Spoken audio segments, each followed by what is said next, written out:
I can tell you the haircut because I keep getting the curl. Cursed. We are back, which could possibly be the final episode of the Rosencratz arc. It should be. We've all changed our Discord names, so it has to be. So it has to be. The man has That's declared. how it works. If you guys don't finish in this episode, Arthur's just gonna kill everyone and then himself.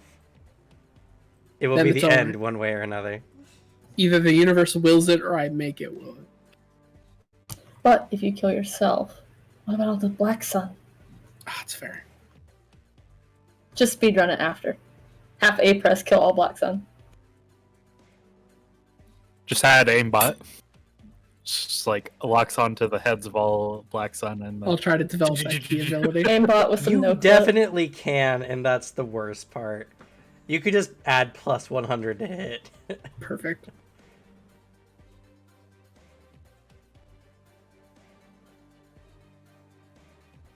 Or more, depending. I did find a solution to the multi-attack key abilities. As long as we don't use limited multi-attack, the normal multi-attack is much more costly. And a lot more balanced, in my opinion, that way. Are you saying my thing's not balanced? You tell me. I want to know your honest answer. I don't know what part of 7 shots, no penalty on my end is broken. Is that your final answer? Yeah. Okay. Like, what part of that? Like, that sounds perfectly balanced. I'd give that to all my players if I could. Nice. I'll just be sure to give it to some enemies in the future. Oh no, don't do that. Especially when it comes to dealing with your character, Arthur, because you're so good at taking hits. Oh, especially no, don't do that. multiples of them. Don't do that.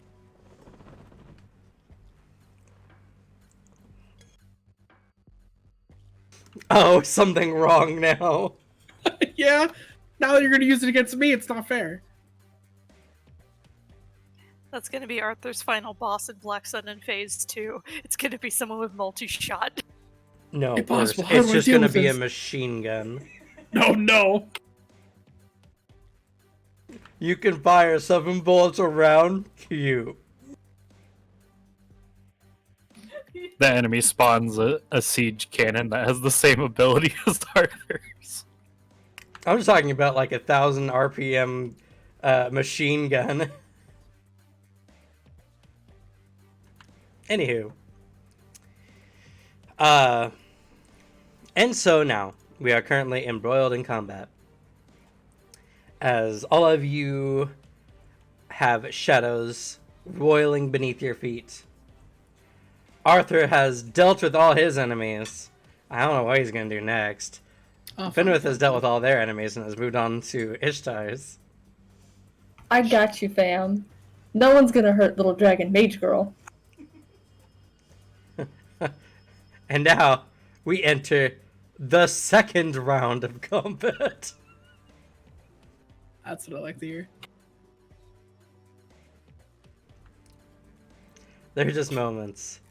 There are just moments where I sit here and I'm just like, yeah, that all happened in 7 seconds. Nope, Vale's camera froze. Oh god, that's terrifying. That is terrifying.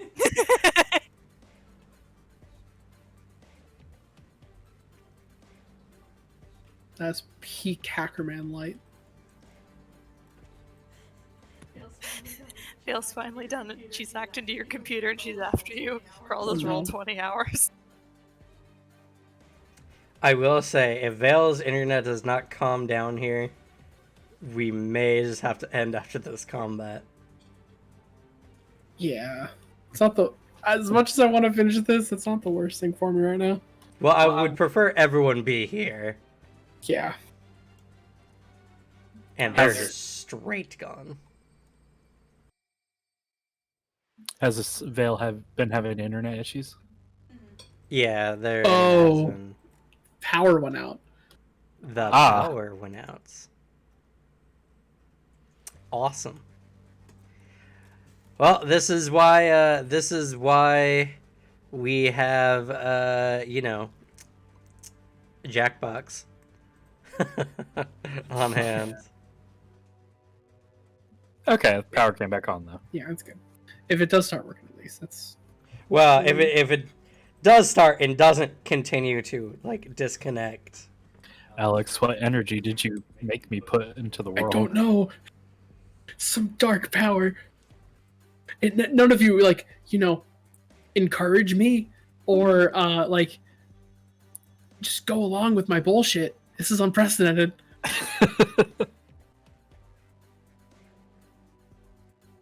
I didn't expect everyone to do it. Oh God, I'm Sebastian and Arthur now. But no, if like you said with the if after this combat or whatever, I'm probably just gonna hop out. No worries.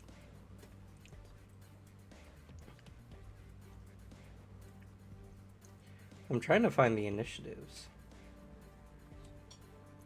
But unfortunately, Roll20 has added this new thing where they now log your chat log. Oh, that nonsense. That's lame. I know that Anastasia fucking killed it. Yeah, I think it's Anastasia, Followed by Arthur. Ishtar. I think Alexi Jacques actually did really well this or time. Jacques Alexi Fin. Well, maybe. That's Alexi's the one I'm trying to remember. He who rolled uncharacteristically high on his initiative. I go second or something. Instead of his median of 110 to 120, he was much higher. Ishtar's film. Anastasia, Ishtar had 150, Fimwith had 114, Jacques had 153, and Alexi had 171. 171. Nice. Yeah. And I only see one initiative for Alex. And that's 183, and I believe that one was Arthur. Arthur's the only one in That's this right, comment. because yeah, that's right. So I'm sorry, where are you seeing this? Oh, you don't have to scroll up too far. You're just looking for. I have a chat where I put both Ishtar and Anastasia's in the same chat. It's not that far up. If you go back down to the bottom all the way and just scroll up a little bit. Oh, there it is. Okay. I'll be damned.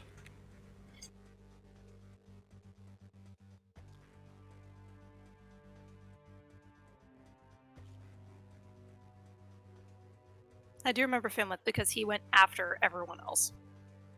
Yeah, I remember that as well.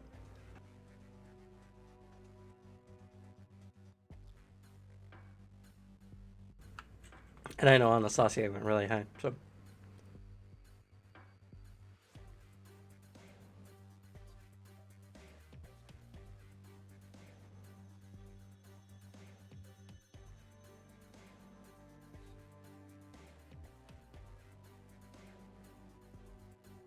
Oh yeah, Alex is Vale now. Oh no. Alex, literally do or say nothing. Or Vale will never forgive you. She doesn't want to be associated with anything that has to do with your existence. Hi, my name's Vale, and I endorse literally everything Alex has ever said or done. I was waiting for him to stop talking in the middle of it as he realized the void was coming out of his mouth, ripping him asunder. Don't tell Vale what I said.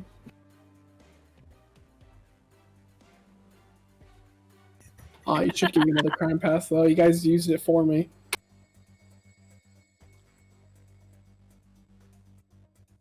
Man, your roll 20 is going to be obliterated.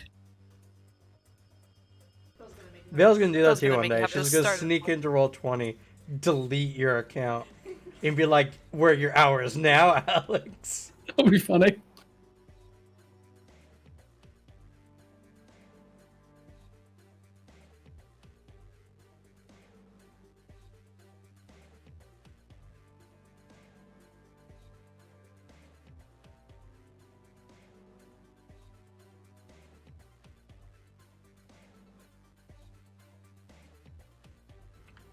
Welcome to our mukbang. We're eating steak and potatoes. And maybe we'll get Alex to eat some spaghetti later. No. It happened. What if someone makes a really big donation? Then maybe. Only if I get part of it. I ain't doing that shit for free. If you got a talent, don't do it for free. Sorry, Alex, there are very few things I consider a talent for you. You guys have never even seen me eat spaghetti, so you wouldn't know.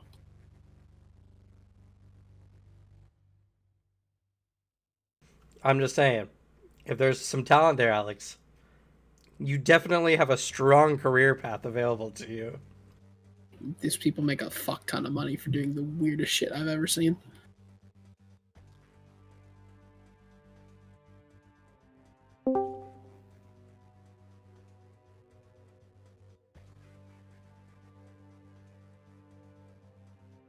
Oh, I'm not Vale anymore. You could never be me. I never said anything or I never said anything as you. Don't worry.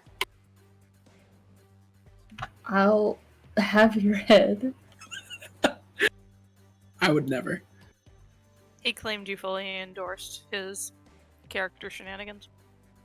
I do actually honestly fully Well, I didn't say character that. shenanigans because they're very entertaining.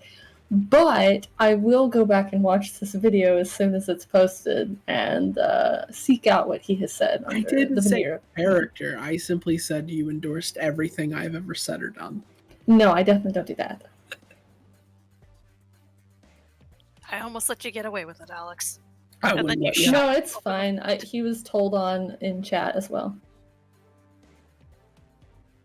You are not allowed to ban them for it. She's safe from you. That's true.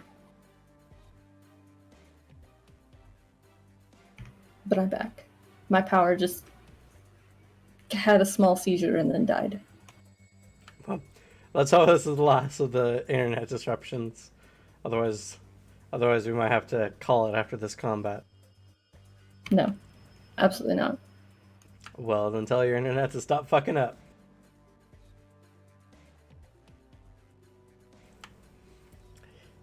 Anywho, combat things, destruction.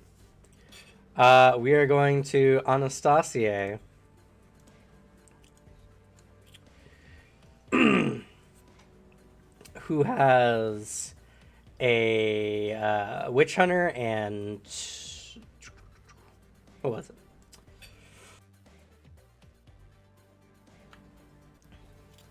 A witch hunter and Three of three because I punted one of them into the forest. Oh, well, yeah. He's technically alive, but sure. 3 currently surrounding you. Is he? Crusaders. How many guys fell on that guy? You know, that's a... Thunk. See, I have projectiles too. They're just whole people. As does Alexi and Anastasia. Anywho. So, Anastasia, what do you do? Alright. Since he's surrounded, I go for an area attack. And cheer him on. He cheers you on. It's definitely not for a treat. Acer supports the murder. As he's trying to murder your hand for the treat. Okay. And I believe you only have -10 for your area attacks. It's in your weapon info. Yep, it is. It's a -10. Okay.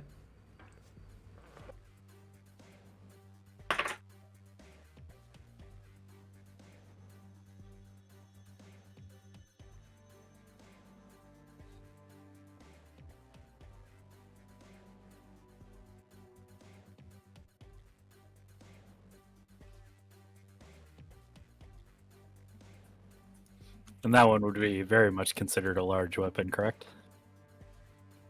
I believe it is, yeah. What do you mean? No, it's not a large weapon. Oh, right. A large weapon just- is for a large creature.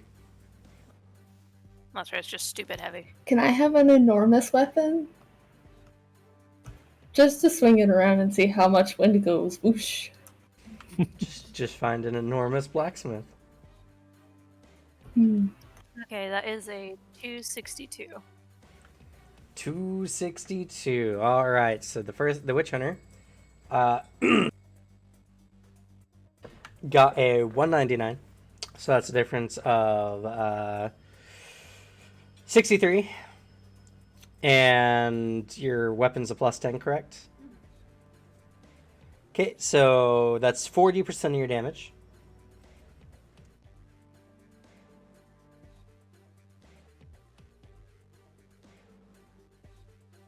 That is 52. Okay. Another blow from the prior one you did. He's still up, but he's not doing well.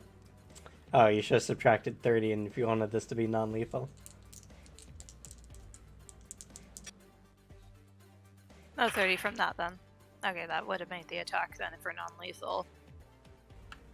That would have been a 232 then. Okay, so he takes 10% of your damage.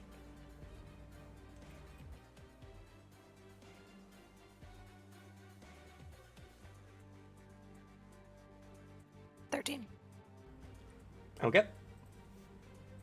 Not as scary for him. The next guy got a 29. So that's just shy of, or no, that's just over 100 over. Minus 4 points of armor. So that's 60% of your damage.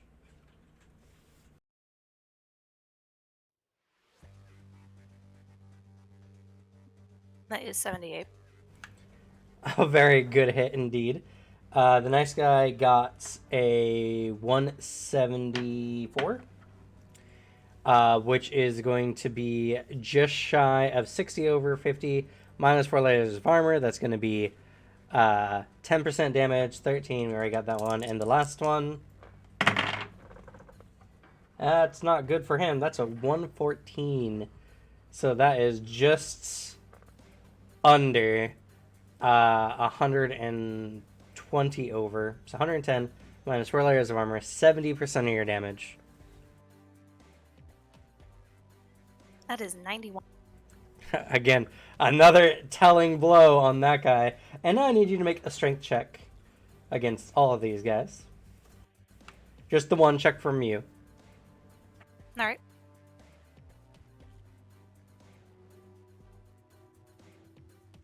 Witch Hunter with the 12.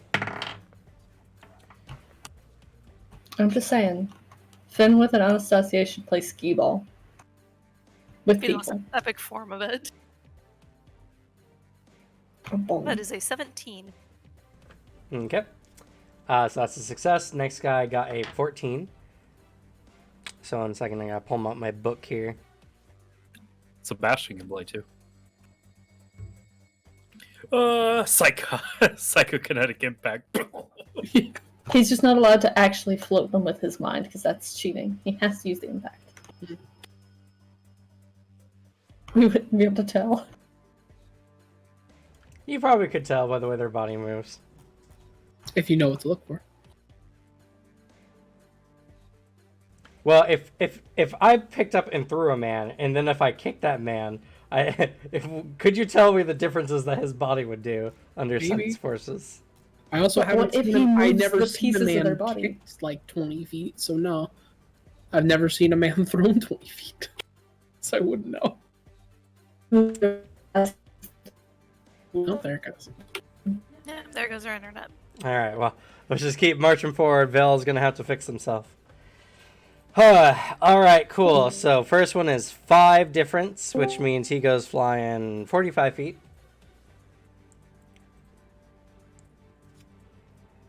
The next one is a difference of only 3, so he goes flying 30 feet. Next one, that's a 14 again, so 30 feet. And a 14 again, so 30 feet. So The witch hunter goes flying back much further away from you, while the rest of the men kind of scatter out around. The closest is 30 feet from you. I believe you have enough agility to get to any of them still, if you want to follow up. Nope, he's gonna go ahead and prepare to counter. Okay. As you do so, the Crusaders get up and they begin making their way to you. Unfortunately for them, they're going to have to move more than a quarter of their movement to get to you, as they're wearing heavy armor and are not as fast. So the first one comes up to you. It's going to be a minus 25 for him, which is not good. Yeah, that's not good. That's a 112. That's an open roll. That's very not good for him. At least there's a non-lethal minus 30.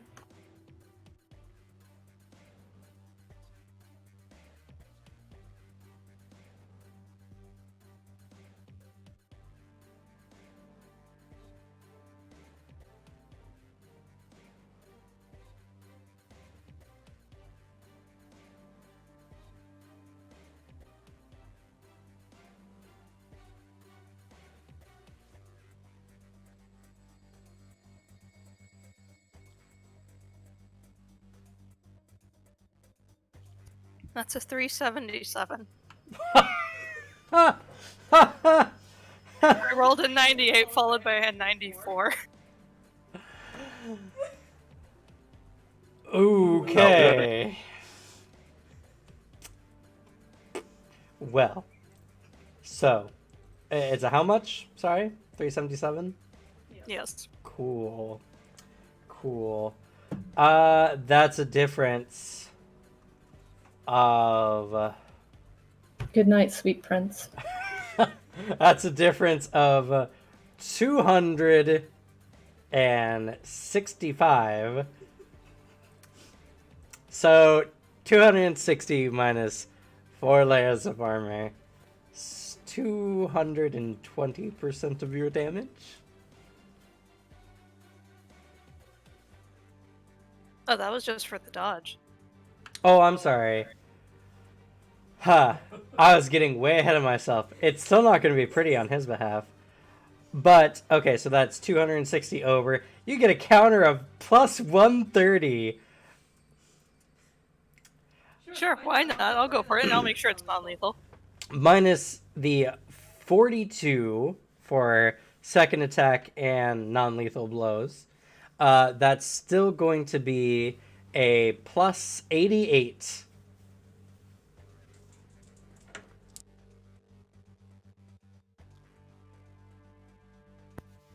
I need the GM to look at this because I can't make this shit up. Another one. The one is an open roll. It's another open roll. It's a 98. This man's dead. Not dead, but you know. He would be dead. Might actually be dead. Beaten, broken, his head mounted on my wall, kind of dead. You just suddenly hear the narrator from the Darkest Dungeon drop a sick line. You're like, ooh, that guy's don't get up for that one.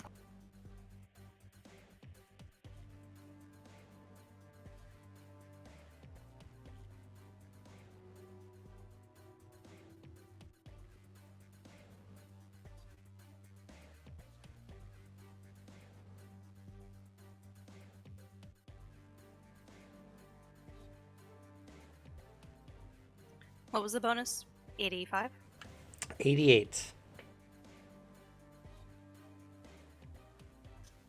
I feel so bad for this man. It has a 442. What was I saying is the damage was before? Because apparently I was wrong.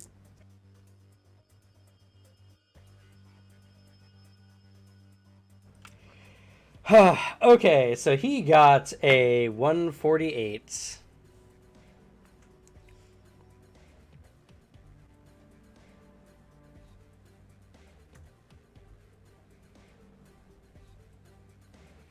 Oh man. We're doing knockout way wrong, but it's okay because they have a needless amount of rules for it. So just so you know, as written, you have to make a directed attack to the head with an impact weapon. The attack only produces half damage, but all criticals are ignored essentially. If you're using a not impact weapon, it's a minus 40. Okay.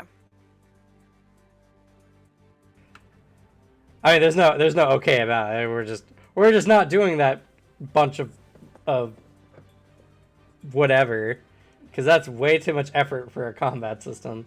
Anyway, please put your attack down in the chat so I know. Okay. All right. 148. Oh my god, that's nearly 300 over. Just shy of 300 over. That's 190 minus 4 layers of armor. Or sorry, 390 minus, or 290. Sorry. Minus 4 layers of armor, which is going to be 250% of your damage. But he was wishing he was the fuckers in 6 layers. Don't think it'd help. That's 325 damage.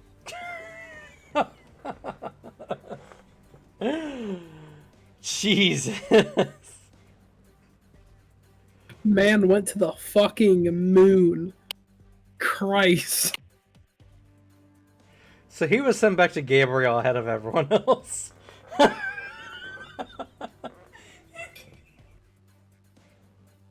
think you meant he was sent back to Abel before everybody else. He's all the way back in Albidian, across the inner sea. We better hope he clears the borders, because all alone in Moth, what will he do? Die. Probably. He'll Well, die. he's still an Inquisitor. Granted, I don't think he'll be conscious, to say the least. You put this man in a 40-year coma. He's not dead, but he might as well be. He's a But he vegetable shouldn't have now. stepped up to bat. Swing. Just for Okay. curiosity, could we roll for impact since it's still an impact weapon to see how far he flies? Sure. Go ahead, roll your strength.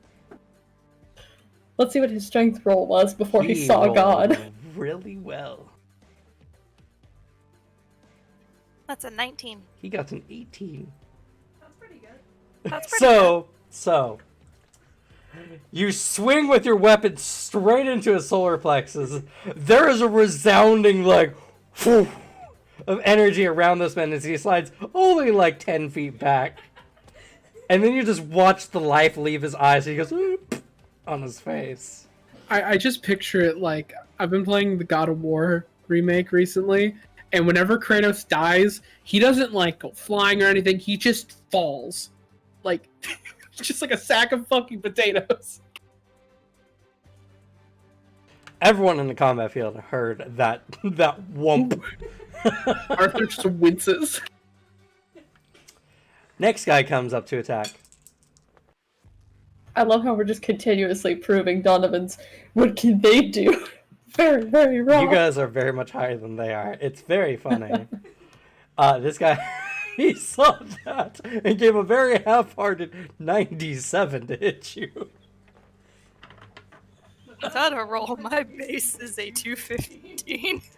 I don't even think you could possibly get hit by this. No, I don't think so. Not Even a without a negative really big botch 100. penalty. Even Yeah, a negative actually- 100 wouldn't do it. No, it wouldn't. I mean, still technically anything over 50 or over. Did you 100 want is- God's own counter against this guy? Because he's about to get it. Unfortunately, Anastasia has no more attacks for the round. Okay. It's okay, I just did my epic one for the round. I don't think you need to put any more hurt on them. But don't worry, because Lauren Teeve has plenty. As you're being struck, you're anticipating this attack, but suddenly your shadow moves, And for a brief moment, Lauren Teeve appears from your shadow. And It stole your blocks. counter. He stole your rings and he could steal your counter. To be fair, it's a cool ring.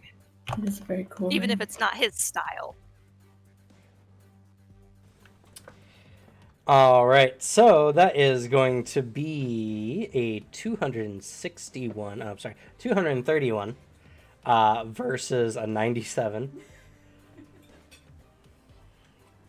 So that is going to be a difference of just under 140. So that's going to be, let's see, 140 minus, or just under 140, so 130 minus 4 layers of armor, because he has a similar plus 10 weapon. Oh, shit, I forgot. Actually, that's not what his counterattack does, or at least it's not all his counterattack does. So let's see. That's actually a plus 50. So 130 plus 50. 180 minus 4 layers are 140% of Lauren Teeve's damage.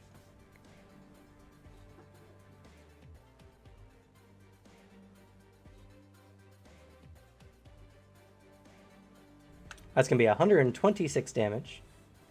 It's a pretty solid hit. As he comes up and blocks this guy who was not anticipating it whatsoever, taking this opportunity with a back or like side swipe from his Gros Mazier. Whoop, just on the neck, the guy goes down. I don't know who would be expecting that, to be honest. Yeah. Then your shadow suddenly melts as if liquid. The next guy comes to attack you. Sorry, the last of the Crusaders, who was not as disheartened as his ally was before. That's going to be a 164. And your shadow rolls again, and Lauren Teeve counters again. As you want to know how many counterattacks his new technique gives him. He had to be a show-off. He didn't do anything in the first round of combat. In fact, he just took damage in the first round of combat. Oh no, but he he has to be the show-off. He has to be the center of attention.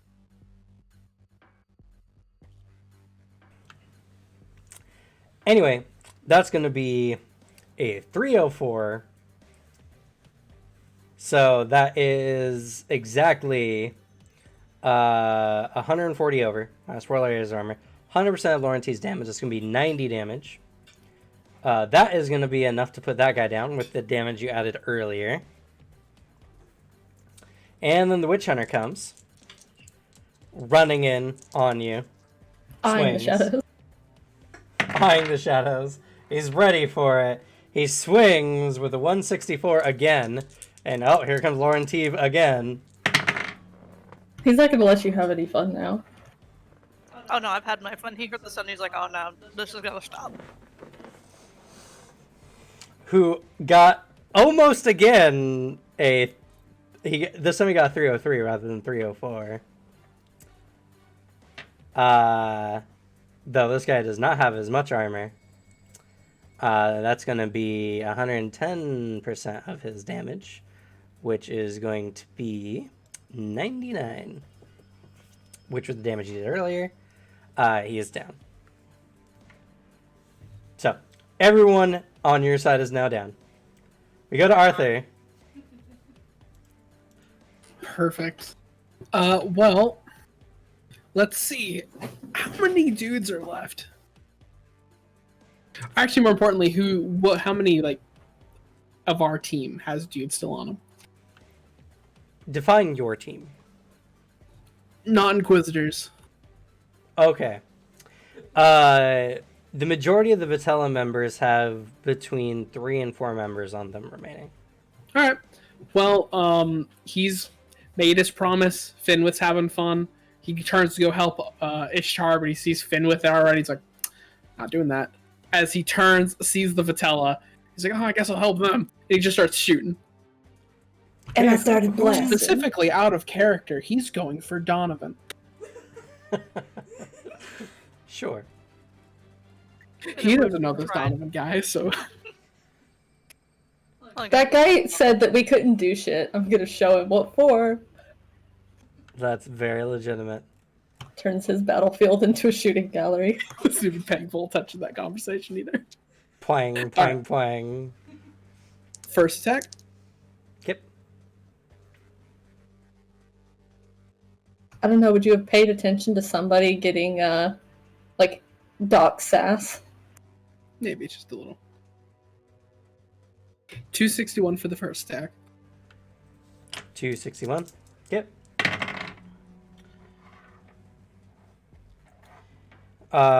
On Donovan's side, he has a a witch hunter and 3 crusaders. Which of those? He's are gonna you go after the witch hunter. Okay. So let's see, 168 minus the range penalty, 138. Okay. And what'd you get? 261. 261. All right, I see. So that's just shy of 130 over. Pierces two. And pierces 2. So that's going to be minus 2 layers of armor. So that's going to be 100% of your damage. 120. All right, 120. Bang! This guy, you shoot him like in the just on the side of the ribs, not where the lungs are, just enough to do some damage to him. He turns and looks over. He's still up, but not doing well. Second shot. Actually, which one was better to do offhand first and then my second shot? Offhand for your second shot, and then your normal hand for the third. He's gonna do the offhand shot then. Okay, so that's going to be a total penalty of 35. No, 30. Yeah. Minus 10. Well, minus 25 and then minus 5.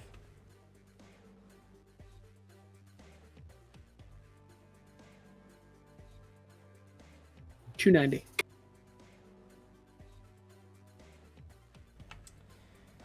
That's going to be a 199 minus the range penalty, so that's going to be a 169. Nice. Which means that you do just under 130 again, so 100% of your damage. He goes 120 down. again. And he's gonna start shooting those crusaders. Okay. That's going to be at a minus 50 for you.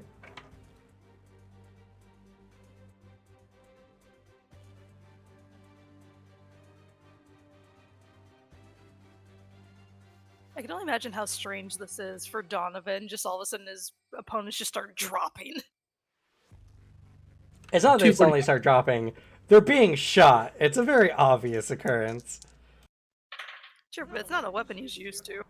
That's true. It's definitely interesting. And he's starting to take in Laurentive's hint of danger earlier. As Arthur's not a man to fuck with. these guys, who, mind you, are in full plate mail, which should be impervious to arrows generally, are being shot at by a range by these strange implements with no arrows sticking out of these guys. He doesn't know what you're shooting at them. High-speed rocks as far as he knows. And yeah, you're putting holes in the plate mail, mind you. Yeah. This guy got 147. You're just shy of 100 over.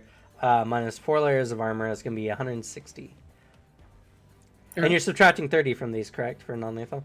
Oh, wait. You don't have a penalty for it because key technique. Never mind. Yes. Rubber bullets. Exactly. Rubber bullets! Don't let that fool you. That still hurts like hell. Yeah, 100%. They can still really fuck you up.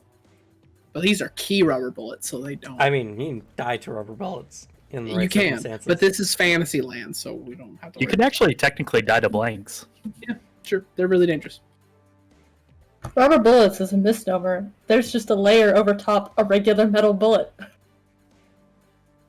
So how much? 60% of your damage. Okay.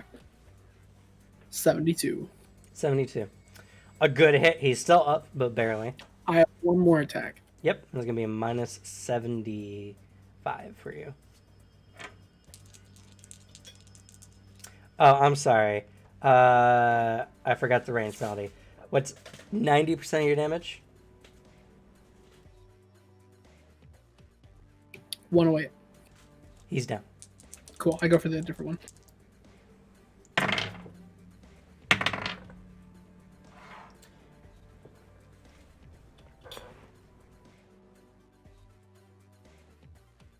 Not great.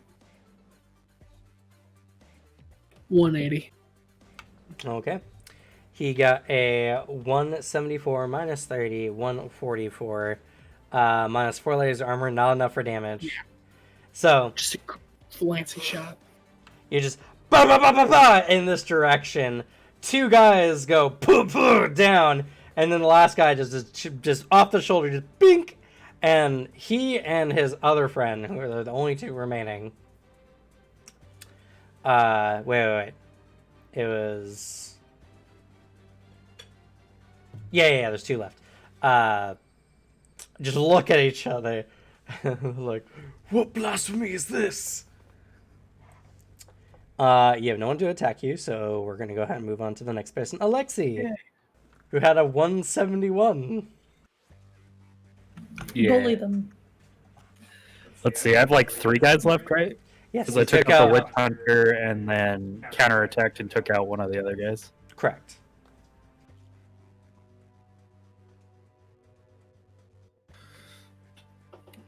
All right, let's go for the next one, and he'll take his blade, still holding back to not kill these people as he's been instructed.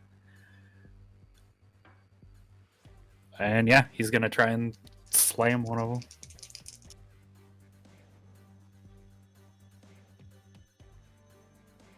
Oof, that was a pretty bad roll. That's a 187.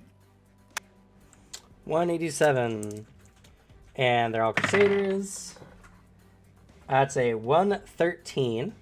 So you got 74 over. And your weapon's a plus 15? Yep. Okay. So that's going to be 40% of your damage.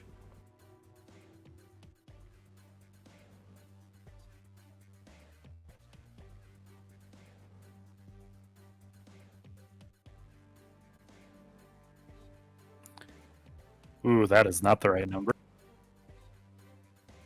Your damage times 0.4. Yeah, but when the number came out 2,000 something, I was like, that seems a little high. Yes, that's 56 points of damage. the math was not correct. A solid hit. The guy is still up. Second attack. Okay, minus 25.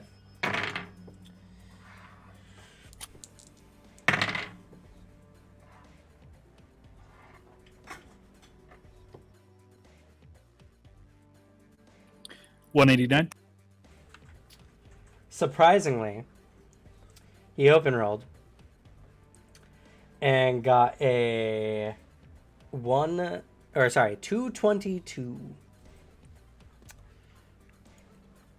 So he's going to counterattack with a plus. Let's see, it's 30 plus 15.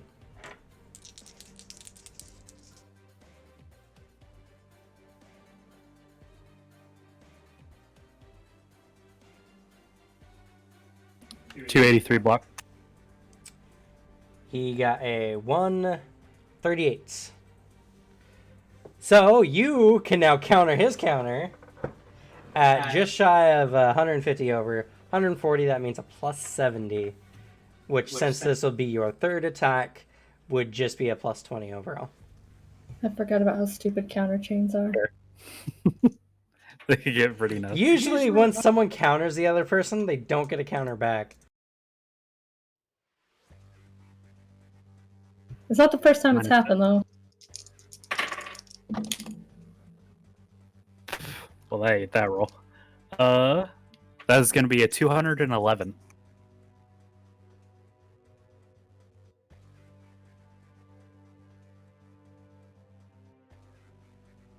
So, he botched Oh, no. with a negative 102. Oh, God. Oh no. So he barely misses this large sword coming for him after you strike him, purely moving off of adrenaline. He takes his weapon and he swings, but instead of actually like hitting you with it for his counter, he runs into you, pushing the sword from hands. He's now without weapon. But before you have a moment to even think about it, you're already mid-swing. And you do 210%, or sorry, minus 30 layers of armor, 170% of your damage.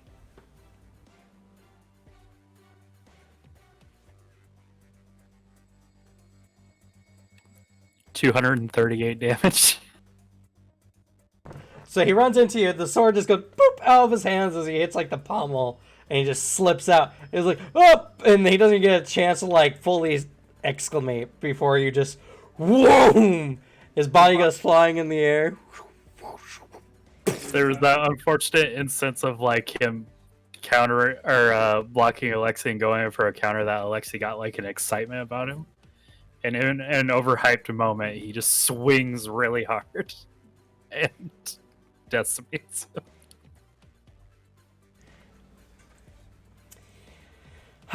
All right. That And is then, your third attack. Alexi will charge his key. Okay. Well, half your key anyway. Unless you have the complete. I have total accumulation. Then, okay. With that. Oh, God.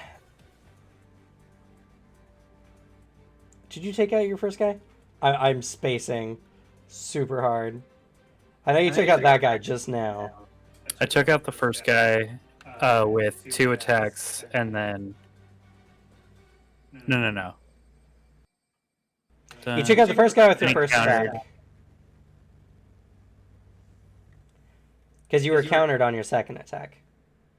Yeah. No. Okay, no. That's the first guy. Same first guy. All right. Yeah. Because you hit him, did a fair amount of damage. You struck again. He bounced back, and then you decimated him with his third attack. Which means that there are still 2 remaining. So this next guy comes up on you. Swings and gets a 123. Then suddenly you Shadow Royals and Lauren T counterattacks. How many attacks total does he have? He has unlimited counterattacks at plus 50. Beautiful. It requires Imagine how him much to not move for a full round before he activates it. That's his Is disadvantage. that the drawback? Okay. And how much key does that burn through? A fair amount. At least for someone who barely has any key knowledge. But he trained very hard for a few days. He's also a genius. So... Fair. Do not let him talk to Arthur. He'll be unstoppable. Alright, so this is how you do it. Huh, that makes sense. Everybody else, no, it doesn't. Then he doesn't. Fuck. 2 of them. So that's going to be a 272 minus the 4 layers of armor. Or sorry, 272 versus a 123.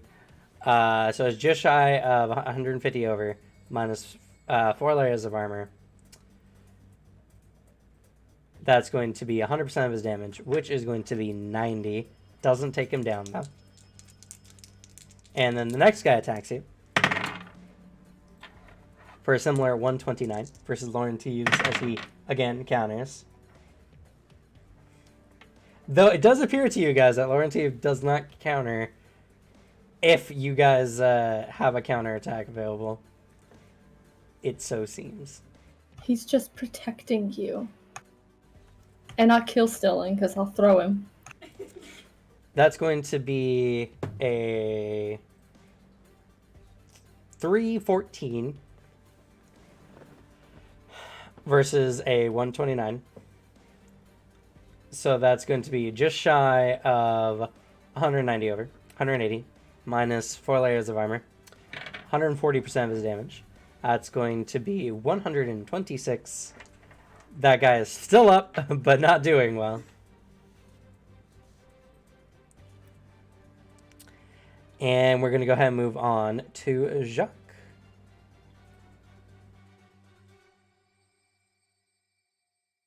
You have one guy writhing in pain. Time to take out the rest of the trash. But I don't believe you actually managed to defeat any of your individuals before. You just dodged a bunch. No, he's testing the waters, so now it's like, oh, well. Alright, okay, you guys aren't gonna last for very long. So. It's okay. We got a patch recently. Jock's defenses are a lot higher now. Alright. Gonna try fucking some dudes up. Who are you attacking? You've got a Crusader down to his knees right now at a minus. Yeah, 80. he's less worried about the minus 80 penalty guy who's gonna be doing that for a couple hours. He'll knock him out later. Gotta get rid of the able ones first. Aren't they all able ones? They are all able ones, yes. Alrighty.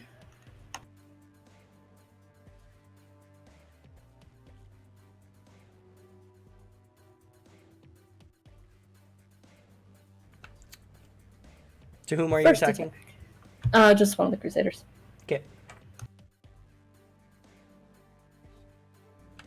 You got a 165, so that's just under 80 for you. And is your weapon quality? I forgot already. I think it was like a +5. Yes, it's +5. Okay. So that's going to be 5 layers of armor for you. Then, which means that's still going to be 30% of your damage. 27. 27, not a lot as you poke into one of the weaker like chain link sides as he. But then he makes a save. But then he makes a save, and this is what we're really after here, and this is not with your dagger, correct? I'm No, gonna it's assume, yeah. Hey, you'll know if he has to use the dagger because it'll be real bad. Yeah, I'll assume up until otherwise mentioned that you're using your rapier. Yeah.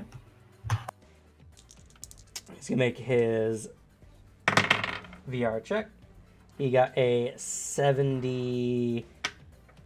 And he 78. fails, but doesn't die. So, you And stab. it turned out I hadn't updated my presence, so all of them are 5 points higher than I thought they were. But it's fine. It's fine.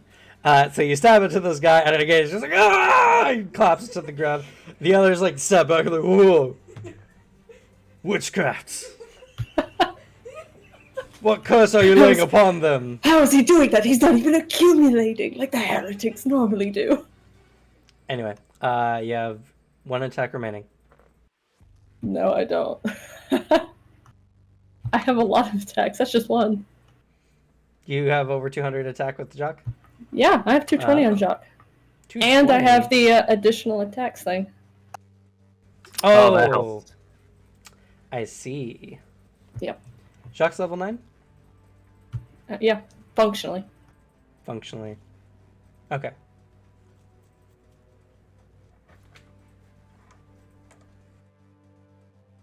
Part of the attack is also, I think, from key. Or no, that's just damage. Anyway. Anyway, go ahead. It's gonna be a minus 25.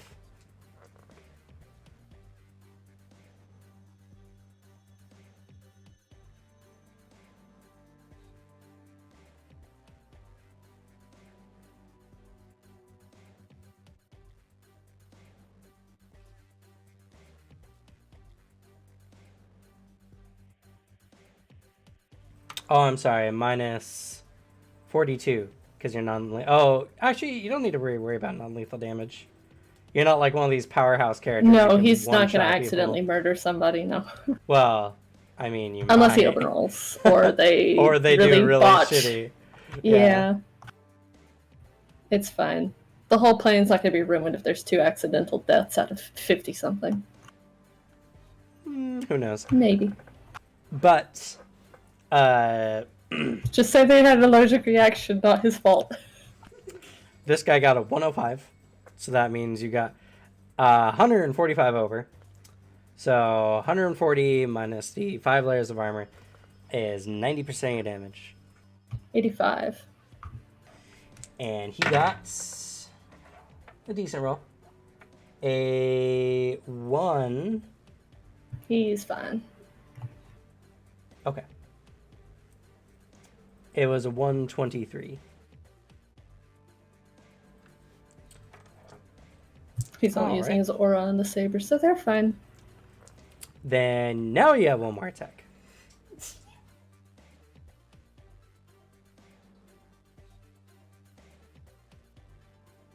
Is it not 4 with the additional attacks?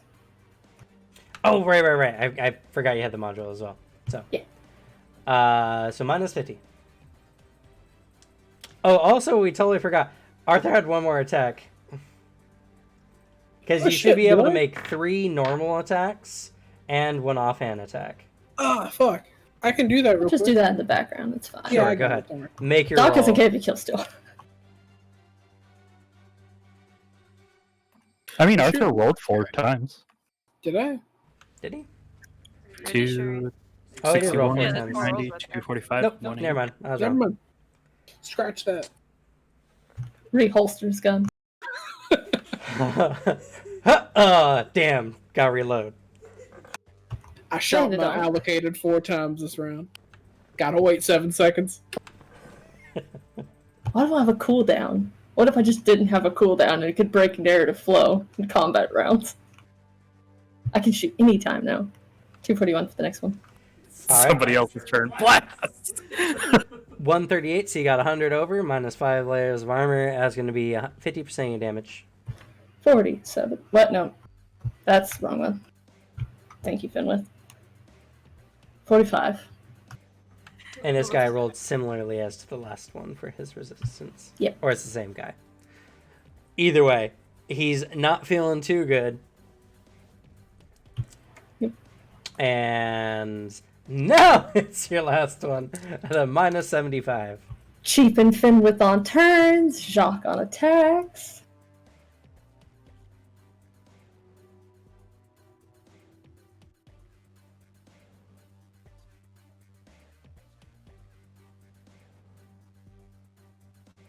It was minus what? 75. Okay.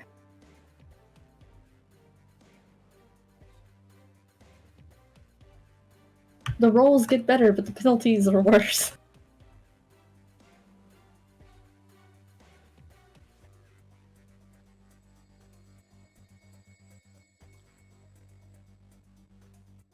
Two 27.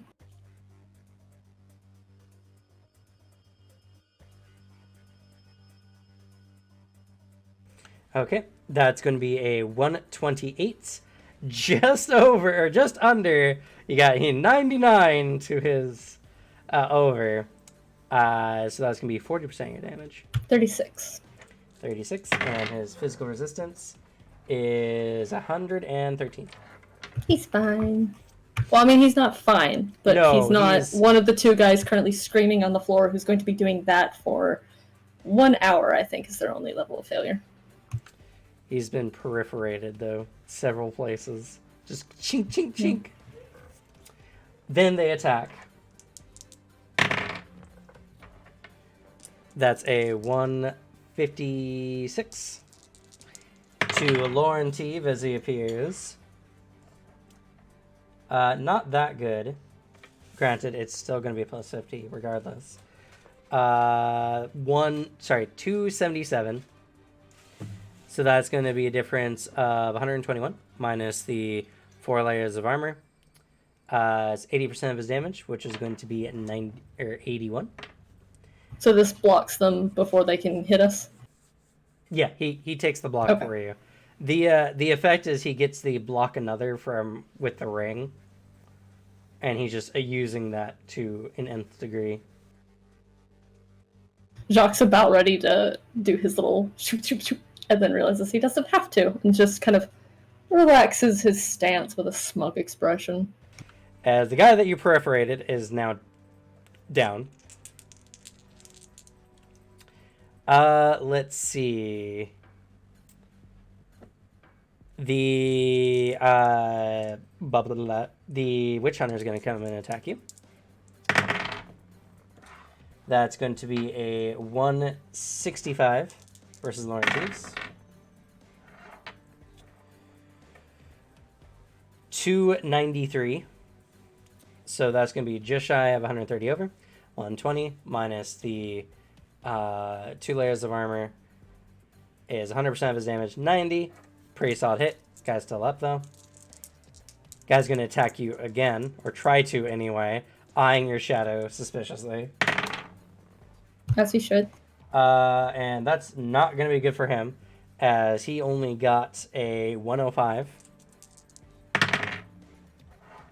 Versus Lauren Teves, 140, whatever, Lauren Teves knocks him out. I don't need to do the math to know. It's going to be more than last time, which is more than half his health, so. That guy goes down. Let's see, so lesser dude, that dude. You have 3 guys currently crying for mama. All right.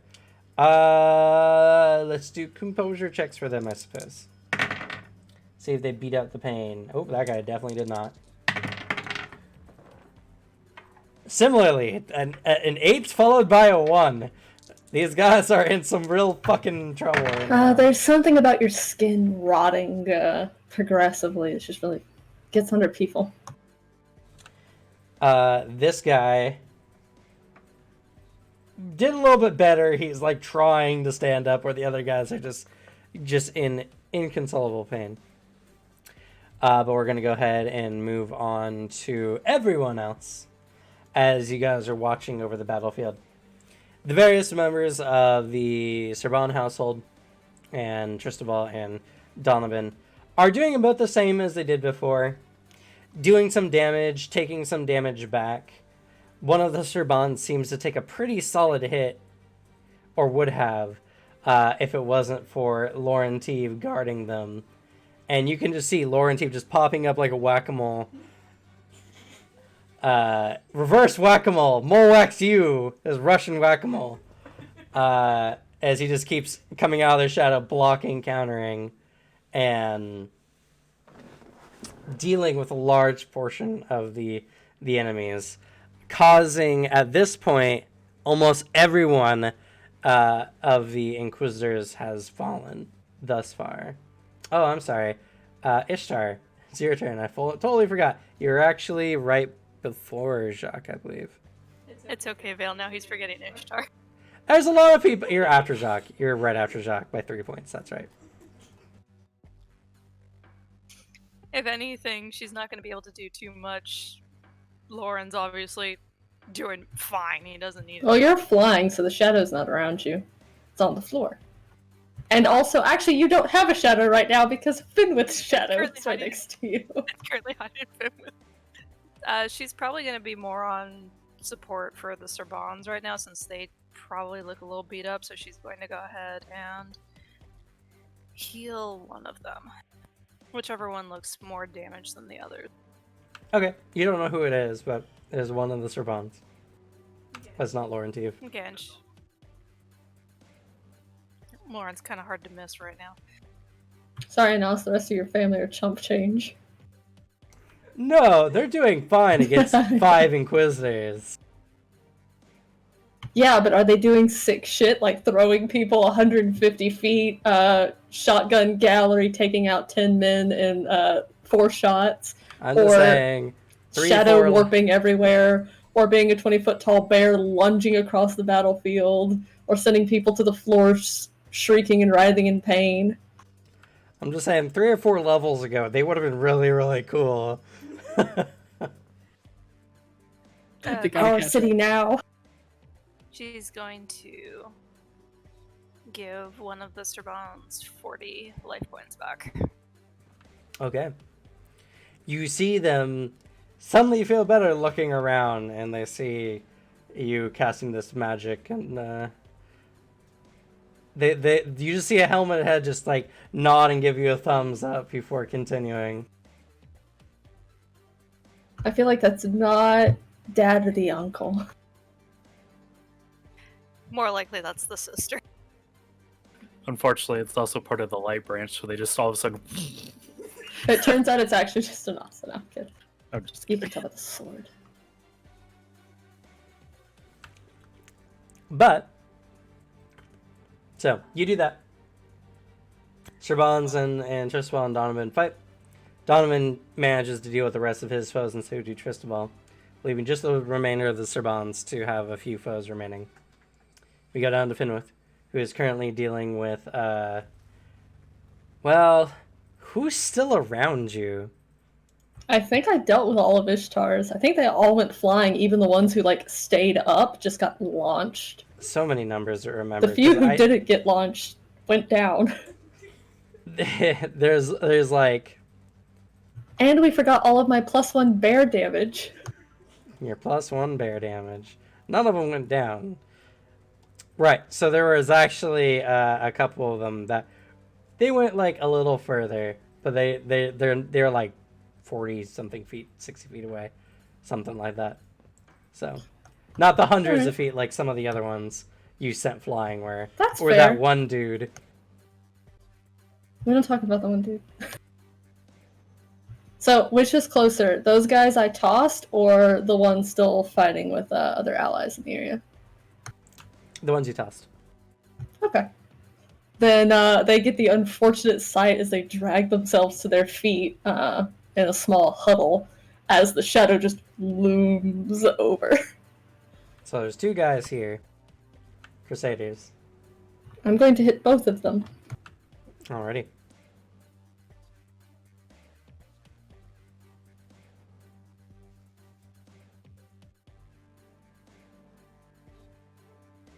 Finwith has upgraded. What was it? The Falcon Punch. It's now the Finwith Punch.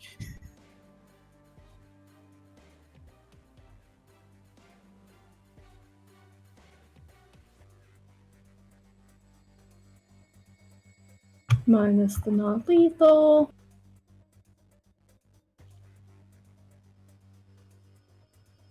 $274 big smash.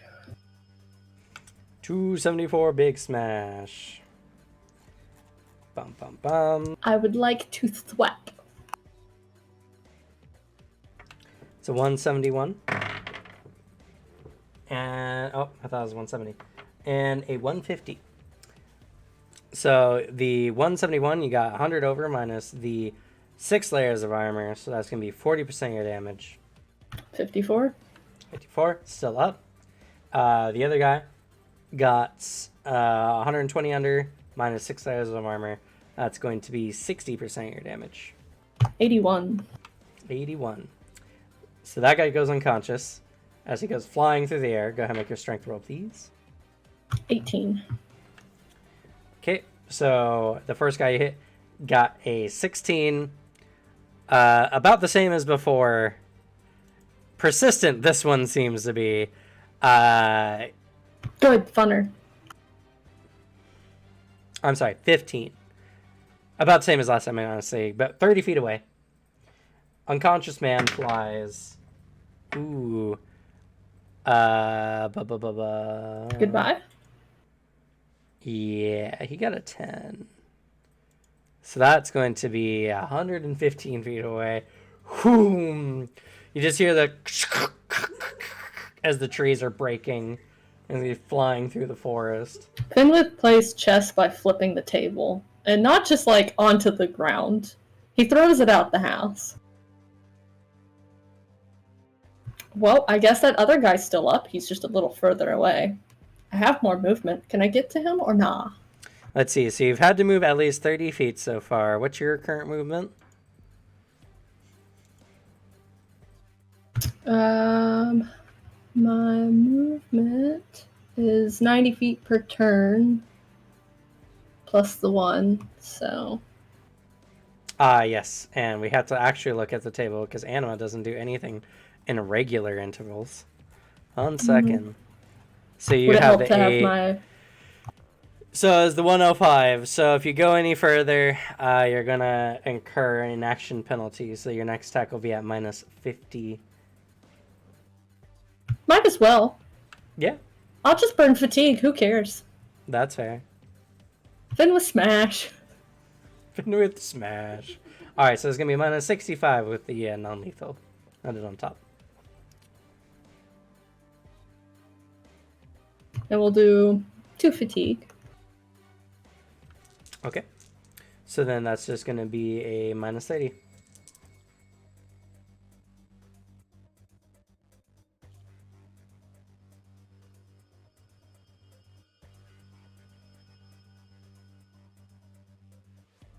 Nice.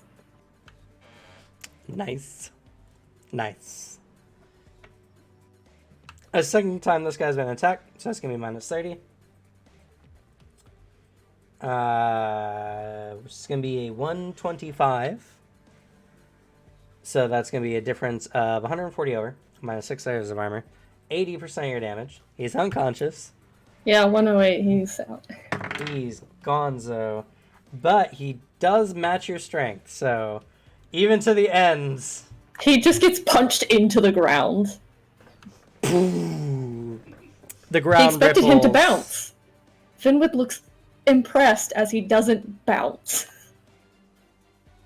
He's just got a man-shaped crater in the ground now. Well, we've all been there, haven't we? And he just turns around for just a moment, like on like 3 legs, as like an arm like twists down. He hauls his weight, scanning for more of them. Most ones are out of sight now as they're in the forest, hundreds of feet away. Which, by the way, when your turn ends, they get up and are marching in your guys' direction. They don't get out of the forest with their amount of movement, though. So, the next closest will be pretty much any of the other ones that are being dealt with. Yeah. No, technically, I guess Alexei still has fodders around him. Correct. So. Finwood just straightens, and there's like this low rumble as he tries to get Arthur's attention. He just like waves a huge paw and then slowly points to the woods to let you know there's people over there. Not that you can't sense them. He turns his attention towards the woods. He's got a big happy grin. What do you think? Okay. Maybe somewhere with the... Looks over to the woods and he sees the parade. It's the ghosts again. Back for his ass. Oh no, not again! No, not here! Fed with what? Good luck stealing my kills now! It's fine, he's fuckhead. got plenty of salt for you. Unfortunately, he could probably kill them by this point. Yeah. He can shoot ghosts, so... he can probably mow him down. Regardless. Finwood begins the lumber back towards the group now that he's done his due diligence. But that'll be his turn. I don't need to do a third attack. All right. So, you guys look over the battlefield, and you see, for the most part, you guys have dealt with the enemy force.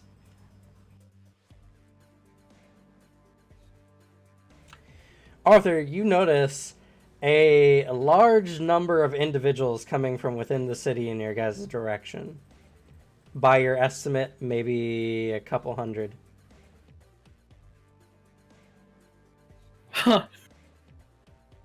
From inside? From inside the city. He's not worried, but he's just slowly kind of shifting over towards... Does he see Laurentieve?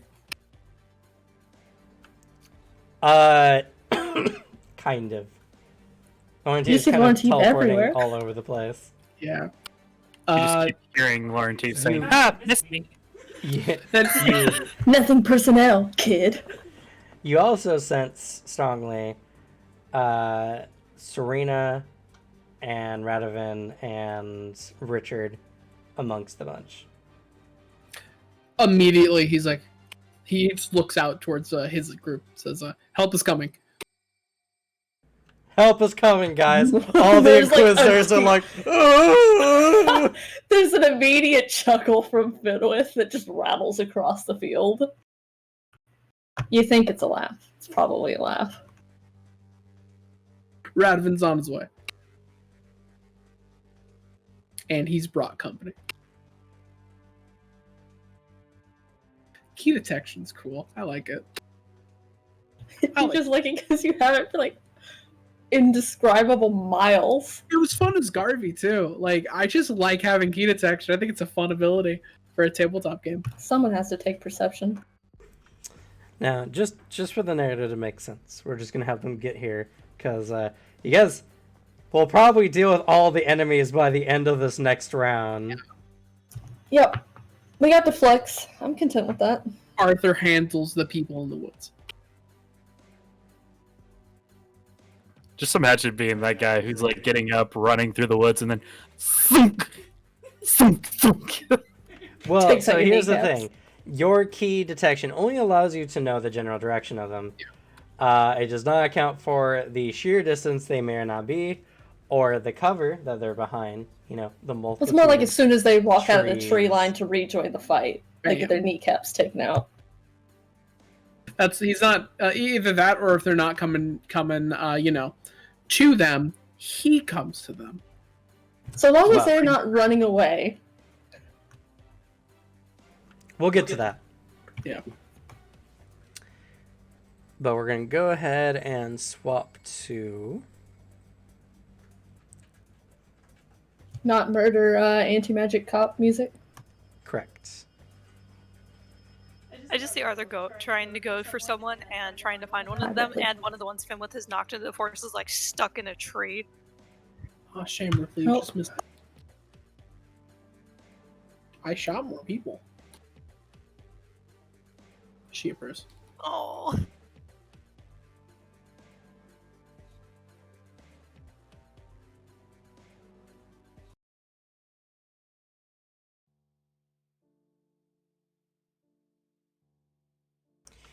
So as you guys have pretty well handled the situation, you guys see Radovan at the head of a literal mob of townsfolk.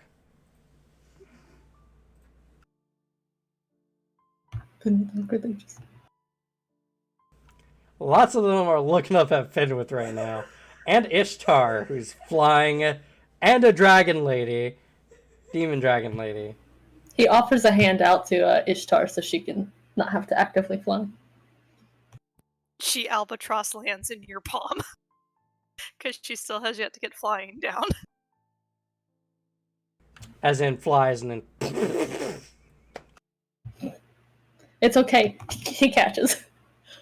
And then leans down so he's not at such a massive height before he begins to crack and shift back down. You get sit on the ground before that. So, as the Inquisitors are...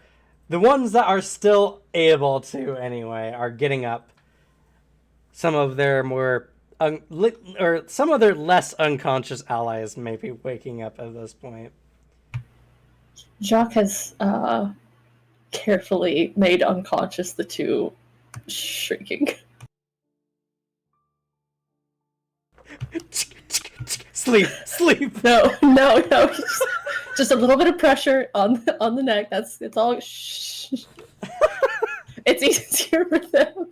It's either that or somebody comes over and kicks them in the head, which is perfectly fine to him, as long as they get shut up.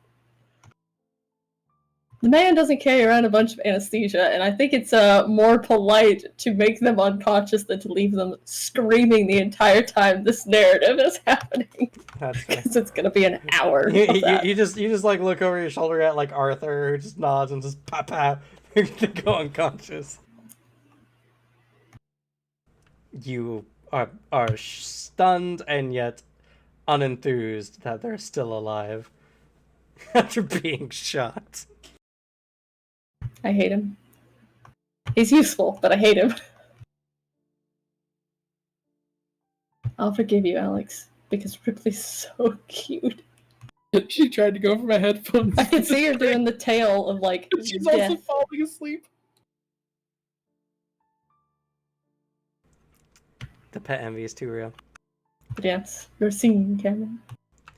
So, at this point, Radovan kind of stops and the townsfolk kind of keep going, and you just hear this cacophonous discord of disapproval from the villagers who are yelling at the Inquisition to leave, to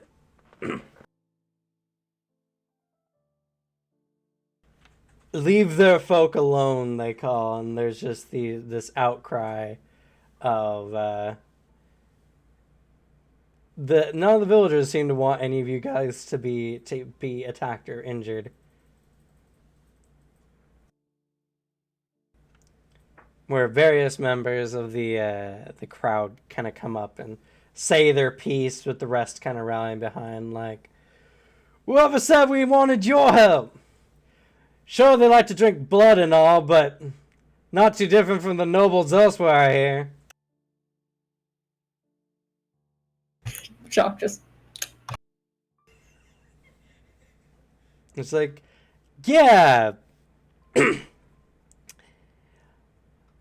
You think they're monsters, but they have more class than any of you do.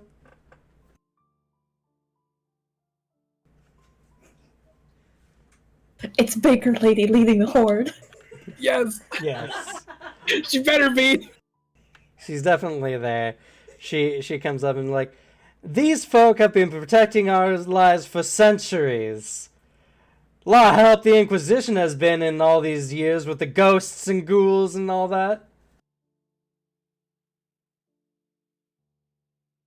When our lives went to shit, where was the Inquisition?"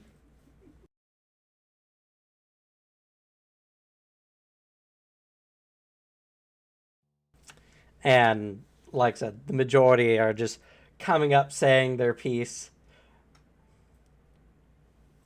The Inquisitors are getting up. The head, like, witch hunter individual, battered but not down, gets up and says, "You've all been seduced by the witchcraft. Don't fear, the Inquisition and Abel are here to cleanse your lives. And you heretics still want to stand up to them, then we'll more than gladly count you amongst their number."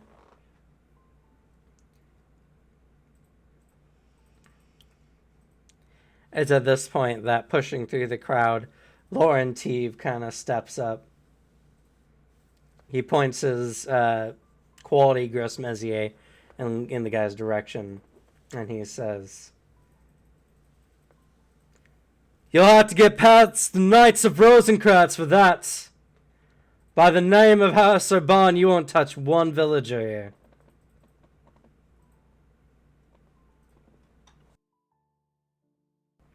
The other members of House Sorbonne kind of coming up through the crowd behind him. The crowd looking at them all, many of which with like eyes of adoration and such. That band club's gonna be bursting. We're going to set up a fan signing all of that. You see Donovan looking around this crowd in just complete shock.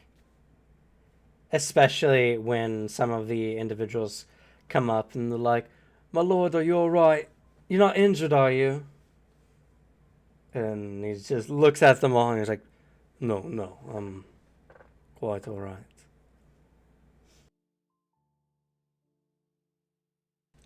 Many of the villagers now, kind of rallied by this moment, are taking a hard, good look at many of the, at least, well, mostly Donovan and Tristobal, but, you know, the Vitella up close.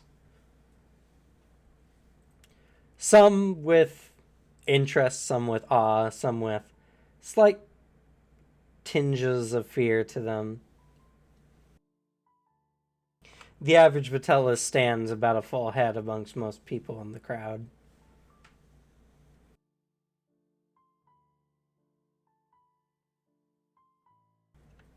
The Inquisitor is looking about, knowing that they've been well beaten, but with the massive morale drop from what's happened so far, they turn And he's like, "We'll be back with more soldiers."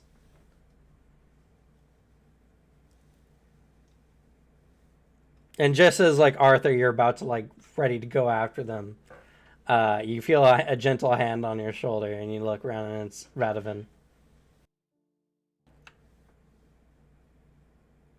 Let them go. Now that they know that the people are on our side, they're not going to be so willing to bring an army. And even if they do, it gives us more cause. Yeah, I guess you got a point. As he summons the guns, fading back into his hands. The crash of ice crystals in the distance. He turns, like slaps a hand on Radovan's like shoulder, like, good to see you back. It's good to be back. We still have a lot to do, but he looks over at the massive crowd of people. I think we're for a good start. Seems like it. Once the Inquisitors kind of like leave into the forest, the crowd suddenly turns on all of you here, and many of the villagers are looking at you with it's kind of hard, with queer eyes, not quite knowing what you are, in mixes of awe, shock, fear, or adoration.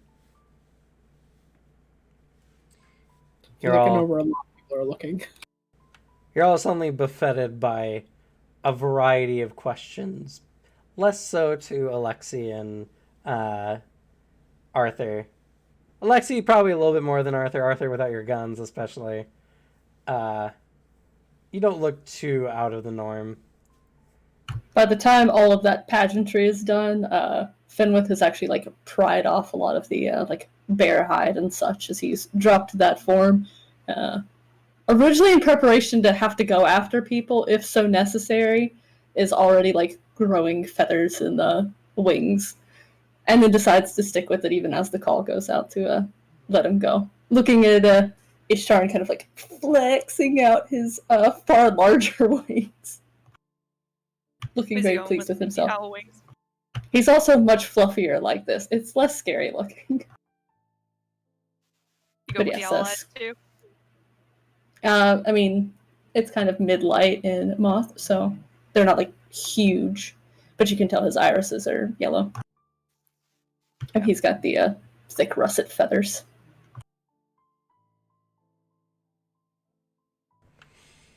As you're all beset upon by questions, queries, and all kinds of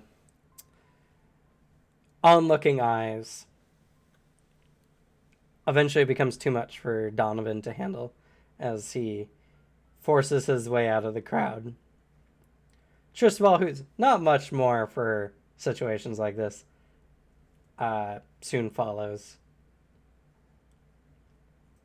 The Sorbonnes, though, do their best to kind of start quelling the mob, getting things together. Radovan comes up to Jacques, and he says, Busy cleaning blood off of the carry-on dagger. Well, I doubt even Donovan would be, well, I don't even think he would say it would be impossible to coexist now, after what we saw today. No, it would seem that your plan, well, unfolded accordingly. Well done. Well, it would have gone better if you all had not so brutally beaten them in the time we had come back. He just slowly blinks and... Well, we left everyone alive to take your message with them, and also battered them so thoroughly, I imagine they will be in heavier doubt next time they come. For better or worse. But if things move accordingly to plan, hopefully anyway, they'll have a lot more opposition. And I have heard in the very short amount of time that I've been gathering individuals that you've been doing some fair work yourself, working with the hospital and such. Serena said as much.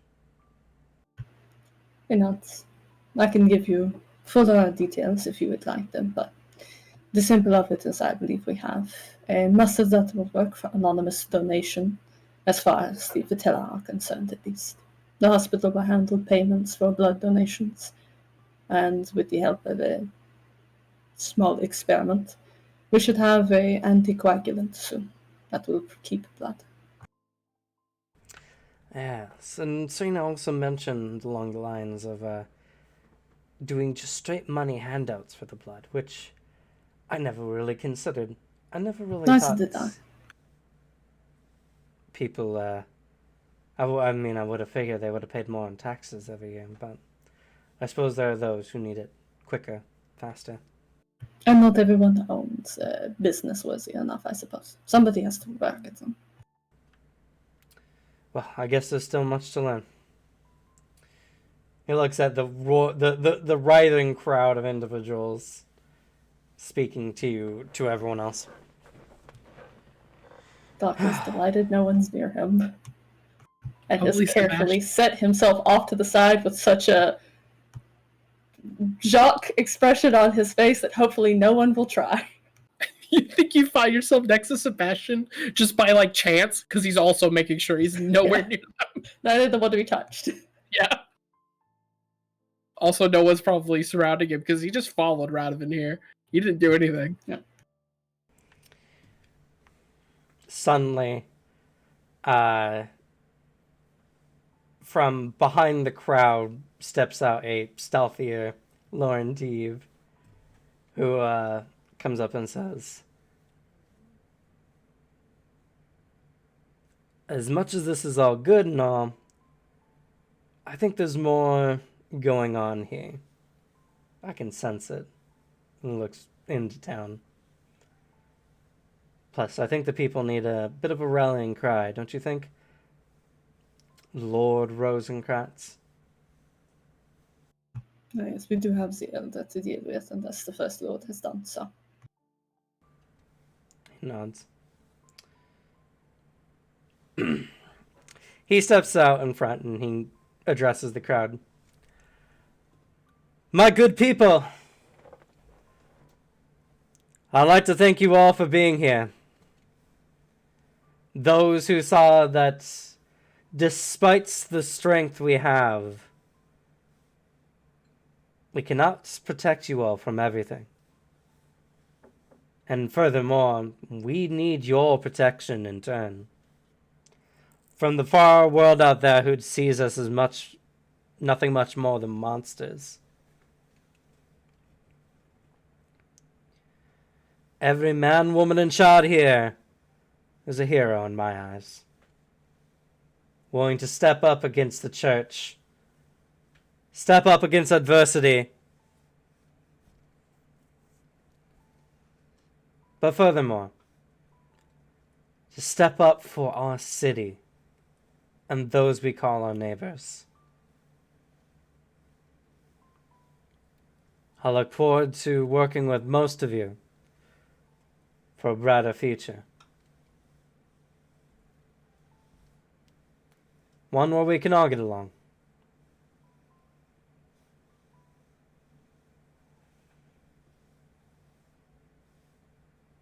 With that, the crowd begins to give a raucous applause.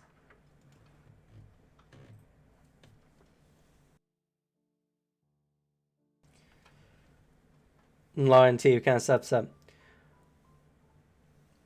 All right, everyone.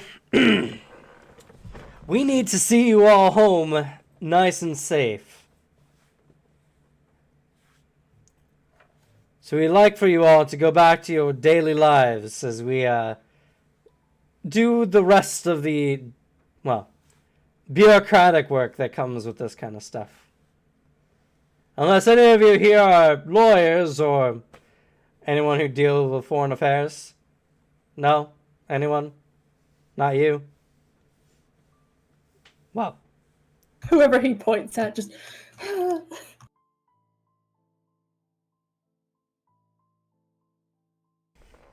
with that, the crowd kind of nods and begins to slowly disperse. You guys may get a few more prodding questions before the individuals finally see themselves off.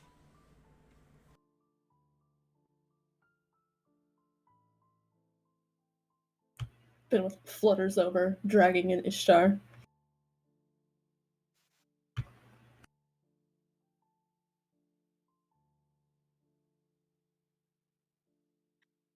Ow, ow, ow. The hole's a little too tight. Oh, sorry. Let's go.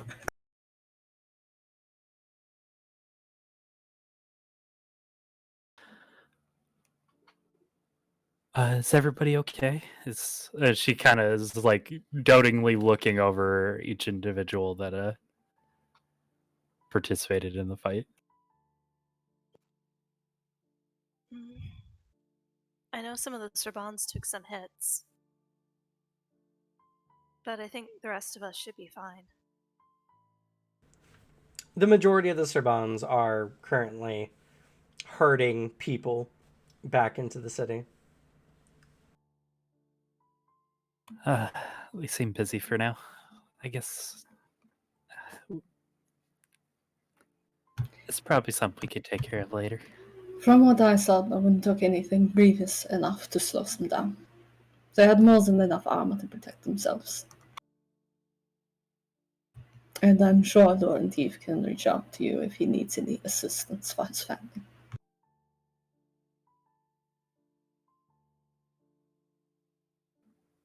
I suppose that's fair.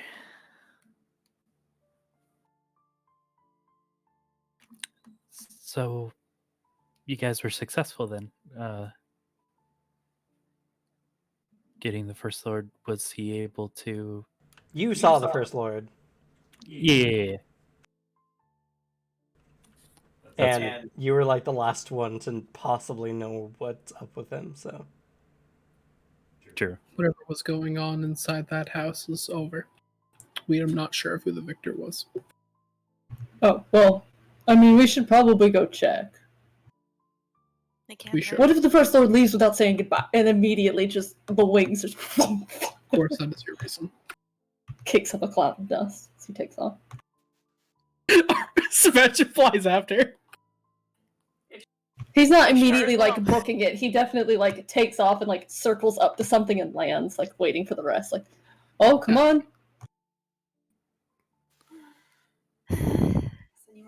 Yes, we should. practice as she. Ishtar follows through the air with you. Serena will also fly. With a Alexi speed- will flight stay speed 12. nice and on the ground because he does not have the ability to fly. Arthur looks up and sees that just a good chunk of these people can fly. Sighs and just starts running. You hear behind you. That's exactly how it feels. As you sigh at them. Well, maybe. Maybe. Yeah, Finley waits until it looks like everybody's moving, and then he careens off of whatever it is. And his flight speed 12. Artemis looks over at Anastasia. It's like, well, cousin? Who would have thought? Bunch of humans so eager to help us with all of our problems. Flying off now to go deal with my father, of all people. It's definitely something for this history. For history books. Let's hope this lasts for a lot longer. I hope so too. Though, you definitely don't look like much of a Serban now. Fortunately, my armor was damaged, so I had to borrow a different set. It's okay. I think the Serban armor didn't suit you too much either.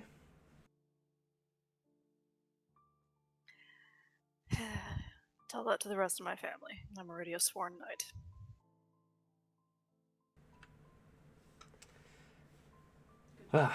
Let's Good go job. see As what's... he places a hand. Go ahead.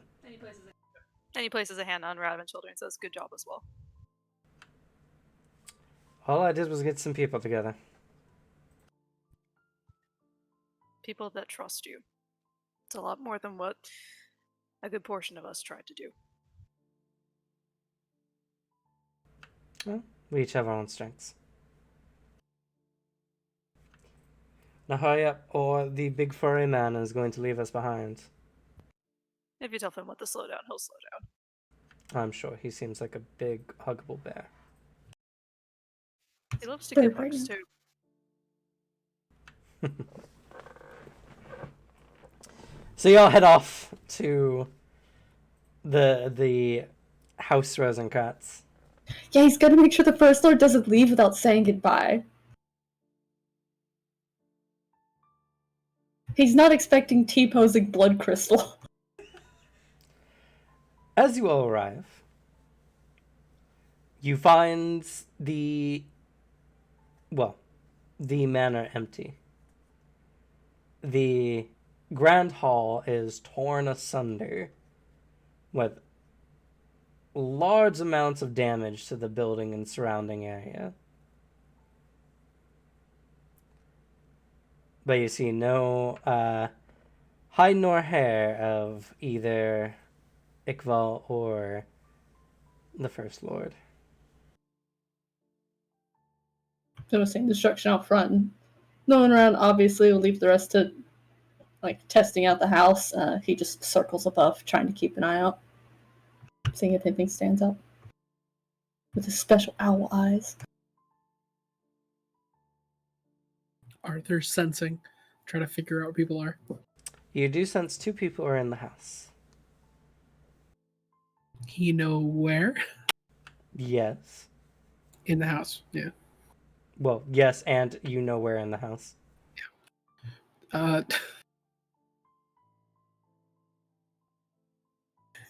Arthur, point out where they are. He describes, at least, the energy. Alright. Well, Radovan goes up, and he opens the door. And he finds his mother there. And she looks up. And she says, Radovan, I wasn't aware that you had awoken. Some things happened. A lot is going on. I'm sure you well know. But we need to find where Father has gone.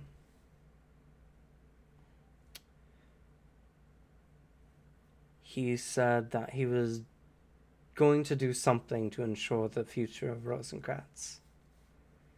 But he said for my safety, I should stay in our room. I'm sure he said the same to Amalia.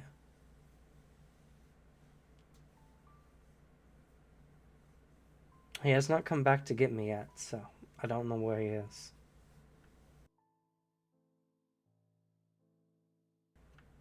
Do you know where Amalia is? Well, I hope she's still in her room.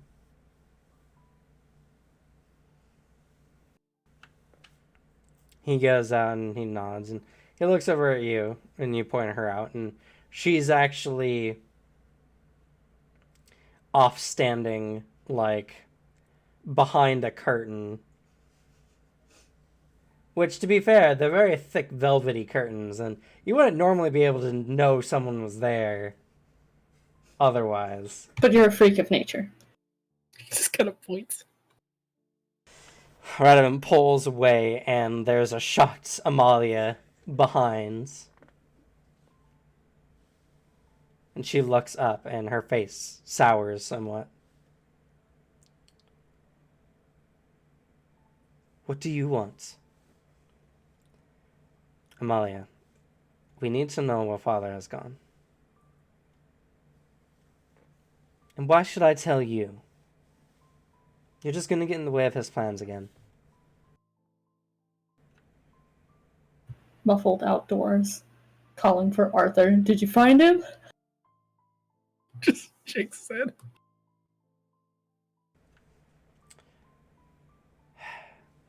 Amalia, now is not the time. We really, really need to, for the sake of everyone, find Father. You know what he's doing is wrong, don't you? Who are you to say what Father's doing is wrong or not? He brought everything here. He's done what most Vitella would wish to do and bring families together. He didn't just leave us when he awoke from his torpor. Instead, he woke us.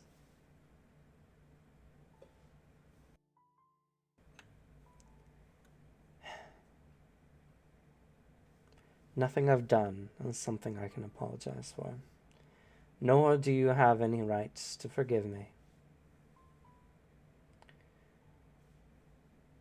But we've been taught ever since we were young that the actions of the First Lord were for all of our sakes, and that if it wasn't for him, we would not be as close as a family as we are now.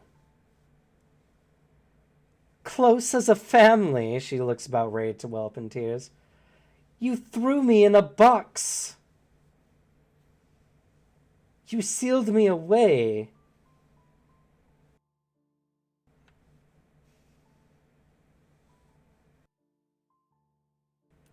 You've done all this work to get over Father's head, go against Mother's wishes. But worst of all, when I wanted to wake them up, you said that it wasn't time yet. That you still had things to do. How selfish can you be, brother?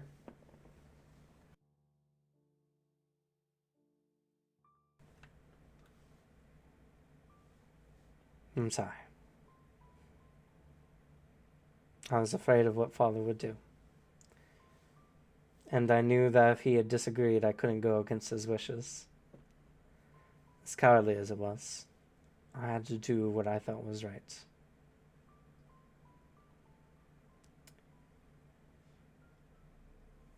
That's fine. He stands up. I'm not going to ask you to forgive me, or even to believe in me.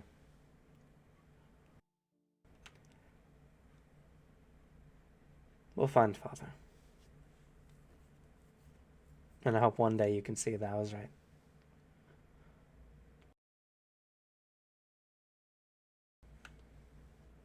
She looks ready to just burst into tears. She's trying hard to stifle back the tears. Radovan sorrowfully turns around, pained by this, but for no better option, and he looks back to all of you.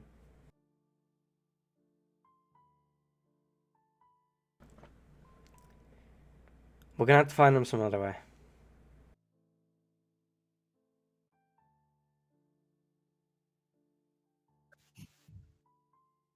Nothing seems out of place with Ishtar's supernatural vision.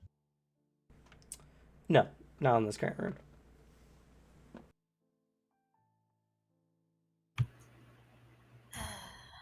I'll just not like looks to Arthur and shakes. You can't feel him, right? You couldn't before. Couldn't there. Could Arthur feel him when we were in the grow house? Unfortunately, Arthur has not spent a significant enough time with Iqbal to recognize his energy. Well, not Iqbal, but the first one. The First Lord's always been a hard one. Yeah. I just wasn't sure if that effect went away when they were in the crow house. It makes sense that it wouldn't with the darkness shenanigans. I sadly can't sense him. There's an unhappy little noise that turns like part owl trill halfway through. And he takes off. He's going to begin scouring from the air. Okay.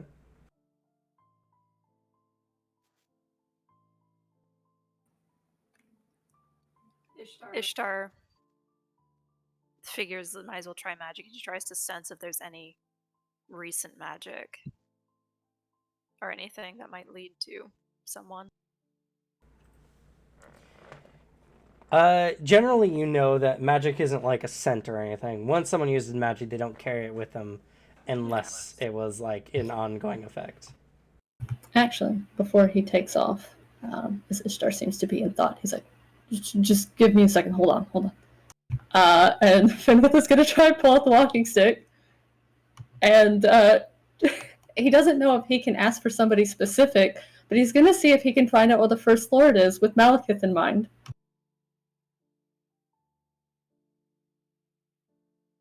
See if his boss knows where he is. Unfortunately, you know the walking stick doesn't kind of work that way, unfortunately. Okay, so he can't ask for specific spirits. No. Well, it's not quite that. It's a lore item. It helps you with finding particular bits of information. Then I suppose ask if there's like any old hideaways around Rosencratz. Any prior builds to the city or something? Unfortunately, most of the founding members of Rosencratz are currently alive. Yeah. He still tries. At Unfortunately, least you don't get anything. sensing the hundreds of mile range I have, is there any just like single or double energy that he can like sense out? It's like something like just randomly, like in the middle of the woods, just one like person size thing.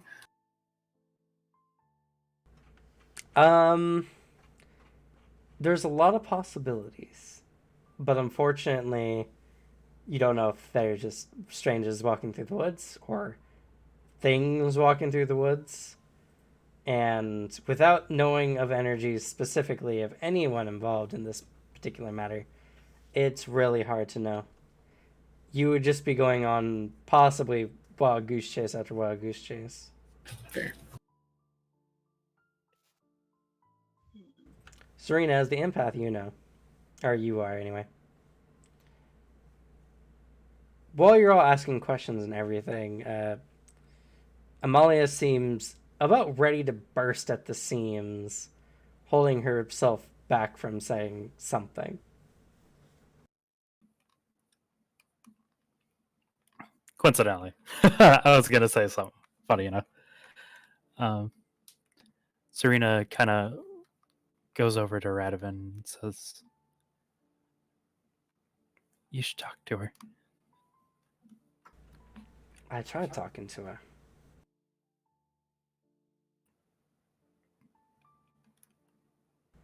She's emotional right now, and lots going on. That's true. But I'm sure she would be happy to have you listen to her.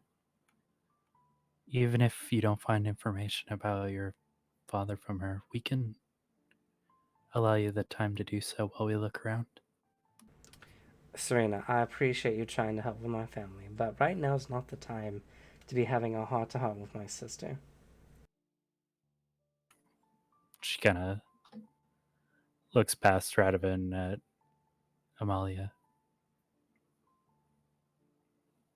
I think this might be the best time to have a heart-to-heart with your sister. Why?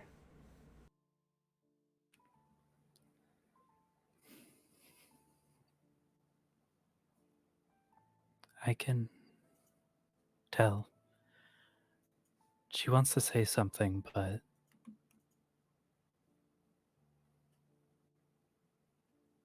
well,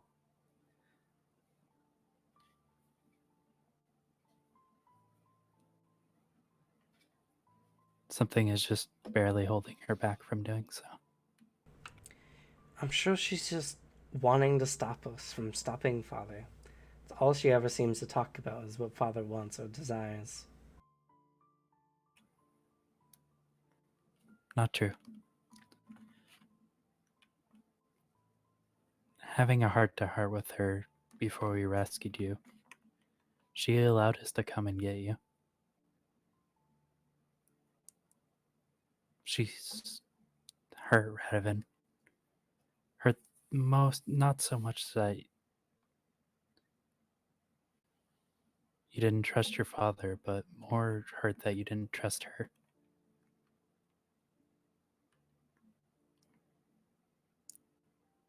I think this might be the time to mend that bridge.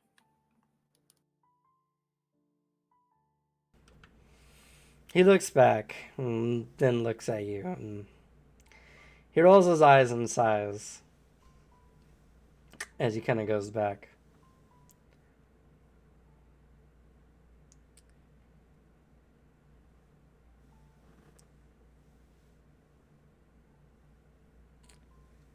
It seems you really want to say something, Amalia.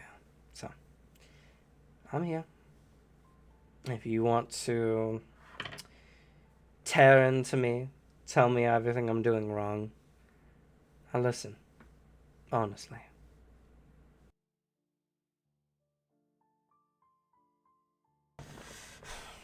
She looks up at him and then tears her eyes away.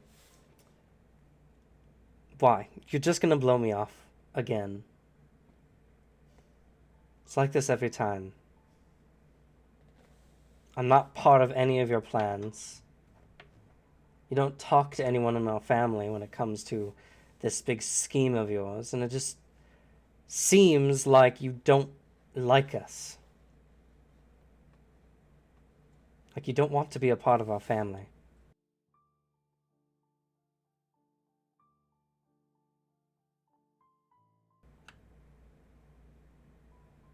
You're right. For a very long time, I did not want to be a part of our family. The expectations father put on us. Mother's pride. Even you, Amalia. The way you looked up to father. I felt so alone in our family.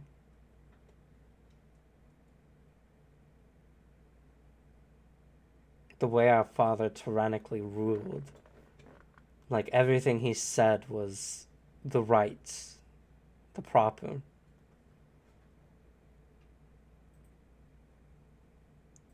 Many times I asked why we couldn't live with the mortals, and many times he said, because that's not the way of things. Eventually I stopped asking. I didn't feel like I could come to you, because you looked up to him. Mother also adored him, and thought he was always in the right.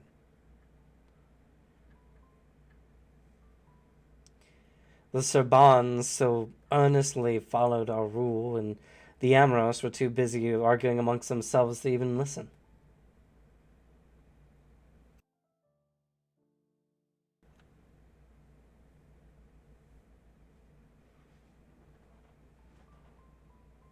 So you're right, I was alone. Then why didn't you tell me? Why didn't you tell Mother that you felt so alone?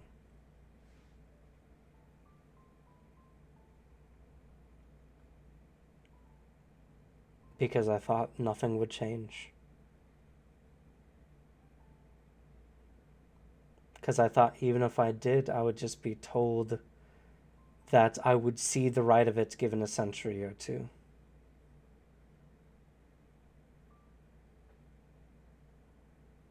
That even if I were to bare my heart to you both,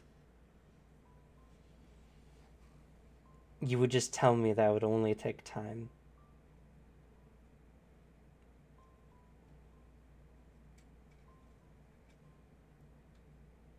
You know, in that decade that everyone was asleep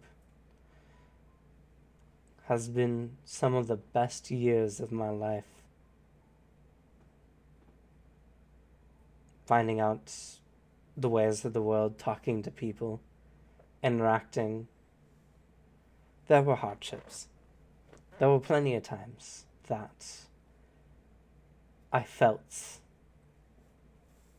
ostracized. And admittedly, I was desperate. I was desperate for them to see us as more than just monsters of legend. Even after being beaten, bloodied, and helpless, I was desperate for someone, anyone, to accept me for who I was. That's the thing with mortals. They don't wait centuries to change their minds.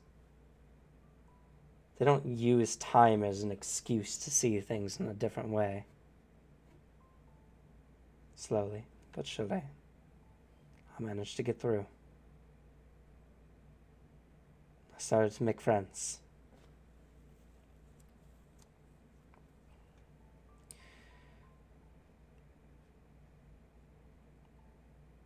None too fancy.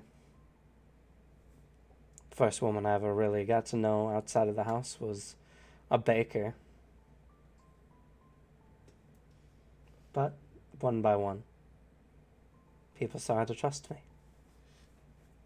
And when they saw that I honestly were out looking out for their own well-being, they started to believe in me.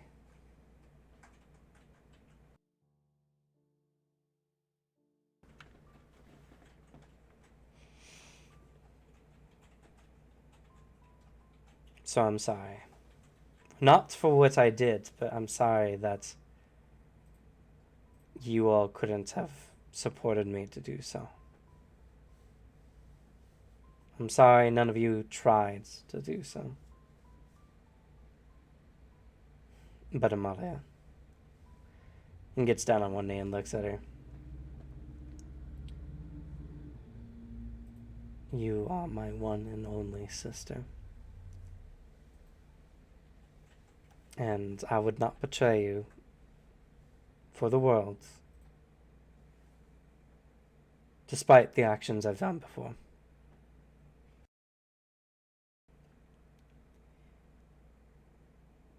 I'm doing what I think is best for us and everyone. I refuse to make this line between Vitella and non-Vitella. I want what's best for everyone.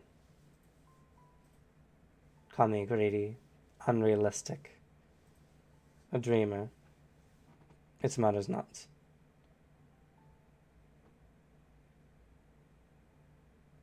I proved today that anyone, no matter what they look like or how they were born, can be protected and appreciated by complete strangers.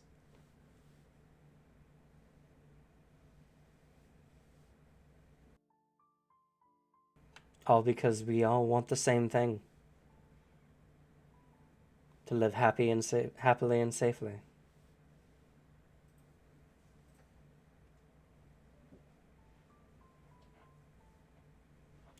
Her eyes are cast down. Her lip quivers a bit. You're the same as father. You don't like to let anyone talk when you're giving one of your speeches.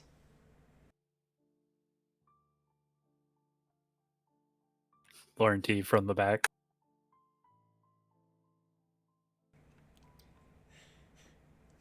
I'm sorry.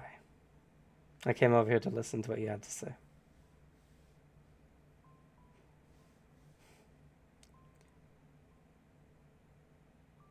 I'm sorry you felt alone, brother. Was life truly that bad before? Was the way we were living truly that terrible that you had to change it? That you couldn't just be happy? We were safe. Father made a good life for us here.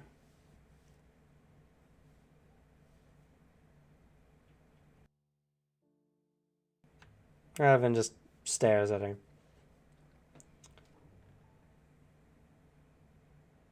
I just want that for everyone.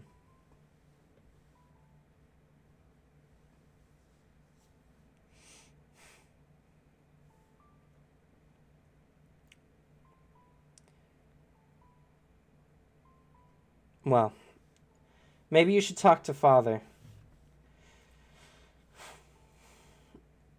Maybe you guys can come to some kind of compromise.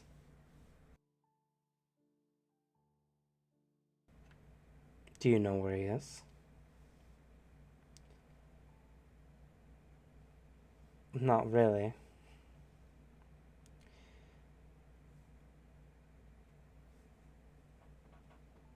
I just saw him leave the house with a large crystal thing.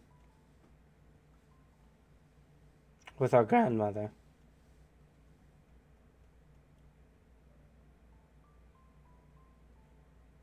Our grandmother.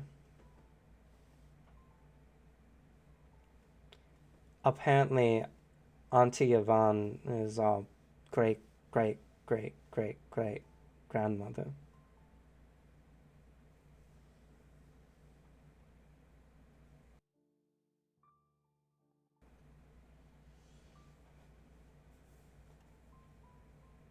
And he left in a crystal, you say? Or with a crystal? She nods. You didn't see the First Lord anywhere? I never saw him.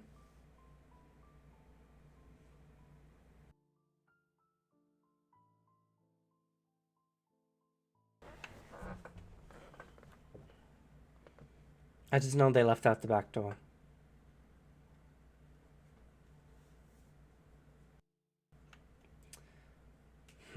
And Radaman gets up and addresses everyone. Well, considering everything, I would have to say that the First Lord was unable to defeat my father. And I have a suspicion that the First Lord's fate is somehow tied to this large crystal that my father carried out. So said my sister. And she said he went out the back door. Yes. Well, Sassy pauses for a second. The only thing generally in that direction is the mausoleum or the crow house.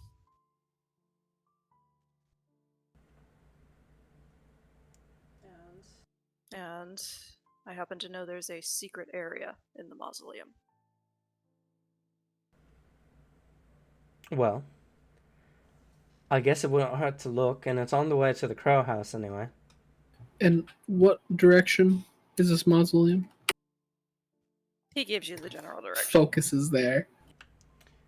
You don't sense anything. Huh. Well, besides the crows in the crow house. Yeah.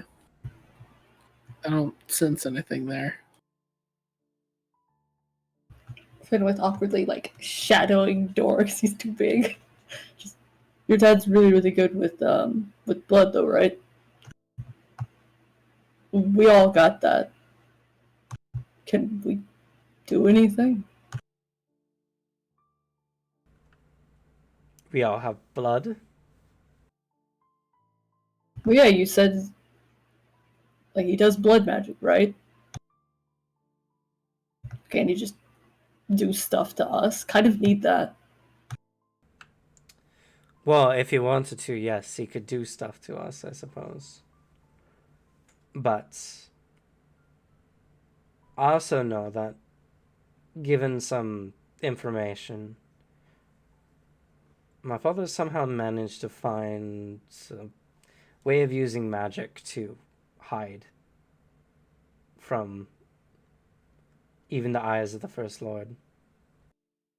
Yeah, he said he couldn't see into the city until, he just points at Anastasia. Well, I certainly definitely not more powerful than the First Lord, so could be in the mausoleum. Might just be hiding.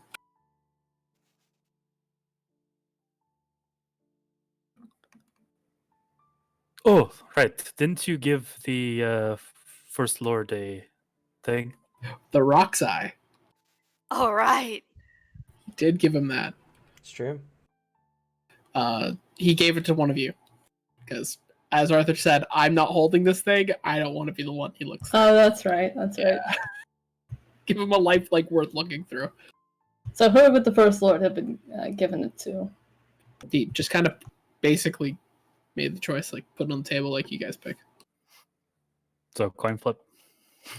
He would have left it to the First Lord. Whoever wants it. Alright, well, let's see. Ishtar, probably not allowed. Everybody's gonna go, no, he doesn't need to see what all you're doing. So it'd be between Alexi and Finwith. Finwith was more loudly like, no, you need to do stuff, so I guess Finwith will have it. All right. Plus, any sick fights you're gonna be in, Alexi, Finwith's gonna be in them too. Also fair. So he rifles for the rock's eye, and we'll try and look through it. You look through it and you see darkness. Well, that's not good. Well, actually, it might be okay. He might be in the shadows doing that thing that he does, but I don't... It's just dark. He also might be sleeping, maybe. Well, not sleeping, probably, if he fought. Richard speaks up, or it's in his pocket. Yeah. Is there a way to trace it? It isn't there. It actually doesn't see through the eye. You see through the vision of the person. Oh, it's still dark. Oh. Okay. So no pocket comment, Mr. Snarkman. You better retract that pocket comment. Then he Or else. says, it probably still doesn't work through anti-clairvoyance. There shouldn't be any anti-clairvoyance. Apparently, I destroyed whatever was blocking the vision. Well, that blocked the whole city. He might have something that just blocks a couple people. Small place. And he talks it Sounds that way. like you gotta break another gem. Apparently, that's what I'm good at. Wait, gem, you said? Yes. Didn't the First Lord just leave here with a gem not too long ago? Or sorry, not the First Lord. Iqbal leave with the first gem not too long ago. Or crystal, rather.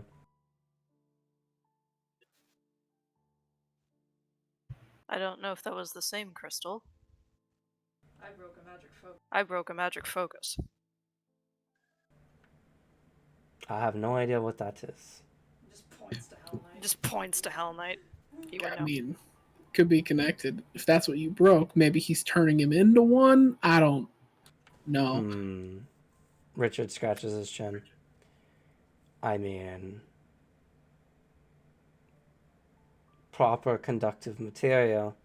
The First Lord is a never-ending wellspring of dark power. Oh, like Claude. Right.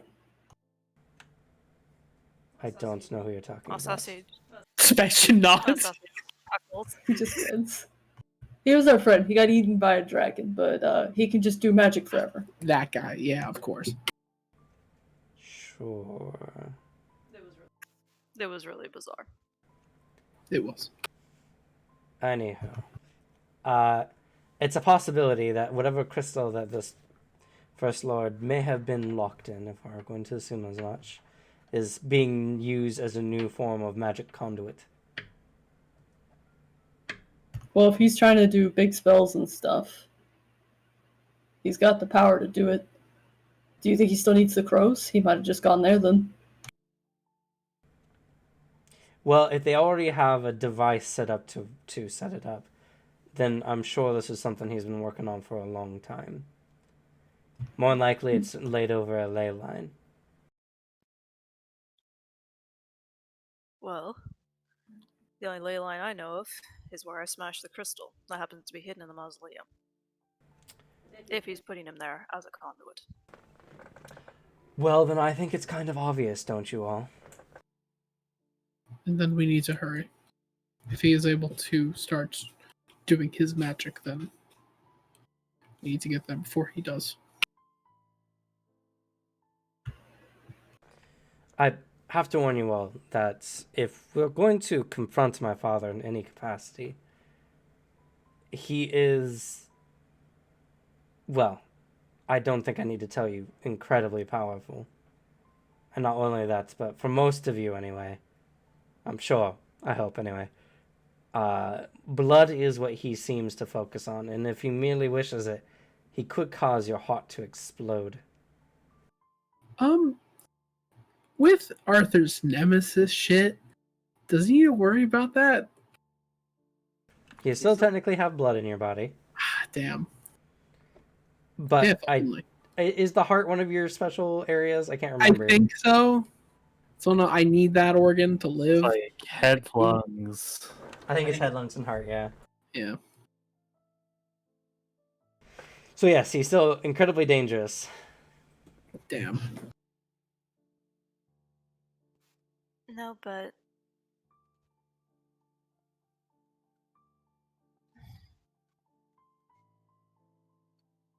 I don't know what we'll find there if we do find him. But if anything, we could still be close in hand just to help out if something goes wrong. I promised the First Lord I'd help if anything did happen. I didn't think he'd need it, but Anastasia picks it. And based on what you told me, I can't just let this slide. Besides, I can become one with the shadows. I'm just saying that this is incredibly dangerous, and whoever decides to go will be risking their life. we've been doing that from the get-go. Doc just aggressively flicks a hand. If we fail to do this, everything we have done in Rosencratz will be for nothing. We just passed through the forest of Gehenna. How much more dangerous could it be? Yeah, we killed the whole demon lord. That was fun. Well, I don't I enjoyed know Sandbox. how powerful demon lords are, but still, I just wanted to say as much. I figured you would all do this, and I don't think it's worth your lives. But I'm not going to stop you.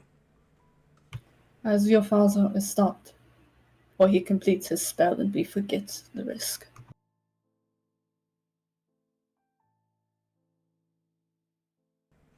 He nods. Alright. Well, let's head to the mausoleum then. Radovan, what would you like us to do when we do confront him?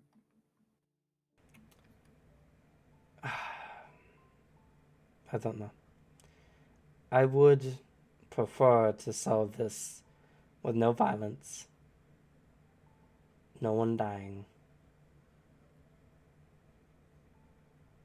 But I don't know if anyone here present is capable of guaranteeing such things.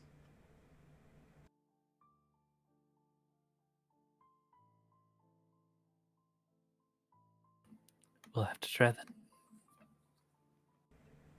He nods.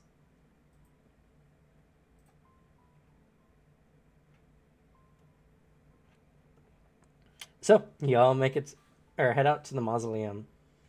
A semi-important thing. How many minutes has it been since we fought the Inquisitors? Yeah. 30 minutes.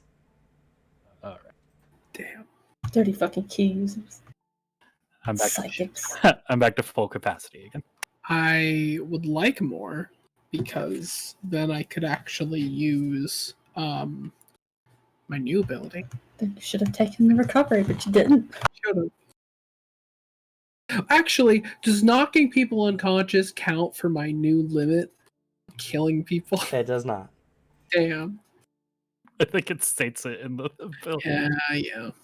If I turn into the Ignis and just fully go for it, can I just burn out all my blood and just be the burning skeleton? Will that make me immune to an Iqbal? Sure, you won't survive once you run out of Xeon, but sure. No, for the aesthetic, he always reverts. It's just really gruesome when he does it.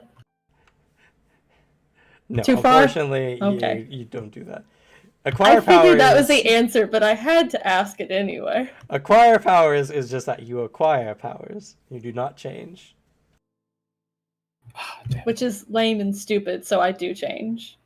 Just partially. Well, Is there anyone in the party I can mooch some key points off of?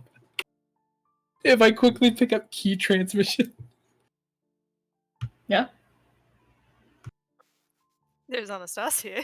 Benwood doesn't use active abilities, not yet. He just looks at you two. It's like, I don't suppose I could get some key from you. I have Just a no bit clue of what the energy. hell. I have no clue what the He hell just you're kind of talking about. I, I just need one hit. I just need a cup of energy. he just kind of like pats the fluff, and he's like, I don't know how to do. It's a lot easier with I know Anastasia. how to do it, but Oh, okay. He just like awkwardly holds out a hand. He doesn't know what to do. he takes it. And he's going to. You need any of your key points? I mean, don't knock me fucking unconscious, please. I'm not going to do that. Don't worry. How many key points do you have? Let's see. It'll be the total of your strength, dex, agility, power, willpower, and strength. Yeah, and you get bonuses if it's 10 or above. Or con. Con was the one I didn't say. So strength, dex. Just add up all your stuff. Anything not intelligence or Perception. perception.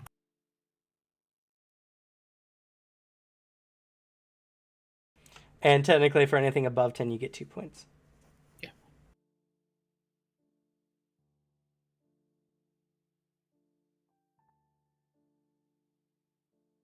All right, I have 40. All right, he takes 28 or 24 as he just kind of revitalizes a bit.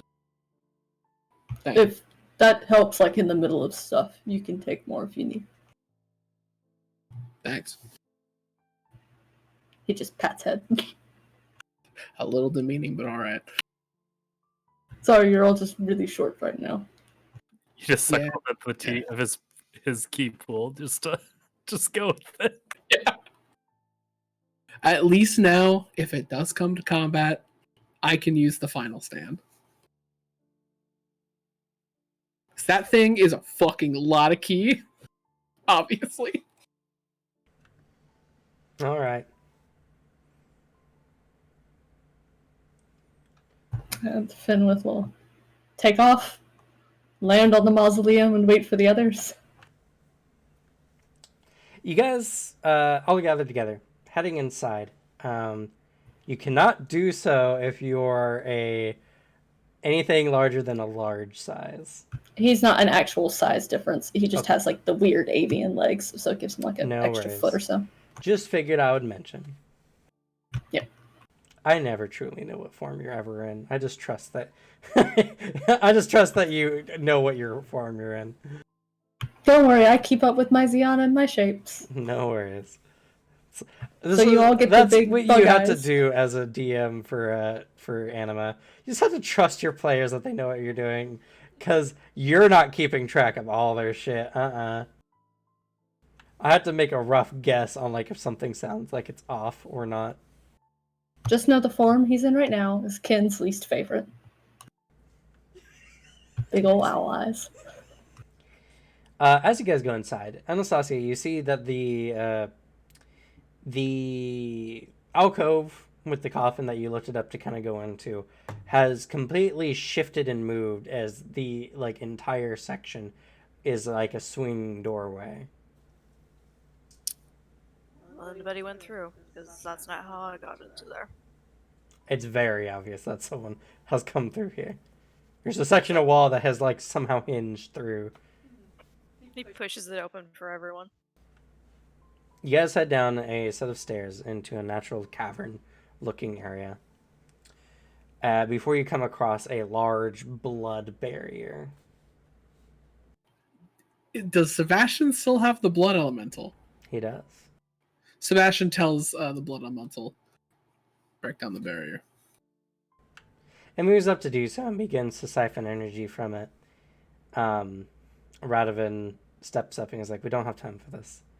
As he motions out with his own hand and incantates, and the barrier dissolves. I thought he was going to walk up and go... Drink it. At that, just kind of he turns to the blood elemental. Wait outside the mausoleum.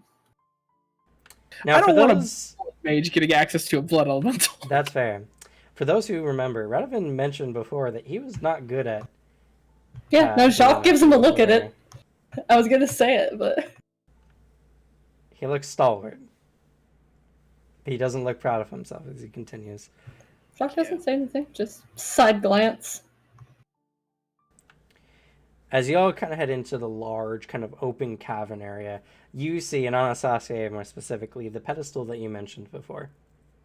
There are glowing runes that are now illuminated on the floor, and the large crystal with the faint image of the First Lord T-posing inside can be seen. As Yvonne is kind of standing off to the side, and Iqbal is looking over the crystal. And as you guys kind of enter in, he side-eyes you, but continues doing what he's doing.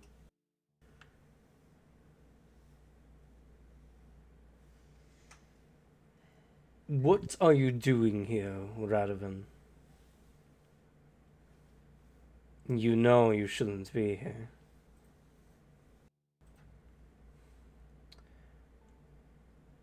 I'm sorry, Father, but, you've never been one to really read the room, as it were. Saying that now just seems petty and demeaning. Iqbal's expression hardens a bit. You know I do this for our own good. The mortals will never accept us.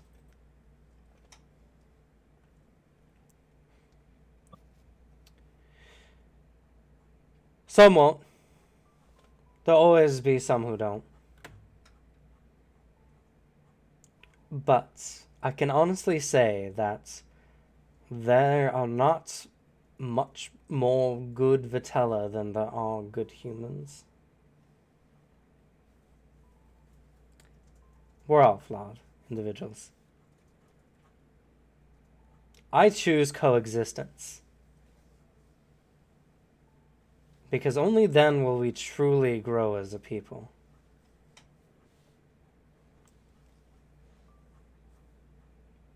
We've stagnated once before and we're stagnating again.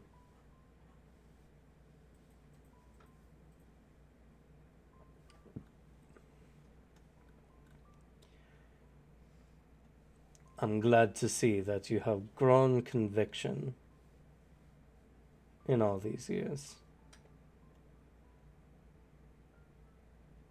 Something you get from me. Iqbal places his hands upon the large crystal. And there's a sudden rushing of energy from the crystal through Iqbal. And you guys can see that kind of crown of downy-looking white hair suddenly thickens and grows black. His hair begins to regrow across the top of his head, and he seems to de-age a considerable amount.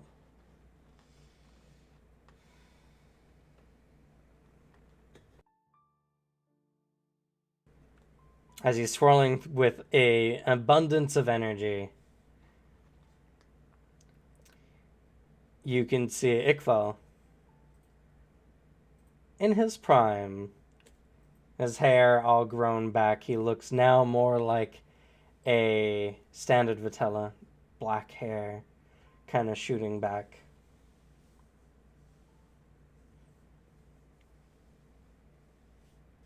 Honestly, doesn't even look that much older than Radovan at this time.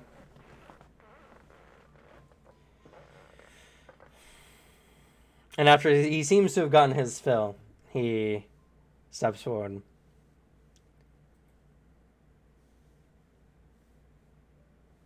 We will do things the way the others did, when they couldn't agree.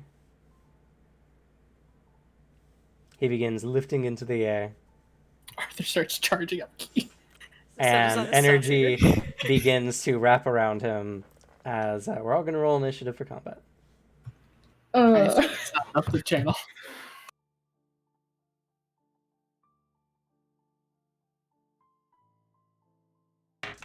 So we got to change the music. Was that enough time to charge up at least a round? No.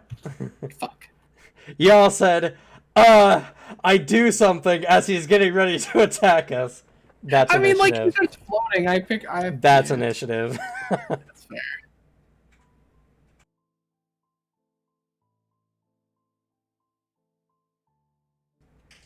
Let's see. What do I want?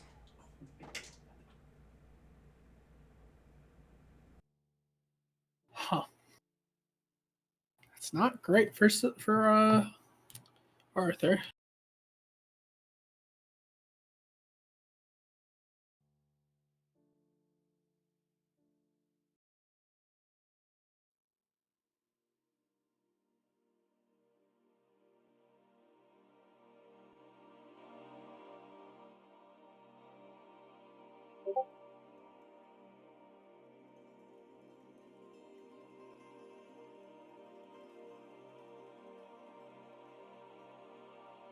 Okay.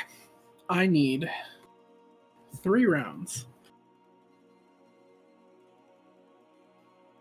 That's a lot of rounds, my dude. Well, total. But yeah.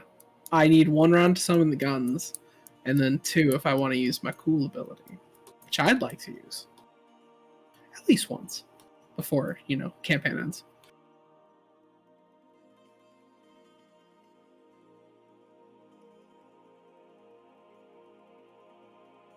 That's not the music I need. It's too serene. I'll be back in just a quick second. No worries.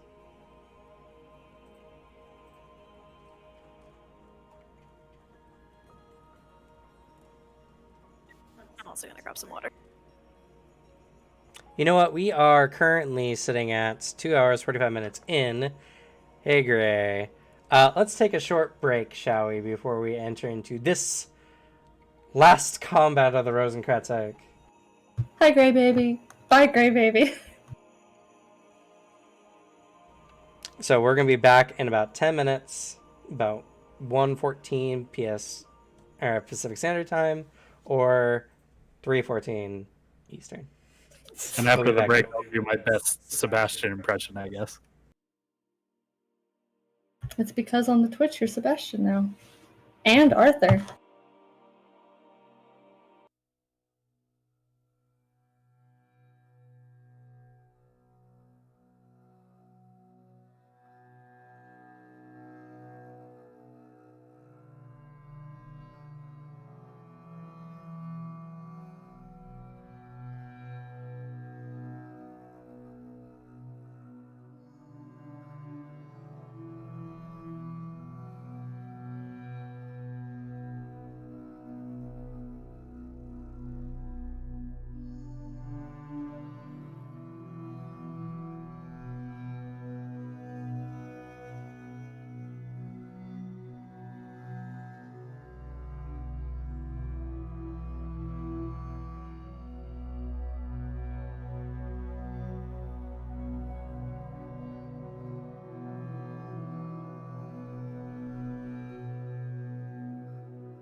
All right, we're back.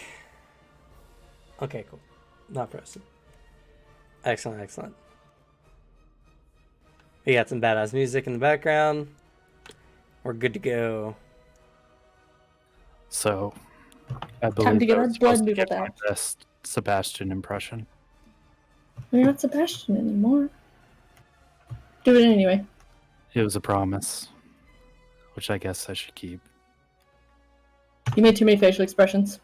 Gotta have the blank face. He sounds like he's genuinely like, this is something I promised a long time ago. No, It was a promise. I guess I should keep it. I agreed to do this. That would be him during like an advertisement. I am legally obligated to inform you should purchase this. You should play Raid Shadow Legends. If you use my sponsor code, you can join my guild and get 30,000 gold. If you're weak, I'll kick you out. Sorry, that was not in the script. Look at all these 1-stars underperforming. They will be sacrificed.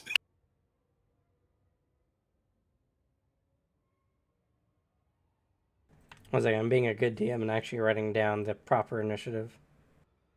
I really wish if the Cradle Script campaign blows up, I want to see just shit like little text posts, comics, whatever. Just Sebastian having to do just like really dumb shit in his monotone voice. I need Vale's characters to be written in the chat.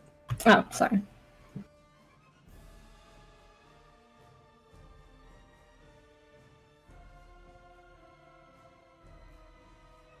Oh god, I'm actually in a fight. I need to pull up all the psychic abilities.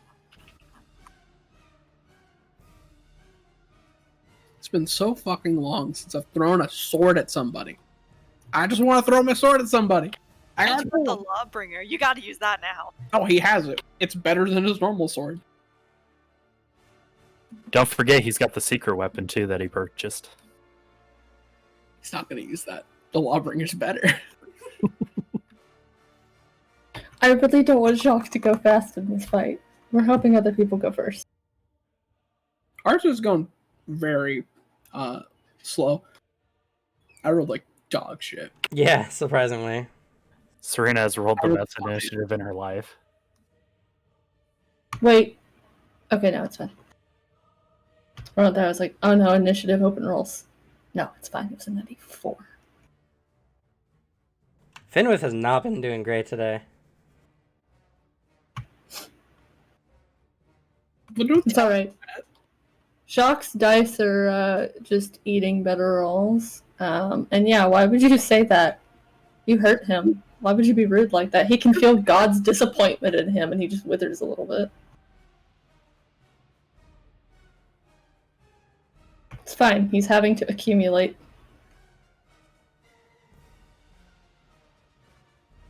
Luckily, the only thing he needs to get off this round he can do. Oh, you know what I want to see actually? Now that I'm thinking about it, I want to see Sebastian having to do some of the dumb shit Light did in Death Note. For like all of that man's superior planning and tactics. I want to see I take a potato chip and I eat it. Take a potato chip and I eat it. I do homework with my left hand.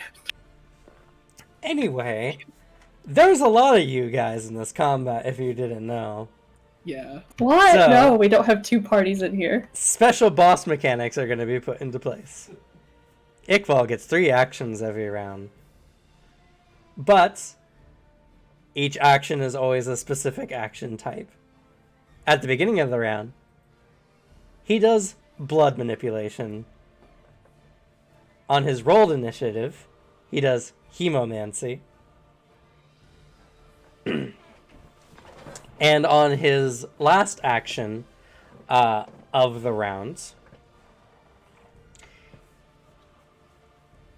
let's see, there's, he does blood puppets, hemomancy, blood manipulation.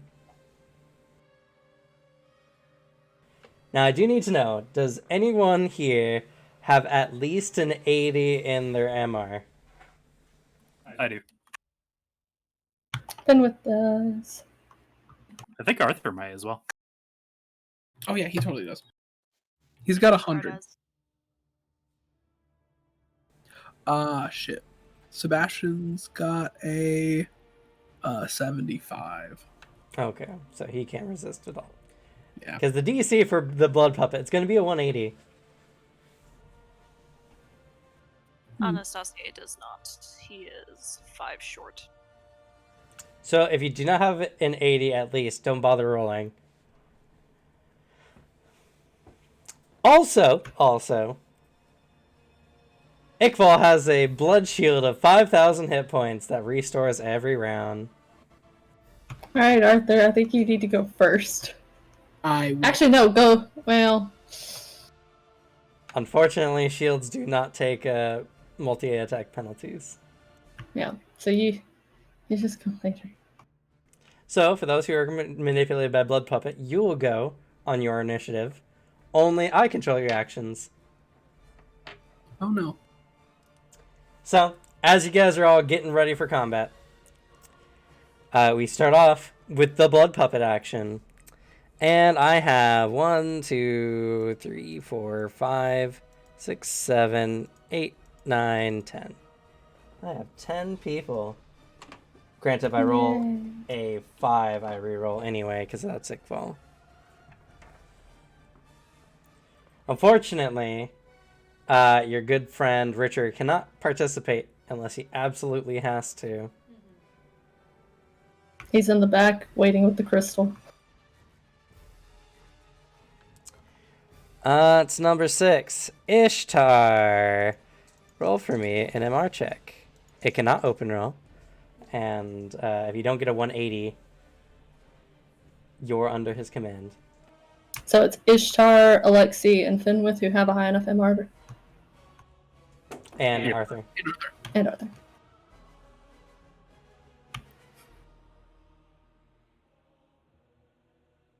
Half each the parties. Also makes sense that everybody who uses the power characteristic are the ones that are the ones able to. That plus Elan shit. That's true for Arthur, especially. And Finwith gets 100 if it's to resist death. Because of hard to kill. Fair. I am 1 point short. Rough. Alright, Ishtar is under control this round. So we start off with Serena. Yep. Well, the goal isn't.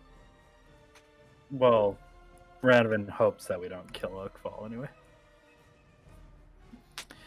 So Serena is going to start off with throwing up a screen of light on everybody. Okay. Is it like area based? Oh no, I have the mental pattern that allows me to choose to shield other people. To choose to shield other people. Can you do that for like multiple at once? Let me double check the verbiage.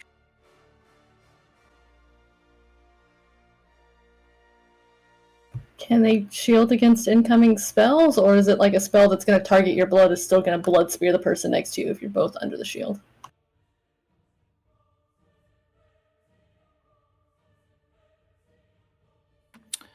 I just don't suffer penalties to psychic projection when protecting others with a shield.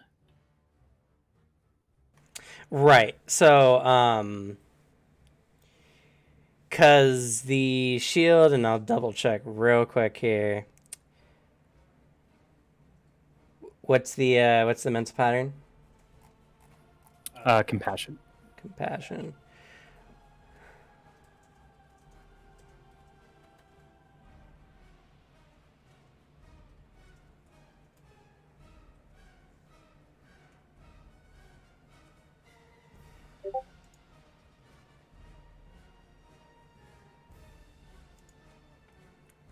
He can't use your spells, so you're fine. He can't force you to accumulate Xeon. So, if anything, you're probably one of the better people to take over, since physically you're not as dangerous. Do scritch with your claws. You know, she's not hitting Finn with that, right? Bum, bum, bum, bum, bum, bum, bum, bum, bum.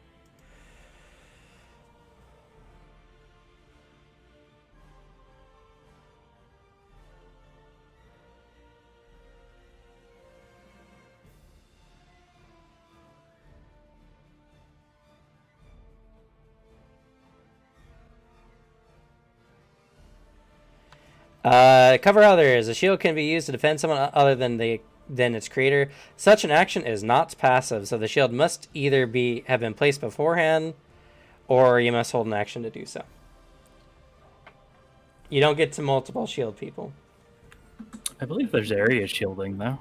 There are some spells or abilities that do, though they are very particular. Oh, it's a light spell. Or ability.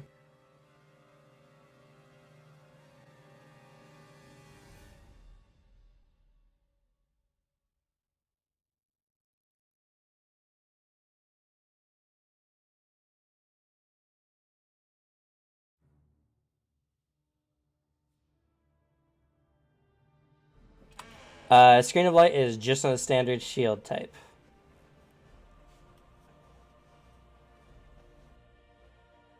Where do you see the differences? The ability will state specifically if it protects other people. Because how a shield works is you don't just create like a barrier around anything. You physically move to stop it, as if you're guarding with like a shield, like a normal shield. Only this one's made of power, specifically. So, for instance, Ishtar has an ability called like Shield of Peace or whatever. That states specifically it covers everyone within like a 60-foot radius. Your shield is a specific shield. Now, you can use the ability like every turn and have various screens of light active, but you can't just guard everyone at once.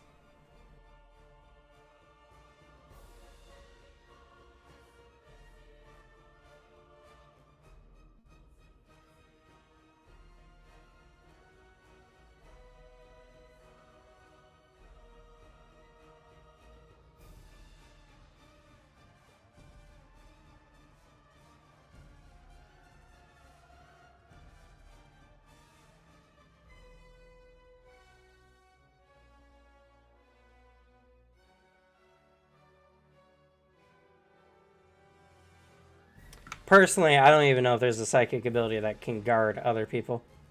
Or, like, can guard multiple people. Though, normally there's a minus 40 if you use your shield on someone else, but because you're compassionate, you don't.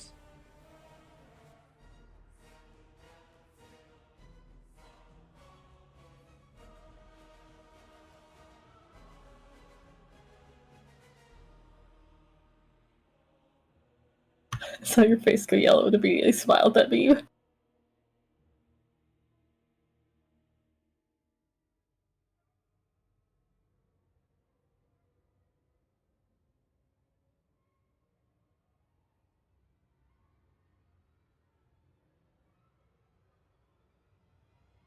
right. Well, she'll hold the action then. Okay. That being the case, we're going to go ahead and move on to... where's my initiative sheets? Granted, that scene with the Amoros family wouldn't have happened then. Well, But it happens. did not know at the time, or at least it wasn't relevant at the time, really. Regardless, it could have just been you used a light shield to stop the guy from snapping the guy's neck. And that scared them all equally as so. I mean, it's irrelevant, really. But yes, no. You can't multi-guard people unless the ability states otherwise.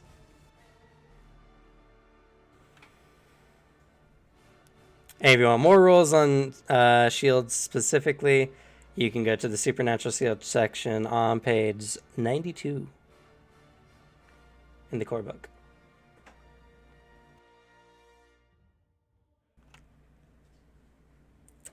That being the case, Anastasia.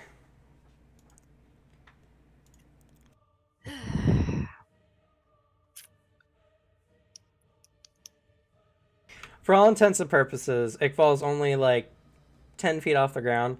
He's within reach of most melee weapons. Okay.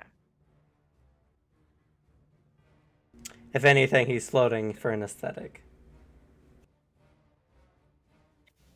And Yvonne's not looking like she's gonna jump in the fight. She looks like she's not participating. Okay.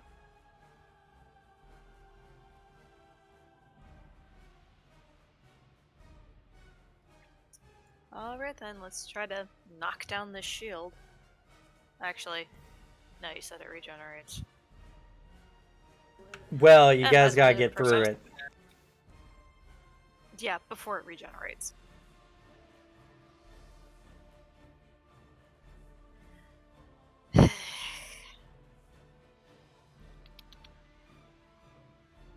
Well, he's going to try attack the shield, see what happens. Okay, go ahead.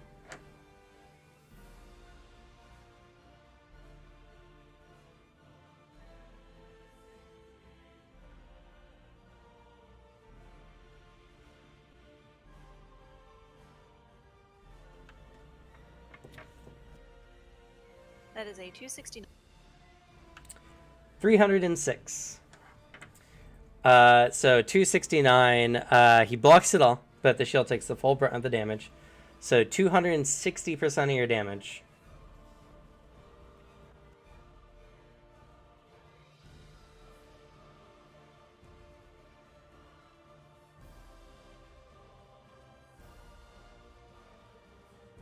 That's not the right number.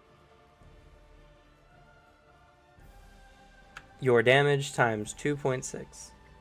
Yeah, no, it was trying to tell me 5 million, which was not right. What's with you guys today with these weird numbers? It's the calculator app, I swear. I don't know what's wrong with it. 338. 338. Okay, that's first attack. Looks over at the crystal. Does it look very similar to the other one that he smashed? Similar-ish, yeah. Can you Hulk smash it though? Hulk smash? No. He doesn't want to try and hurt the First Lord. Finwit smash? Okay. Don't Finwit smash. Well then, since he has 2 attacks, may as well send his shadow to pierce through a section of the crystal to see if that does anything. He's trying to aim for an area where the outline of the First Lord is not visible.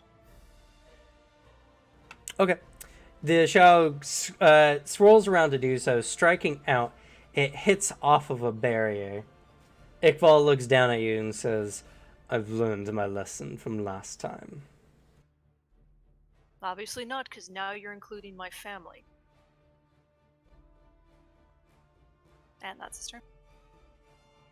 Alrighty. Then we're going to go ahead and move on to Jacques. Fuck. He wants nothing to do with this place. Nothing to do with this shit. Ah, fuck, I gotta bring up the Hemomancy book. Oh, you don't have to do that.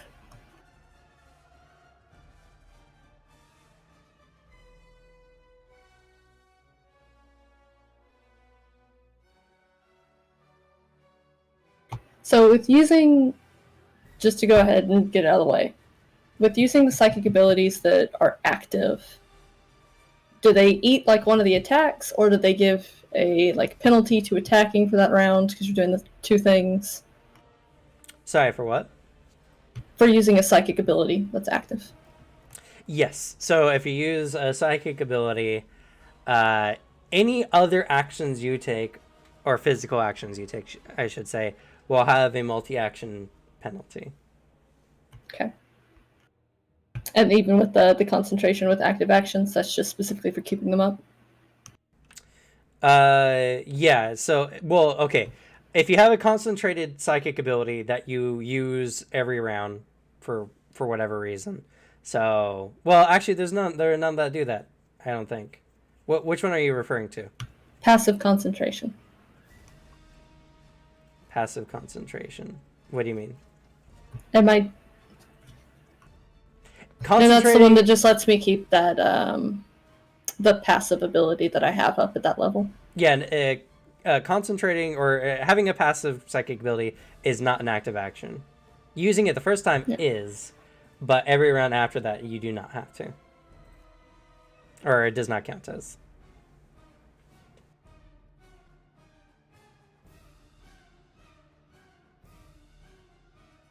All right. Well, I guess I at least have a thrown weapon. But we have a concern, which is Doc is surrounded by people, and Ishtar just jerked without control of herself. Which is not good if Jacques hits somebody.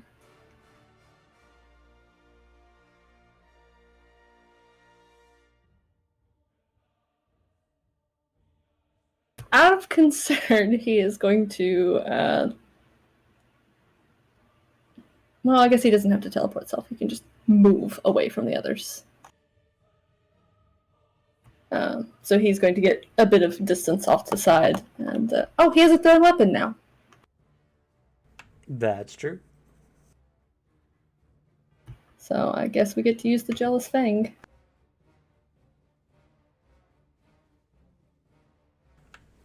Does it have some kind of returning property? He can relocate object Okay. if need be, so he can fetch it. Yeah, so if you intend on using that this round, the attack will suffer a multi-action penalty. Well, he has like the dagger with him right now, so he'll relocate it later. Okay. So at the beginning of other turns. For now, at least he just moves away from everybody on his own 2 feet. Okay. And then we'll toss the dagger. Toss away.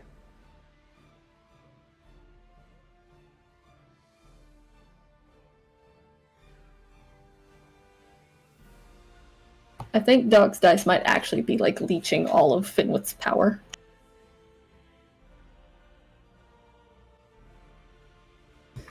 Alrighty.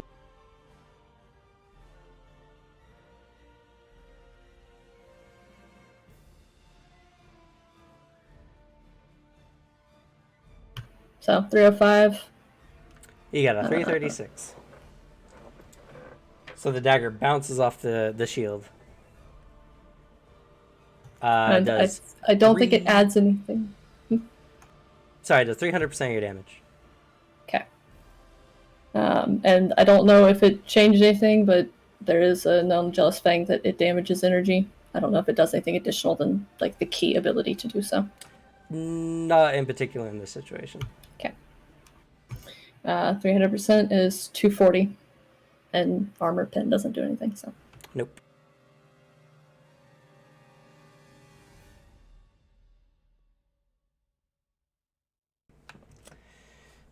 Alrighty. Got your first attack.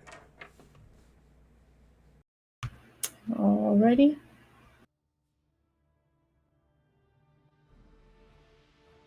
And he's still in range to be able to get to you. Yes. Okay. If anything, you can just say you threw the dagger and then ran up to him, or as you ran up to him, so. That's fair, yeah. Then we'll just do that. Catch it on its rebound. Not quite how that works. It's fine. I still have the saber. I guess unless you wanted to make a style check for it. He has some style, but it's not like Finwith style. You would need a minimum of 180. Nah. Okay. Finwith, yeah. Dot, no. So you throw the dagger, it bounces off the shield as this whirl of energy passes by.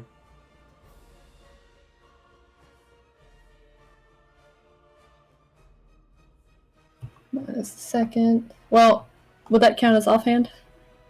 Chucking it? You would have had a penalty to do so. Unless you're ambidextrous. Well, even if you're ambidextrous. We can just say you're swapping your weapons. It's fine. Okay. Okay.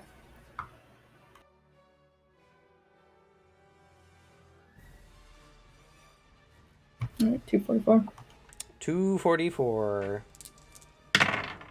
Over 300. So, 240% of your damage.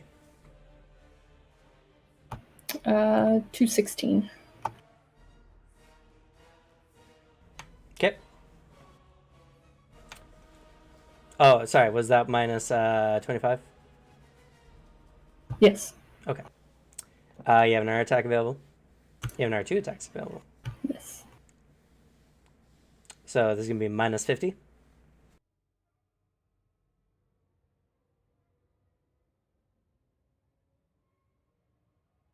He's trying to murder Finwith's dice. I don't appreciate it. Now we have an open roll. Okay. It's fine. I'll just slowly tick down the shield. Surprisingly, you got by it as he only got a 292. Oh, fuck. I rolled pretty low on that one. The difference is 20. And he is not wearing any armor, or at least nothing that can stop your weapon. So 20% of your damage. 18. 18. Okay. He takes 18 points of damage and passes the check. Of course he has a VR check. He has a pretty good one. Unfortunate. It's fine. Doc's been borderline useless for a while in combat. That's not his domain. But hey, you did do damage to him. Yeah. Oh, and right, another. Yeah, and our attack at a minus 75.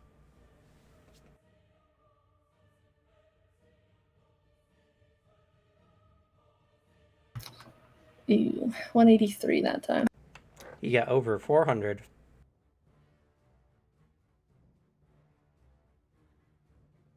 It's fine. We poke the shield. So a 180% of your damage. 162. 162. Oh, I apologize. You still do 290% of your damage from your last attack to the shield as well. Okay. The part that did not get through. So 290. Yes. That is going to be 261. Okay, and then 180. 162. You guys have passed the first 1,000 HP threshold. Godspeed, people who can hit him. It's Alexi's turn. All right. Lexi's going to accumulate. Alrighty.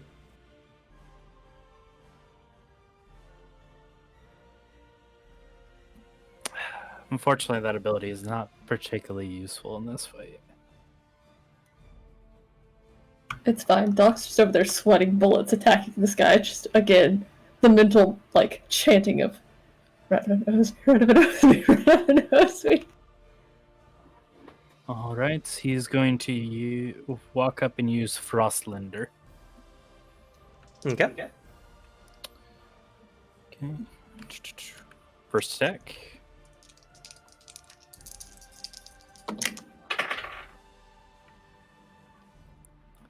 $247. Over 300. So 240% of your damage.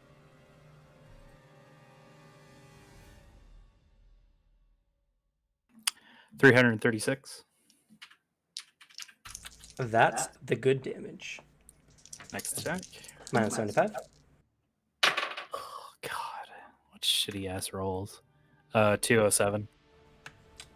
Over 300. So 200% of your damage. 280.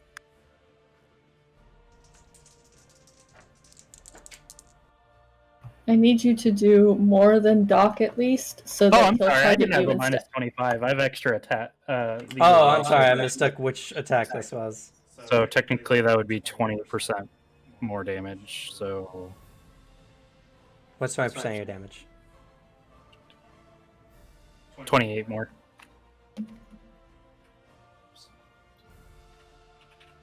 Uh, 243. Over 300. So 240% of your damage?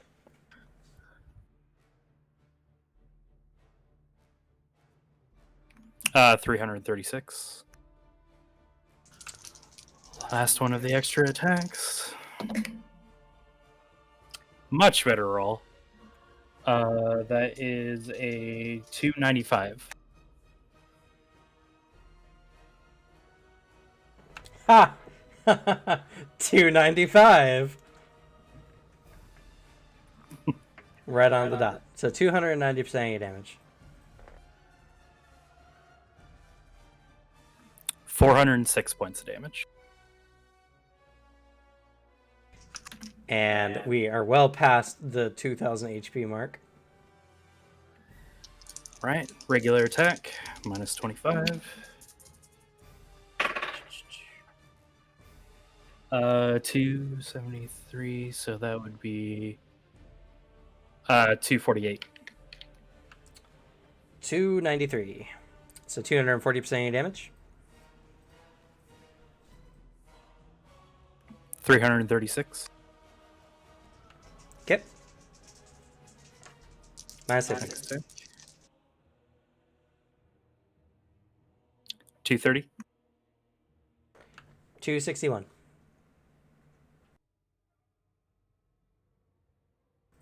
So 230% of your damage. 322 points of damage. Okay. 3,000 damage. Whew. And Arthur hasn't even gone yet. I go Sweating We're pretty much bullets. setting up for Arthur.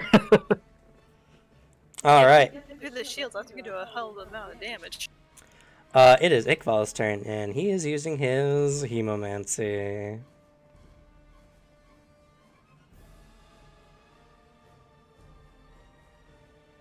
Let's see. What does he want to do? He has a lot of nasty things he can do.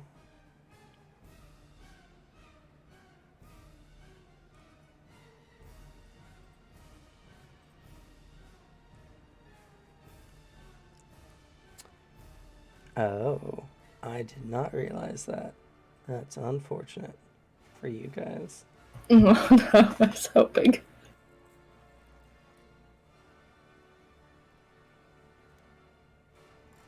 Have you considered not killing us all? Okay. So he is going to pick a target. I'm just going to roll a d10. So none of you yet have seemed overly dangerous to him. Alexi does hit hard, though. Something to consider. Ooh, that's rough. Anastasia. Oh, no. Ooh, that's even worse. Serena. I need you to make for me an MR check, please. The difficulty is 180. Is he visibly casting a spell? Yes. Because I have a shield that can block supernatural stuff. Sure. Go ahead. And, oh, wait. 1 second. Nope, you can't. Well, he is visibly casting a spell, yes. You can defend this. It is a spiritual spell, so it's invisible, so it's minus 80. That's fair. I also looked it up where I thought the stretching came from. It's actually in the supernatural book. It's a rule, though. If you're doing like a single shield thing, you have a minus 40. It takes a multiplication of damage depending on how many people you're defending, and the other drawback.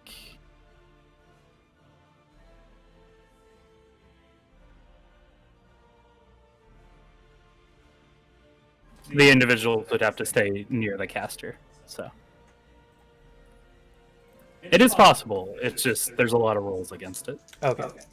I guess for future use, just remember the page, because I can't remember all the rules. Yeah, no worries. Alright, minus 80. Oh, fuck. And this is on myself. Which has extra special rules on top of everything. Well, first, make your potential roll.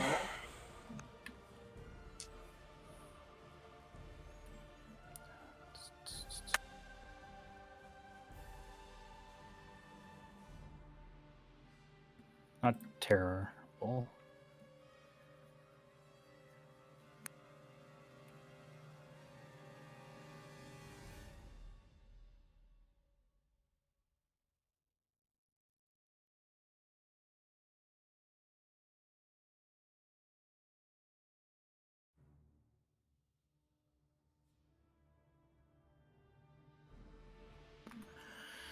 Alright, so 65 plus mastery was that, so 105 added on top to that is going to be 235, and it gets bumped up due to psychic inclination to the 240 mark. So 1,000 life point shield. Okay, irrelevant, but you didn't botch or anything. Now do your projection minus 80. It ate the roll. That would be a 202. Unfortunately, you do not block his attack. It's invisible, so as you guard yourself, unfortunately, Serena feels her blood begin to seep out of the various pores from her body. She is exsanguinated. So for the remainder of this combat, whenever you take damage, you take quadruple damage. Oh, fun.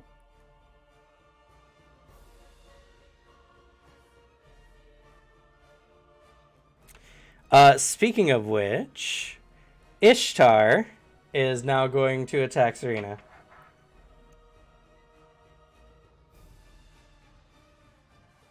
What is Ishtar going to attack with?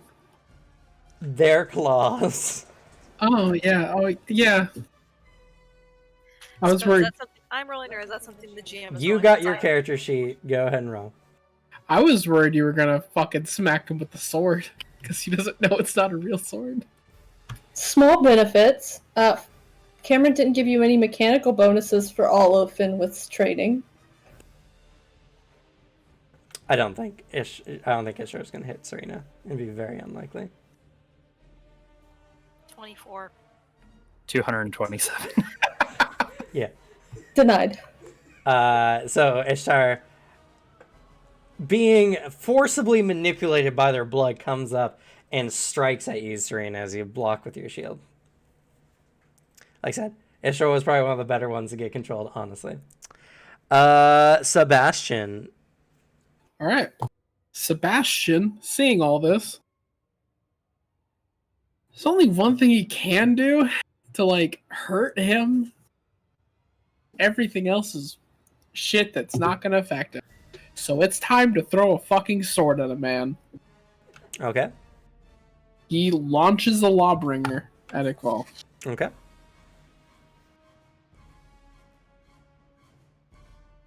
Potential first. I'm re-rolling that. That's a 1. That's Yeah, let's not have you hurl yourself at the shield. a pending fate.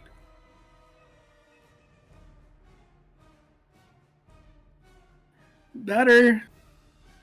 Not great. Oh well. Just my potential.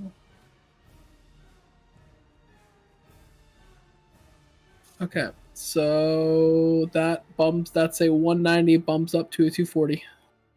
Plus 30 to my projection. Okay.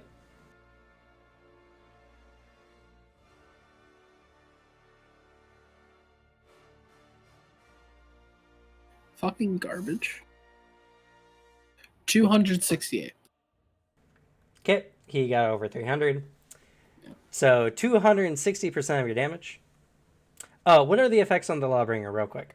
Let's see. I probably have it written out here. Because some Lawbringers have the effect to do extra damage to shields. I don't know if this is one of those. Plus 10 broadsword, stigma damage. Just has all wounds dealt with this weapon can only heal 5 HP per day, no matter regeneration, and recover by the blood. It does more damage. Blood of a supernatural creature, more damage is done. Oh, okay. So, no. Had to ask. I Yeah. honestly didn't remember. Yeah. I know some Lawbringers do that, and it's really terrible. So I mean, the shield is made of blood. Would the stigma cause the shield not to regenerate? Unfortunately, the blood is hardened as Yeah. it is a shield. how much? Do Vitellics qualify as supernatural? 260%. I would don't count the blood of a wizard would technically count as supernatural. 221.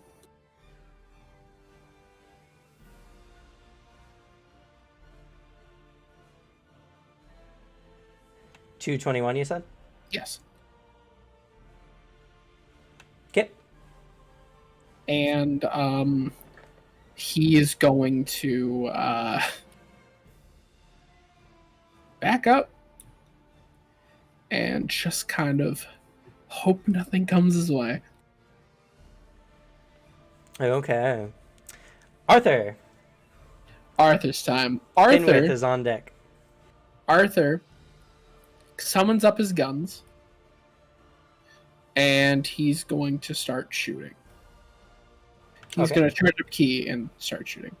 Actually, because there's a thing I have planned, but then there's also the smart thing of I'm thinking as Arthur desummoning his guns every turn. Because I don't want Arthur shooting you guys. It's up to you, man. Yeah, I'd rather not shoot you guys. That would get really bad really quick. Mm-hmm. Pinwith can attest. They do hurt.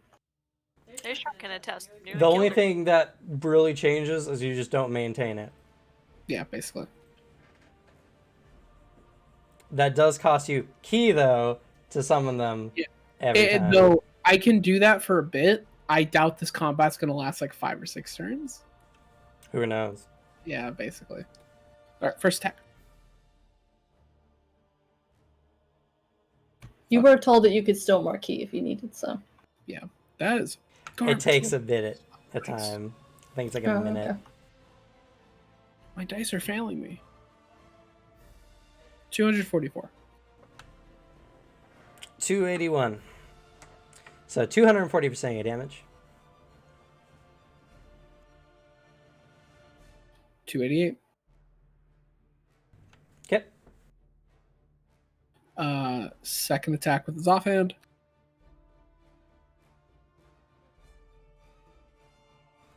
There we go.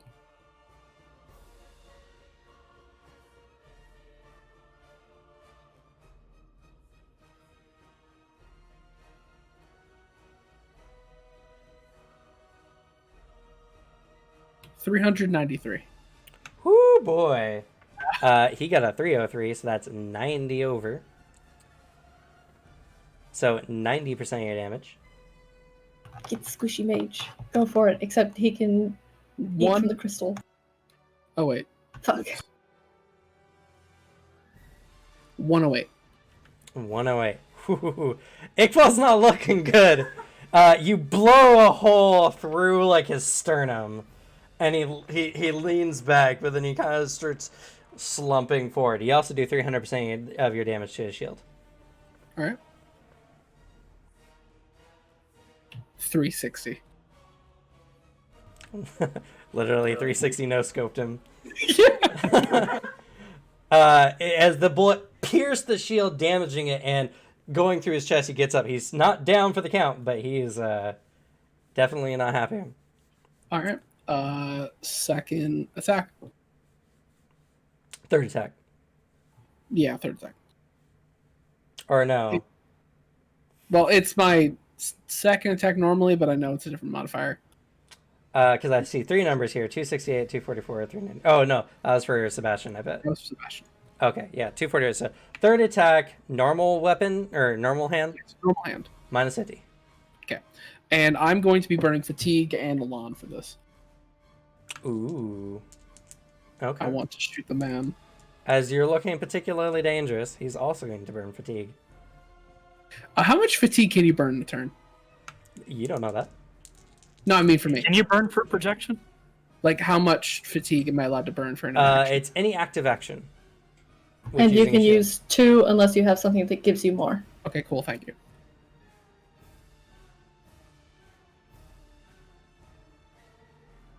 All right. I have my modifier. I burned 30 of my dark power and 2 fatigue. Okay. Noah somewhere clapping.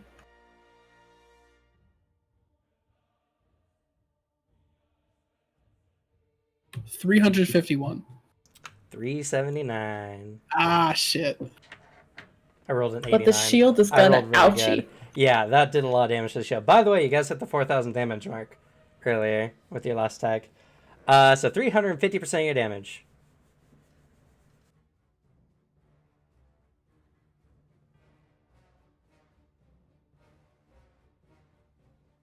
$360? Or no, 350%. thank you. 420. Yo. Okay. So that and was then on hand, offhand, offhand, I have one more attack at minus 70, I think. minus 75. 75. Might as well. Yeah, I mean every point counts at this point. Oh, we haven't been considering the armor penetration of our weapons. We're using the base damage against shields. This shield is special and doesn't. Yeah. Ah, I clarified say- earlier because my weapons do armor pen. I'm Oh. fighting a bunch of level 9 characters. Yeah, And otherwise, I'll just have to up the health of the shield. So, that's not good. he beat you. Yeah. So 200% damage. It's still more damage to his shield, so. 240, and as he does that, he moves his hands to the side, and the guns disappear. Okay, we got to fin with. So Finn with a whirl of wings flicks away from some of the others, kind of creaming around to the side. And as he does so, there's the accumulation, and he gets just enough as there's a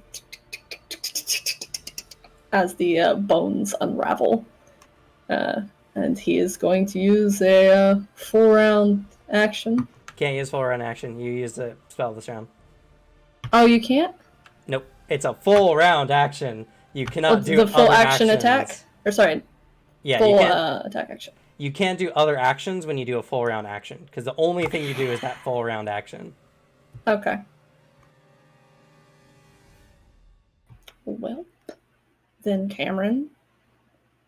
Why are you angry at me? I'm just telling you how to do the rules. I know. Let's see. You can still use regular attacks though. They will be So. at a penalty because you use a spell this That's- round. Fine, then it hits the shield even if it doesn't do that. That's fair. So he is going to just fly at a fucker. Okay. First attack is going to be at minus 25. Okay.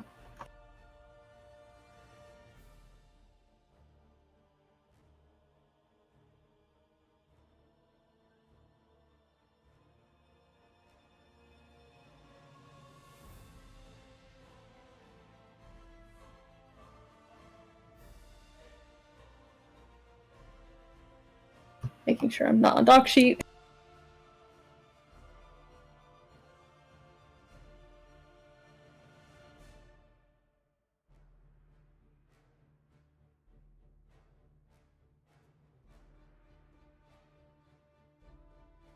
$284.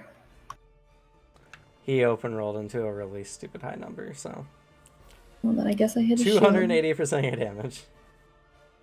I'm deciding And what I I- roll. And I don't get to use the double strength of a shield because it has none. Nope. So 280. That's 266.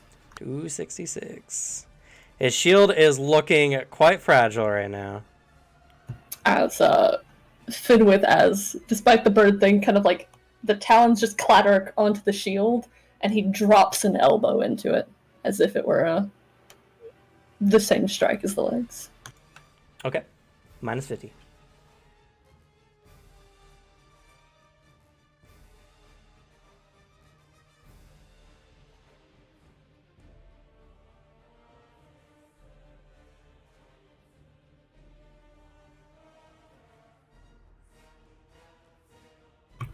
236 attack.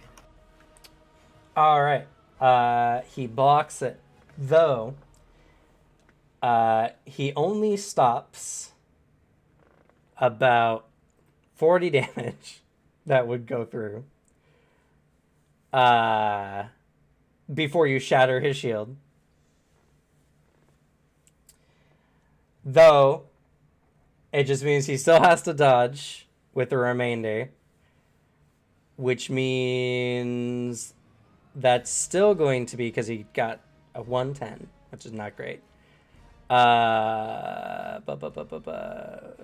That's 80%.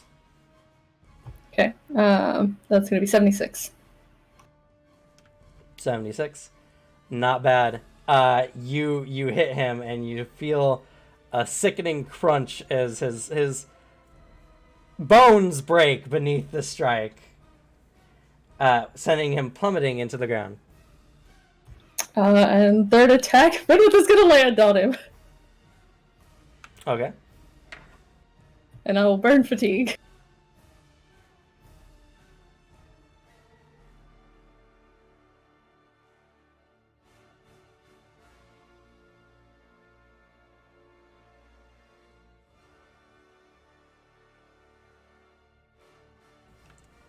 And this will be a minus 75.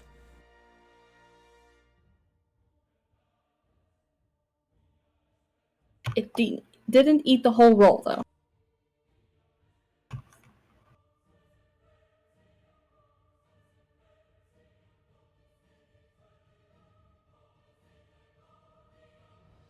A few from an open roll, but sadly not it.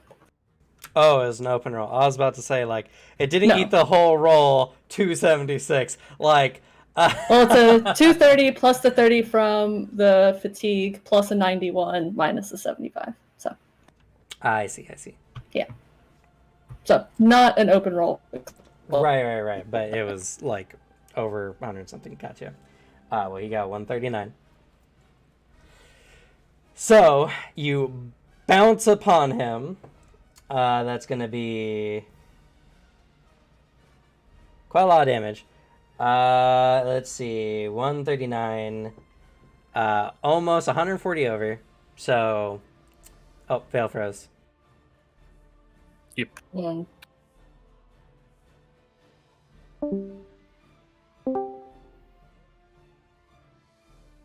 Welcome back. We try. We struggle. 140% of your damage, by the way. Okay. So, No, 130%. okay. You lied to me. Get out. It's a better number. It's a 1, 2, 3. Okay. As Fidwith comes down, hand like this, and just right into the like chest. All right. You do Drops all so. his weight in. You feel him mostly smushify beneath your hands. Hope you guys weren't planning on taking him alive. This dude can apparently just rip blood out of people, and mages do freaky shit, so, Fenwith was told nothing except how dangerous this guy is, so.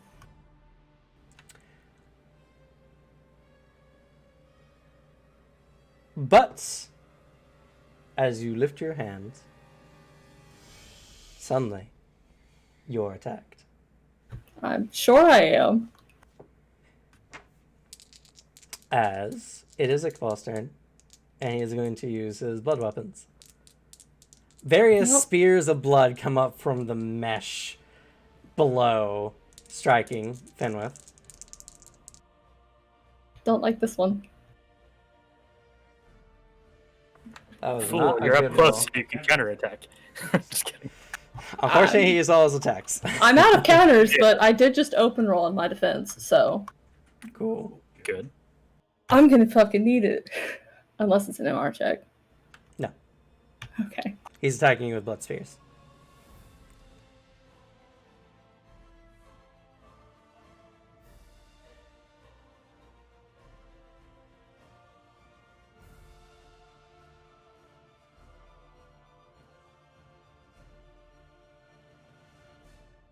Damn. Okay. Followed by an 84. Eat shit. So you move your hand away. A blood spear comes spiraling out of the mess. Dodge again, because you're being attacked again. Fair. Oh shit. It's not another open roll, but. And this one's going to be at a minus 30 for you.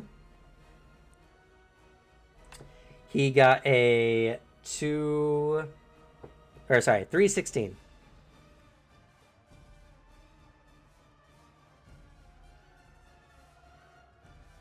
That one was a 92. Okay. What's your thrust armor? It is 4. Okay. That's just enough to negate the damage as another spear comes out of the blood, puncturing your hide somewhat, but not enough to actually draw any blood. And you're being attacked one more time. It's going to be minus 50.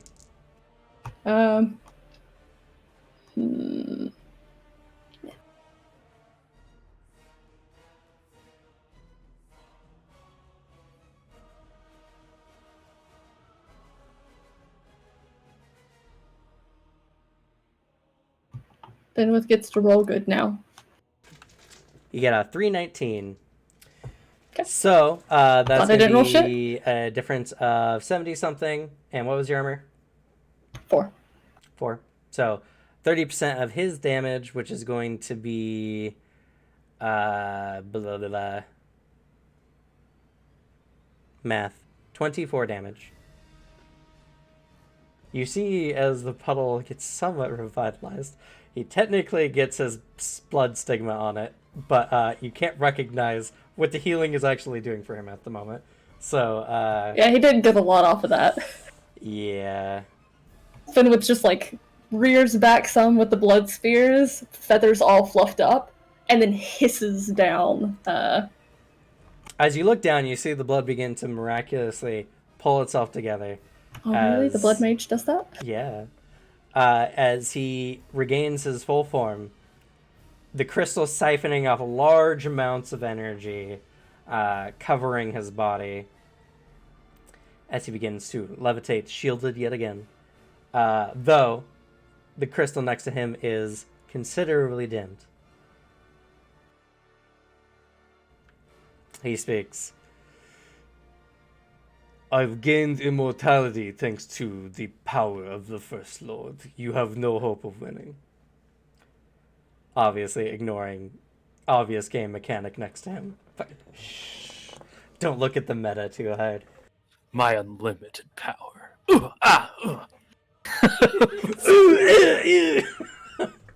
Prepare to suffer. I've been shot. I'm injured now. At the end of the round, rather than incantates and forms like a blood seal, before tearing it apart and Ishtar, you regain your senses. Thank you.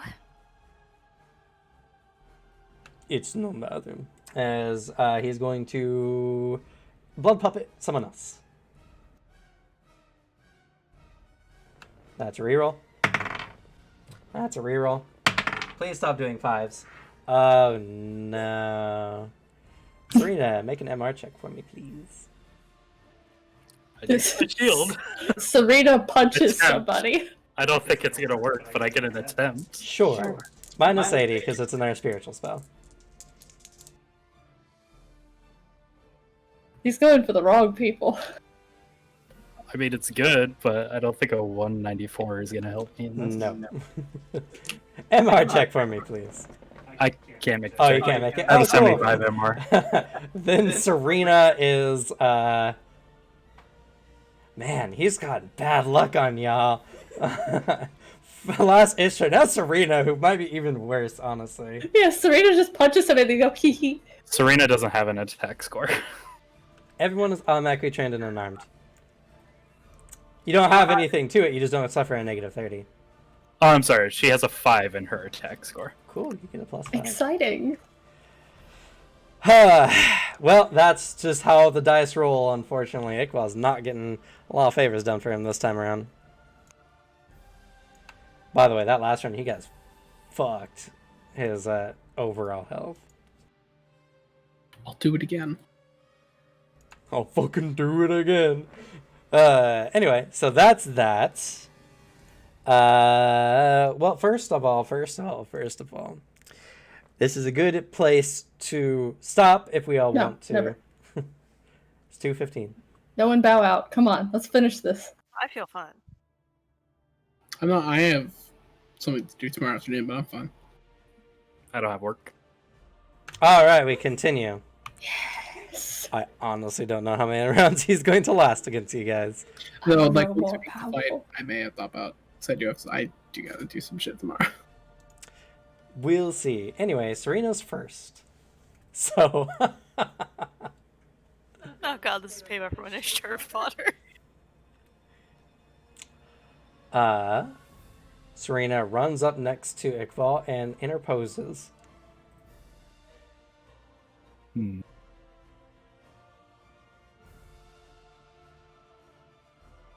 Not quite what I was expecting. You're a blood puppet. He can make you do whatever he wants. Isn't he also like floating up 15 feet though? Yes. But mechanically speaking, he's accessible from the ground. For all those who care, Serena will throw herself in the way of any melee attacks coming his way, or in any attacks or any attacks at least that originate from the ground level. And she will take quadruple damage. She got to go first. That's the worst. Anastasia, it's your turn.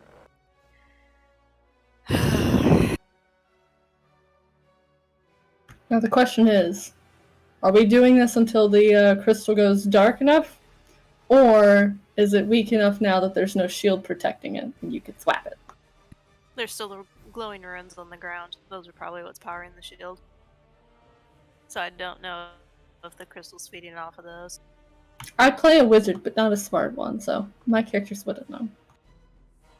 Who knows? You can always ask Richard. He's just chilling in the back. Sorry, reading something for this.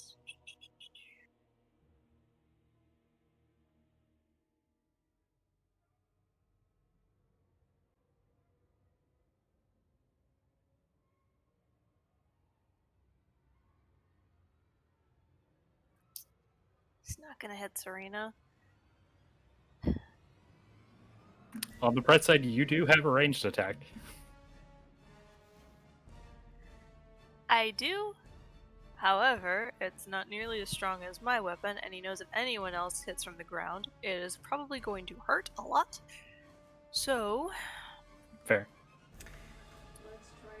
let's try trapping her and see what happens. Okay. As his shadow just suddenly lashes out in Serena's direction and starts forming like spider webs around her in an attempt to trap her. Okay. Serena will be counted as being surprised because Iqbal doesn't know it's coming. So, Serena, go ahead and dodge with your feeble little legs at a minus 80. Well, that does eat her entire defense. But let's see. So, what do I need to roll for trapping? It's a trapping weapon. So let me see if the rules are that different for trapping weapons. I believe it's all the same, though, which is like a minus 30 or 40. I believe the thing with trapping weapons is you can attempt to trap or disarm somebody if you successfully block them and get a counter attack on it.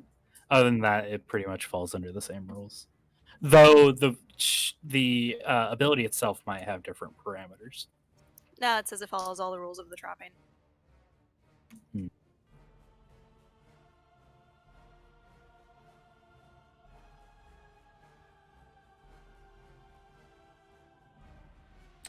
Trapping weapon. Unlike such, the character trapping with one of these weapons uses the strength of the weapon. This represents the weapon's own intrinsic usefulness in ensnaring an enemy. Naturally, the bonuses for opposed checks between opponents are still made according to their own abilities. In this case, a weapon of quality adds +1 to their weapon's strength for trapping, for the purposes for each +5 to its quality.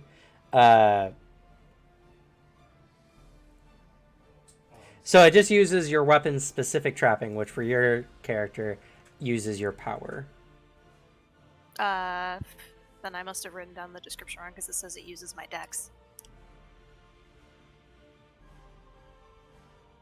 For trapping?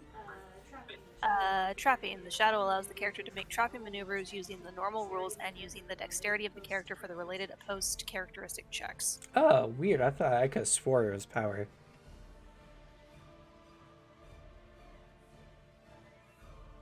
I think the power is for its breakage or something. As far as trapping maneuver goes, it's a -40 to the attack.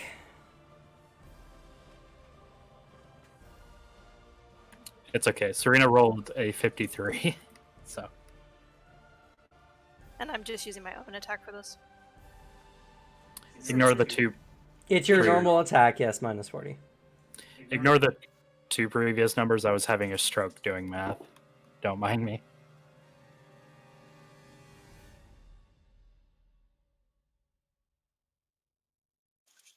I'm sorry, Serena, but this is to save your life. That's a 207. That's fine. That's with the -40. And what'd you get, Serena? 53. Okay. So, and I believe, and sorry, a 3? 53. 53, and it was 207? Yes. Okay. So it wasn't a 200% damage result. So it's a even roll between the strongest of Serena's strength or agility and Anastasia's dex. Her strength isn't great. Her agility is fantastic, though, unfortunately.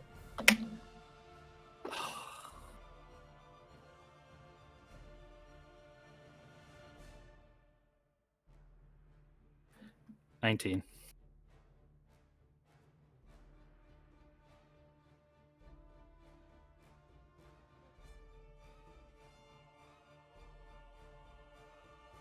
$17. Okay. Serena Puppet, while the shadow's about to, like, come over her, she suddenly leaps to the side at a speed you were not expecting from a girl her size. You've never really seen her fighting capabilities. Alright then, since that didn't work, he's going to attempt to grapple her. It's the same thing, just so you know. Okay. Do I take any... This is your penalties second for this? attack, This is- so this would be a so- -52. 52. And for Serena, this would be a -30.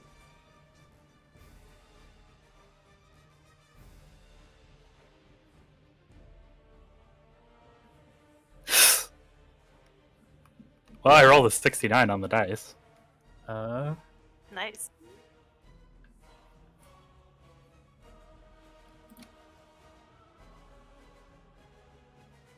A much lesser penalty that time, so 99 on the roll. I actually invested in Serena's dodge, so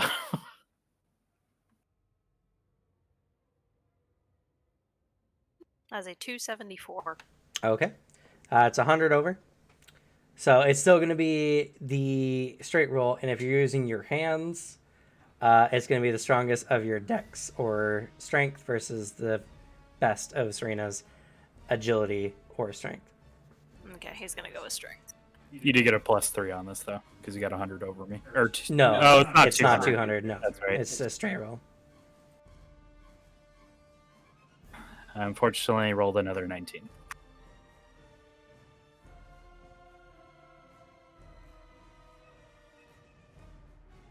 And that is a flat 20 from him. You beat her. All right. Currently, she is only partially immobilized, which unfortunately will not prevent her from interposing on attacks. Could he try to step in for something like that since he's still grappling her? Yeah, you could interpose an attack against her that she's interposing for and take the damage yourself. Why not? Because no one's gonna target her. You can also try to establish dominance in the grapple, in which case it's just going to be another contested check against you and her. Okay. And I'm partially immobilized. What's the penalty for that one? It does not impose any stat penalties. So Oh, I know, but for the defense roll. he's already got you grappled, so would not be necessary, but partially immobilized, so you know, is minus 20. Oh, we're just making or a minus check. 40. I understand. Yes. Though, granted, does Anastasia have over 200 attack? That's right, he does not. So you cannot establish dominance at this time. You already made your 2 attack actions. Alrighty. That was a very long round. Next we go to Jacques. And you see the troubling situation that has occurred. Okay. So even if like I were to back up and throw, she would still be able to mechanically get in the way. No. Any attacks from ground levels, technically thrown objects or projectiles, would be able to hit a higher area. Melee attacks, on the other hand, would not. Or at least not. Is he able to fetch the dagger? Yeah. Okay. We'll do so then. Okay.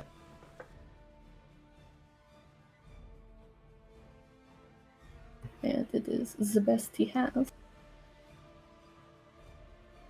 And you're physically fetching the dagger? Yeah. Okay.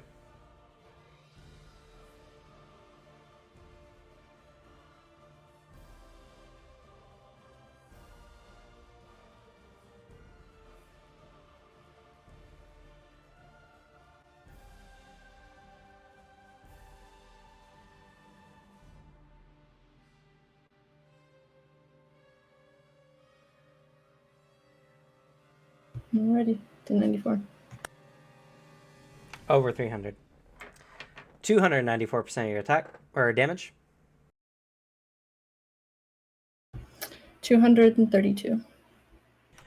232. All right.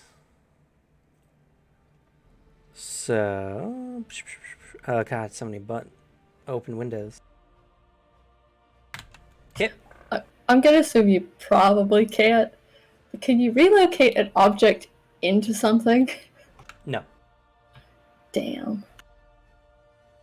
You could put yourself into something, but it knocks you the fuck out. Oh, no, I'm not gonna do that. But if I could teleport something into somebody, that would be pretty nice.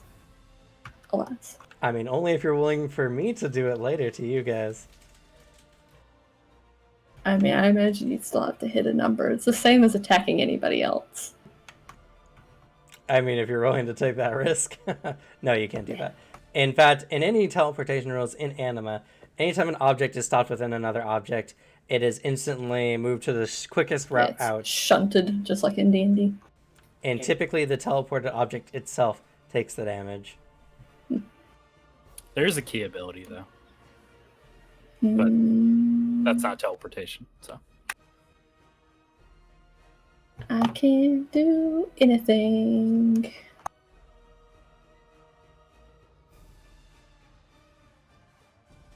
Okay. I can do nothing. Alrighty. We're going to move to Alexi. Except, I guess, back up away from people, because just in case he blood puppets. All right, so Alexi's going to accumulate. Okay. And kind of seeing the situation is going to create ice crystals across his blade, standing back, and make his ranged attacks. Okay. I only get 4 of these, though, this round. Only Only 4 attacks. attacks. We all cry for you. You guys wonder why I have to make near immortal bosses.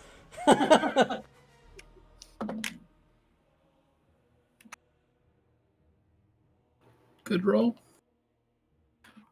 A 100, followed by a 100, followed by an 87.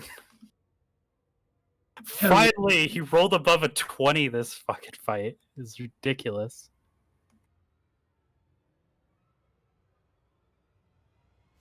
Really perfect timing for violence. Rich could just summon. On people missed.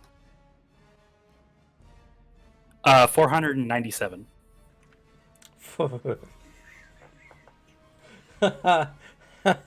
497, you say? Hell yeah, dude. That All Zen, right. though. It's so good when it hits. That Zen hit different. I think Iqbal might finally have someone to target, though. See, this is the thing about Animas. It's like, oh yeah, here's my cool boss. Oh, hey, do you want to know I open rolled 5 times and your boss is instant dead? That's not the case, but damn sure it's gonna be close. That's the fun with exploding dice. Sorry. The shield's about to Put have your a real bad attack day. in the Sure. chat, please. He got a 327. So that's going to be a difference of 170. So 170% of your damage.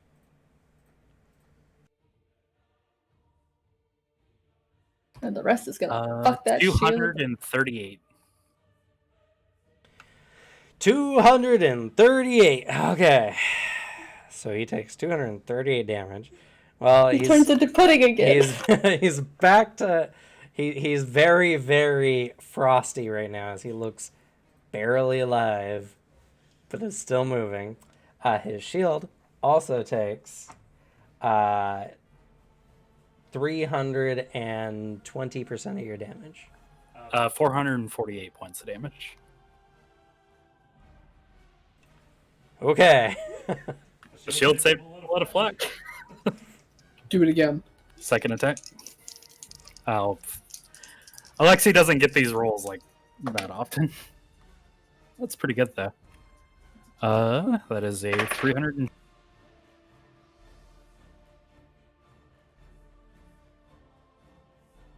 302. Oh, okay.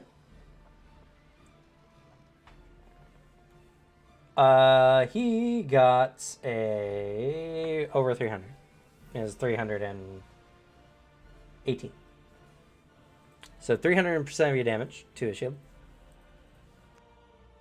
Still good. 420. He's lucky he's a Vitella and can function while critical. That's fair. That's the only reason why this works. Oof, bad roll. The third attack is a 229. He got higher than you. So 220% of your damage.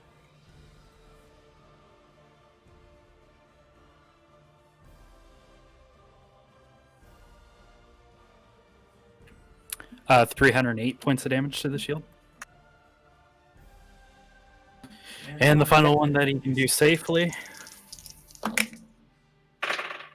If Yeah, I'm not sure you want to give Iqbal an opening. 243 for the attack. He got higher than you. So 240% of your damage. Man, the amount of damage to that shield, though. 336. And you guys passed the 1,000 damage a while ago. So you know. So, with that, it is his turn. Alexi, you've made a very terrible foe this day. Thanks for getting the flak off of me, Alexi. Yeah, good aggro grab tank. No, it's the Nice. best part. Alexi can see these things. That is true, and that will come into effect. Roll really well, hopefully you please. can dodge, because he's going to use Tears of Blood. Ooh, Edgy bunch of bullshit. blood magic's fun. I know. Hiram was just a good boy and didn't use a lot of it. Yeah, used it for good things like not needing a coat. He's gonna pop 2 fatigue. That is fair. It's a cell projectile, so it'll be a minus 30. No, it won't be. I have the style that allows me to ignore the penalty, and I have a mastery in defense. Well, dodge, but yes. I can block. Oh, yeah, that's fair. Well, does the block one actually remove the range penalty? Or does it only make it 30? It's considered to be a shield, and because I'm considered to have a shield and I have a mastery in defense, I don't have a penalty.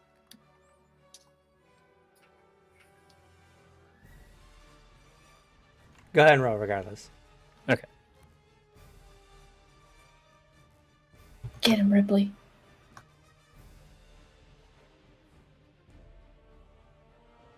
Do that to Iqbal. Not that part. No, what she does is that's her peeling herself from the arm so she can fall through the roof of the cave and just land on Iqbal.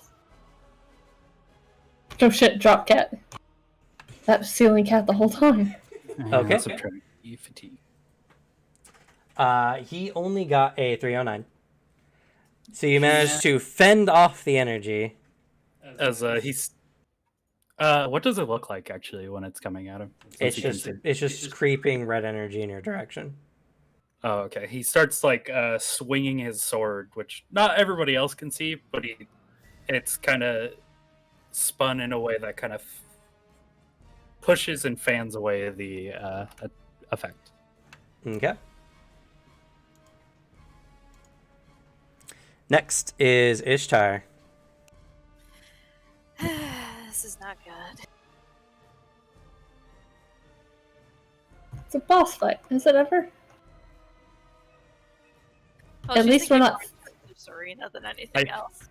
I did need to spend both that fatigue though, or else I wouldn't have made that for sure. At least we're not miles out in.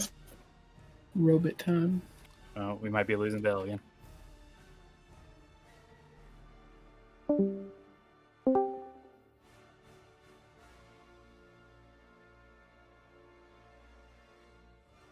I was saying, at least we're not shoved 3 miles out to sea this time. It's true.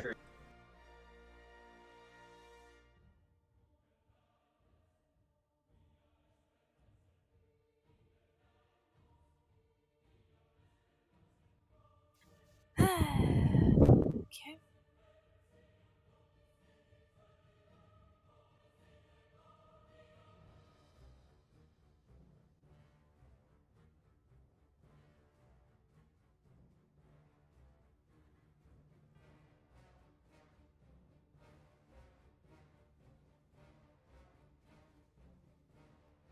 She is going to open up the Umbra Sigma Grimoire, and she is going to try to cast Heat Wave at him. This spell projects a powerful high-temperature wave using the heat type attacks. Since waves are invisible to the human eye, the victim must be able to see magic, have thermal vision, or pass an absurd level notice check in order to avoid a blinded penalty against this attack. Probably not going to matter with the whole shield thing, but...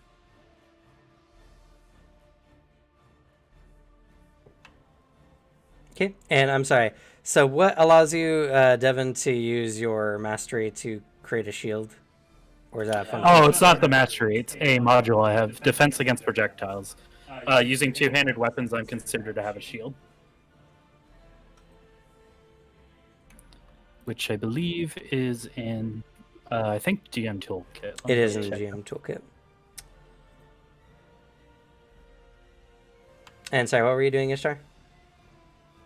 Attempting Heat Wave. It's probably not going to matter with the whole barrier thing, but it is a Heat Wave, so unless they can see magic, have thermal vision, or an absurd level notice check, they would have to do either of those to avoid a blinded penalty if it somehow passes the shield. So he will be blinded to this attack. So go ahead and make a projection roll.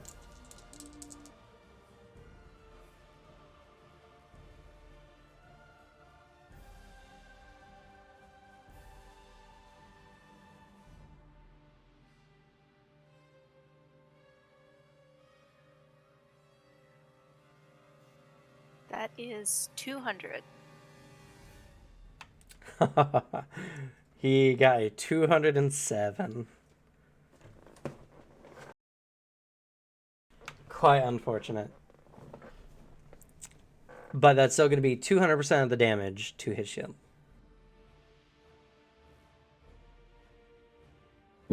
That is 140 damage. As you do so, you notice that the blood begins to boil, and it actually does double damage. Huh. And what did you do? I was reading rule stuff. She used fire magic. Huh? Well, let's see the opposite of that. But it's not a very good thing countering. You're sounding very robotic right now, Val. Calm down, Gladys. Please. Or is it GLaDOS? GLaDOS. GLaDOS. That's my mistake. I wonder if there's any cool fire shit though. I could do. Actually, there is. Master of Learning abilities. There's Elemental Attack, which is a passive ability you can Ew. Gunshot. Also, he's too busy making sure that Iqbal doesn't blood control him and shoot you. So, key's a bit spent. For Sebastian, it would depend if you ever hit Iqbal with the sword directly. Because it has the ability to light on fire when you ever get special blood. Does he slurp up all the blood that hit the floor Maybe. between him and the shield, or? You could ask if you could nick Radovan. Kind of a weird area there, but... And that's it for Ishtar's turn as every other spell. I said mage blood. Could hit Finn with. He's got the health to. Granted, To that would be share. by the knowledge, so... Sebastian. Thinking things over, looking at the situation, Sebastian would like to analyze the battlefield and see if he can do anything helpful here. Okay. Discover boss mechanics. Go. Exactly. And technically, Finwith has already been hit, so if he counts that blood as triggering the sword, then, like, you could just... 234. Shit. He's got a good tactics. It's composure and tactics all the way down. The only thing holding back composure is that I can't invest too much into it because it's a 3 cost. But my fucking tactics are yoked. Thankfully, there's the level bonus. That's all I can really do. Everything else goes into tactics or insight. 200, alright. So looking the situation over, you know that Iqbal is currently siphoning away power from the First Lord to power all of his hemomancy abilities, more or less. Fire definitely seemed to have had an increased effect on it. You also recognize that the individuals who are puppeted are not forced to use any ki or psychic or magic abilities, as the blood only puppets their bodies. Taking everything into consideration, no matter what you do, whether you're doing damage to his shield or to his hit points, he is using energy in order to refill those things, more or less. Not only that, but you've seen him take literally lethal amounts of damage, which means that at least until he reforms, he's probably consuming large amounts of energy to stop dying. Yeah, he just More or assumes less. attrition.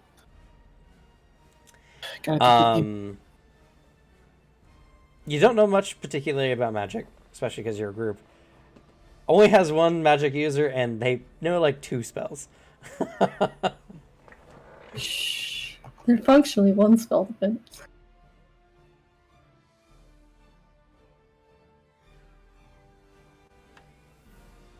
Oh. Was it ever a thing that we were saying Alexi was like couldn't see the spiritual spells? I remember. He can see them due to his specs, by the way. Yeah. Yeah, it got mentioned before that he Okay. could see the red energy creeping. Yeah. Yeah, okay. I don't know why it just dawned on me that was the reason.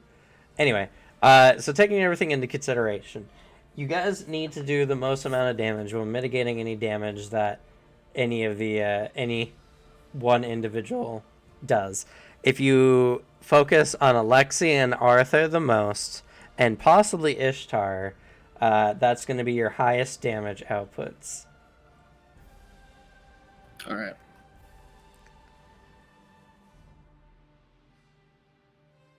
Then he, knowing this, kind of. You do know Jacques' abilities as well. If you can teleport him away from this crystal, you might also be able to remove his abilities. I cannot teleport other people. I don't know if he knows that or not. Oh, Frozen. Jacques is somewhat secretive of how they do things, and Yeah. so I don't know if it was ever fully discussed. At least for this You're roboting again. robot again, he's got his idea. So that was what I assumed. Just wanted to check to make sure I was on the right thing. But he does kind of like float over, and he's going to launch his sword and see if he can the now wounded Finwith, see if he can somehow coat the Lawbringer in his blood before he launches it. Because Okay. magic. Well, as good as any situation with, go on, man, hit me with your sword, you won't kill me. You can take a -30 to at least ensure it's not lethal, if you so choose. I don't want to use my psychic because I need that to launch the sword. But could he just hold the sword and try to like just poke Finwith? You will have to attack him because Finwith's hide is incredibly durable. That's well, he's just wearing the bear hide right now. He's not bear shifted. What's your armor for thruster cut? 4. He's gonna have to at least do that much with his noodle arms. yeah. Okay, so it doesn't count that he's already Isn't been there just injured. on the ground, like all over. The sword must be coated. It can't just be like sploosh sploosh. Okay. Okay, never mind. Then he's just gonna launch it. Okay. I mean, technically, sploosh sploosh would work because that means you're dunking it like an Oreo cookie. Well, I mean, that's right. If it's going sploosh sploosh. That's what But- the Inquisition intended. Dip your sword like an Oreo cookie. Inquisition 2021. That's part of the lesson plan. Garbage fucking roll, but at least it's not a botch. Oof. And thank God for all my bonuses to this one ability. That is a 180. I rolled a 7 on the dice. Jesus. So that's a plus 20, so I use my projection.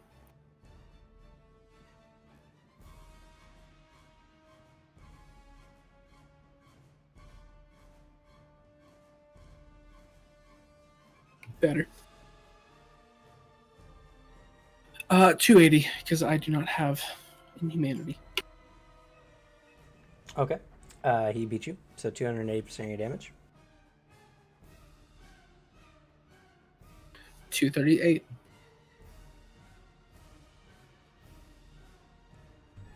Alrighty. Arthur. Here we go. It's time to shoot. He sees that he got it in last time. He really wants to get something like that again. I now have a thing where fatigue means nothing to me, so could I just have 0 fatigue and be fine? Because I don't take any penalties from fatigue. Then yes. Cool. I'm going to spend 2 fatigue and the last of my dark power. Okay. Don't forget you must summon your guns this round. Yes, accumulates does that. Okay, just make sure you're keeping your key total. Thank you.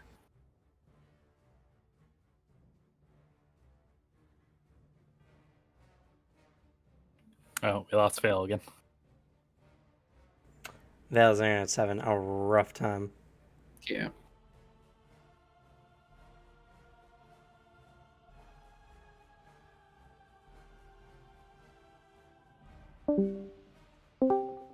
It happened. Oh. Yes, open roll. And that's a good roll. And there was complaints that changing it to 95 was lame. I got a 99, so it doesn't apply anyway. The number of open rolls you guys have gotten this combat alone. 474. Oh my god. Well, he got a 261. Yes! You wanted to deal damage, didn't you? I wanted to shoot the man. All right. Jesus Christ. Ripley. That's She was summoned. 210% of your She damage, felt the man. murder. That's 210% to him. 252. All right. His body riddled with more bullets. It also does 260% to his shield. 312. Alrighty. He's, I mean, assumedly not doing well. It's hard to tell in this strange, mashed up state that he's in. I shoot again. Okay. Offhand.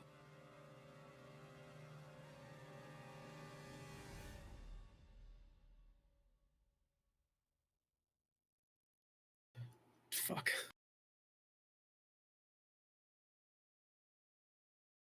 210. Alright. He beat you, so 210% of your damage. 252. 252. Alright. Second attack.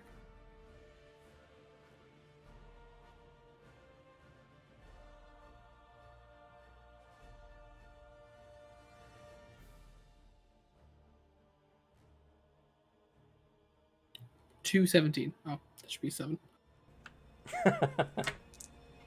He beat you. So 210% of your damage.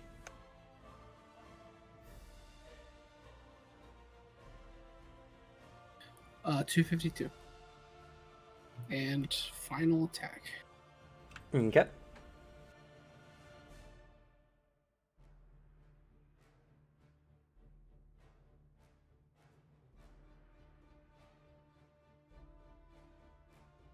$210. 210. He beat you. So 210% of your damage. That's 252 again. Is that everything? Yeah. Do you de-summon your guns? Yes. Okay. Figured it'd be nice to ask rather than letting you forget. Finwith. It's your turn.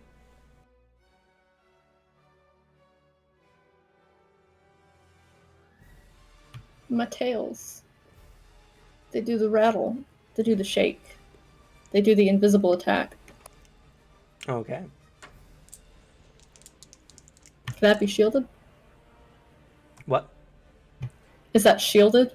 Or is it because it's invisible? It goes through It's 'cause still just an a song? attack. It's just invisible. But it has a special requirement for the to hit. Or for it. So what's the required 180 notice? notice. Okay. Don't think he's gonna make it. No. Close. 163. But no cigar. So that means it is surprise or just invisible? It says 180 notice or blind, so Yeah, 1 second. That's probably just my omission.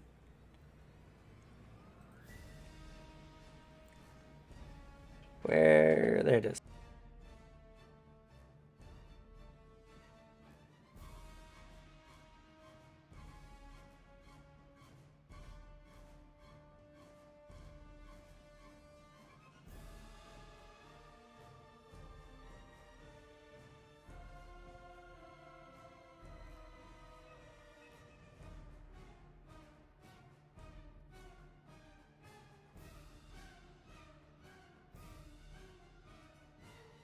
Okay.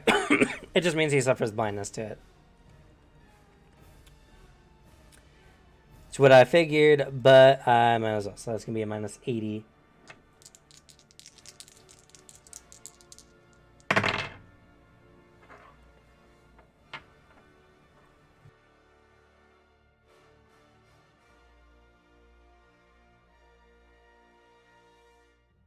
And it's a final attack, so 220. Of 220. Ooh, okay.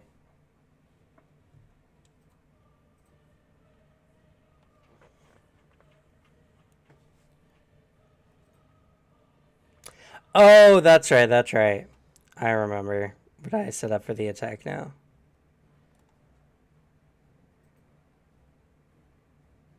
Yeah. Okay. So, despite the penalty, he still blocks. With a 236? Yes. So basically just stick to regular attacks, because if it can't get through high enough, then... Well, the big thing about it is it's an invisible attack. Yeah, but he like has such a high to block even with the penalty. And like it only has a 220 final attack. It can't do anything fancier, so... Yeah. That's the unfortunate part about the Alright, well, about then that attack it's particularly. waste of 2 other attacks. Still hit the shield though. Yeah. That's gonna be 220% of the damage. 176. 2 characters wasted turns. High five. You guys Fine. have They take mashed the him to shield. bits this round, so Yeah, but like that's so boring after doing so much before. I cry. I want to Alright. pummel this piece of shit into nothing. it's Iqbal's turn, and he's got some targets. Alexi's first. He's going to Blood Spear you. This would be my second defense. Yes. So minus 30. I did not roll well. I didn't roll well either, so That's a 288. 220. Okay. That's 60 over. What's your thrust armor? Thrust armor is 3 because I'm wearing the Combjorn fur armor. Okay. So that's going to be 50% of his damage. You take 40 damage. And he restores... What is... I think it's 100% at the level he casts it. 1 second. Jesus. Vampirism. He restores... Nope, he restores 40% of the damage he deals. So he restores 16 health. Mhm. Not a lot. It does save him some of his overall hit points. He's going to attack you again. Okay. Slightly better. That's a 296. Say I'm at a minus 50 right now. Correct. I'll pop 2 more fatigue. Yep. Good thing I did. So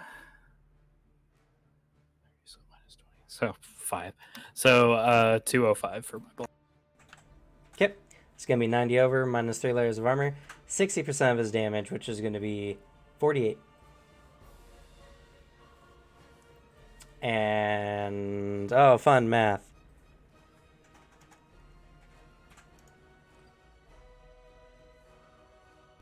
He restores 19 hit points. And then Arthur, you're getting a blood spear coming your way. Not surprised.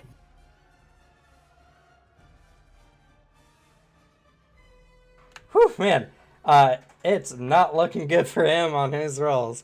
I have not rolled above a 40 in a while. That's going to be still a 280.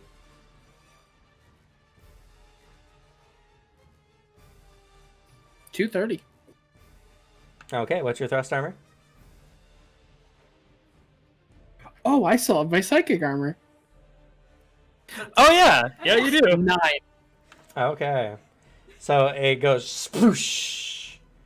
against your armor. No damage. Wipes it away from his eyes. You see. Sword in the way. There's blood. You're roboting.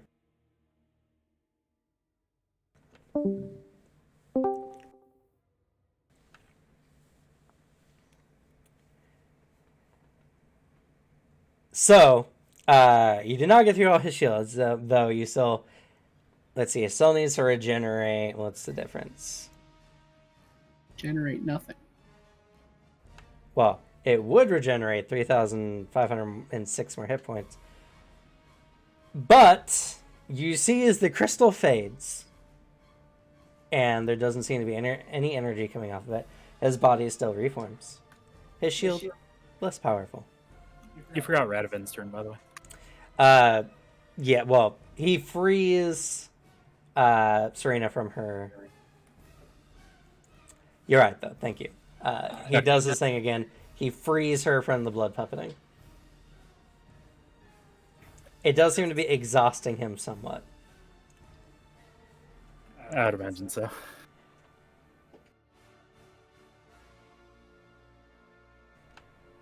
But Iqbal, noticing this lack of power, turns to you all and does not seem like he is going to be taking any prisoners. As you guys have expended most of his extra hit points now.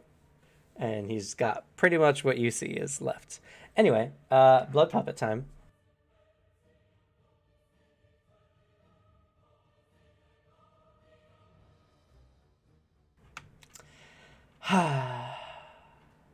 Hey, Serena.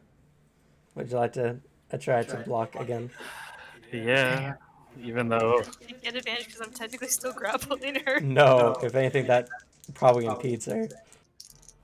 Oh yeah, you're partially immobilized. Yeah. It doesn't hurt my shield, though. I rolled so well, too. But I know it's not going to be enough. That's going to be a 198.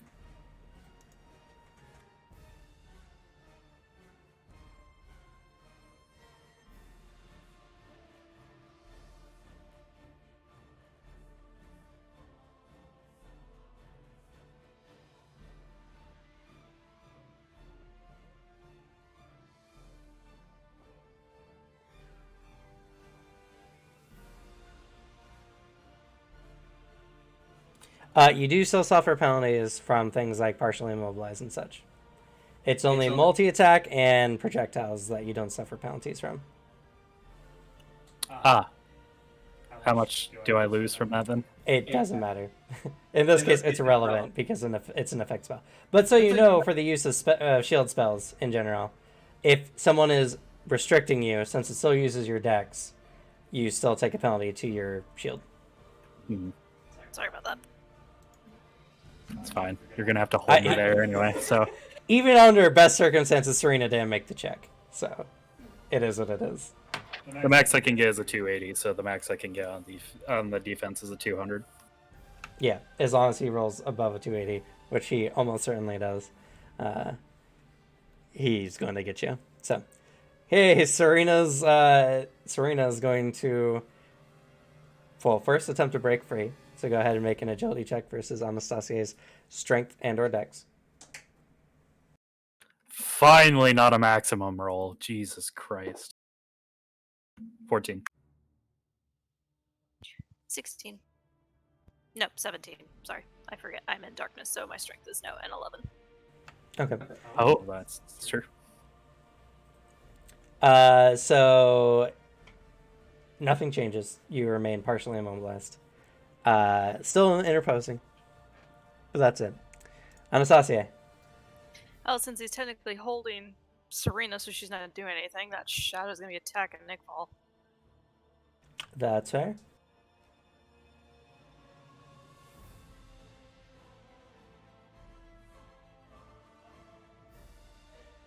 I have not rolled above a 40 in so many rolls. Good. Whew. Okay, that is a 227. 227. He beat you. So 220% of your damage.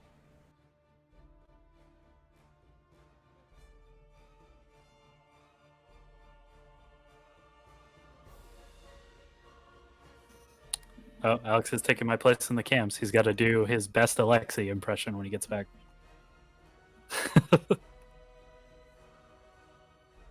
Please don't make us suffer Alex's impressions. 220% of your damage? Sorry, I'm having to add stuff together since my presence went up. Fair.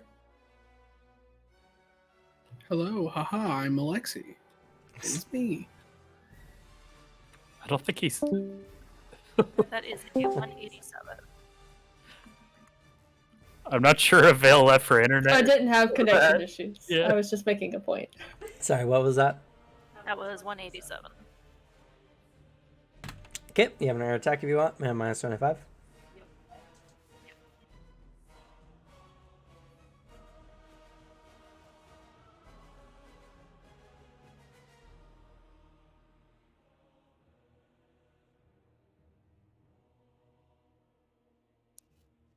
That is a 273.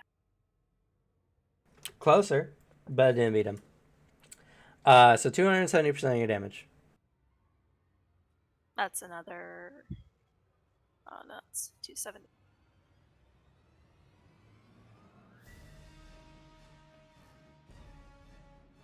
That is a 194. Okay. Jacques.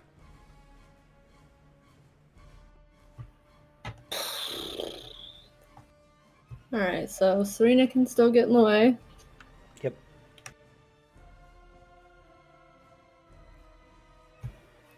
Fetch dagger. I just like a little pedal, just like, ugh! Listen, either that or because I don't think I know that you need like the blood or whatever, because not only would your thing be on fire, but it would also fuck him up with the VR checks. It's a lot of people, a lot of things going on. Yeah. So, doesn't know he can help with that. So, we're pretty much just dependent on, hey, maybe one day he'll fail a VR check. If you actually hit him, yeah. So, we'll fetch. Okay. Does it take a full action or anything crazy to cut hand on? It's still technically an attack action, so. So it would be a minus 25 To your next attack. after yeah. covering it? Okay. Yeah. That's fine. So it raises the VR at least. That's true.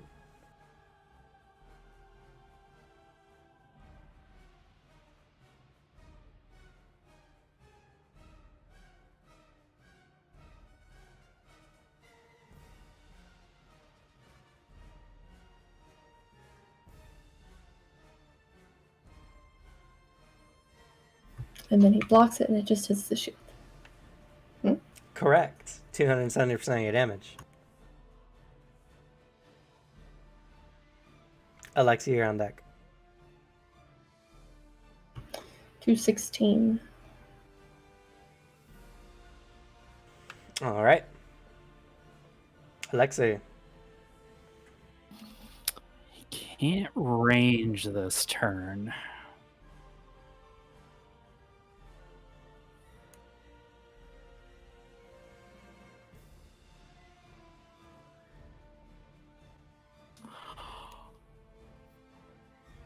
I mean, this could be stupid, but it might help. I have like a gallon of oil in my pack. Oh, that's right, because we had all the oil from the lantern. Would it be advisable to help somebody with fiery magics to throw it onto the shield? Given his sheer control and amorphousness of the blood, he could probably easily dispatch of the oil if it's on the shield itself, I should say. Okay. Unfortunately, magical shields are kind of like that. They're sudden bursts of energy or sudden manifestations that block damage. It's not like an actual barrier. Because he does actively have to try to block you guys. He's just also an archmage.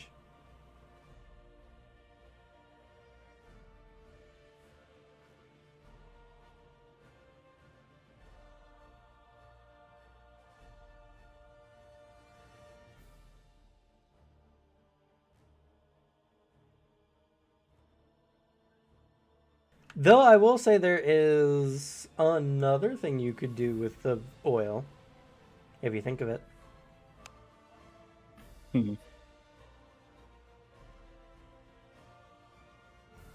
Well, then we're just gonna have to do a point-and-click game where we just drag it to every single inch of the screen until something works.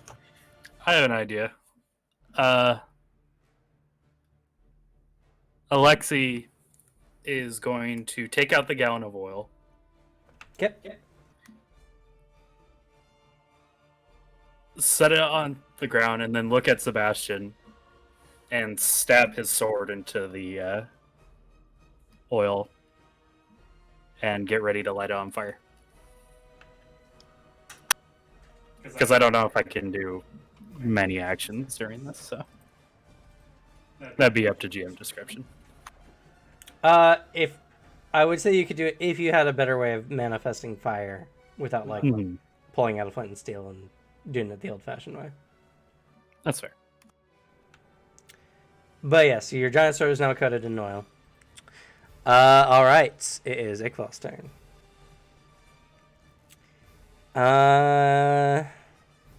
Let's see here. Yeah, why not? Let's see. Alexi seems like he can detect his spells. So he is going to use this on someone else, but we'll pick randomly.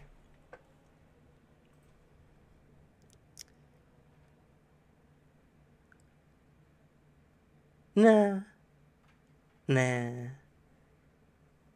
He's going to target Arthur.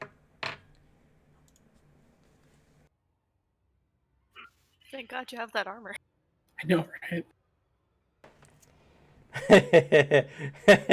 Armor, you say.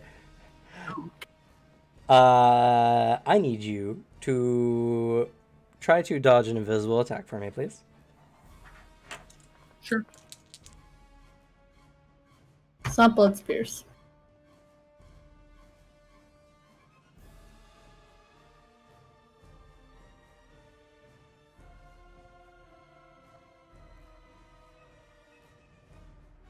$146. I rolled a 6. Oh, that's a bad roll for us. That's not good. All right, make for me an MR check, please. Okay.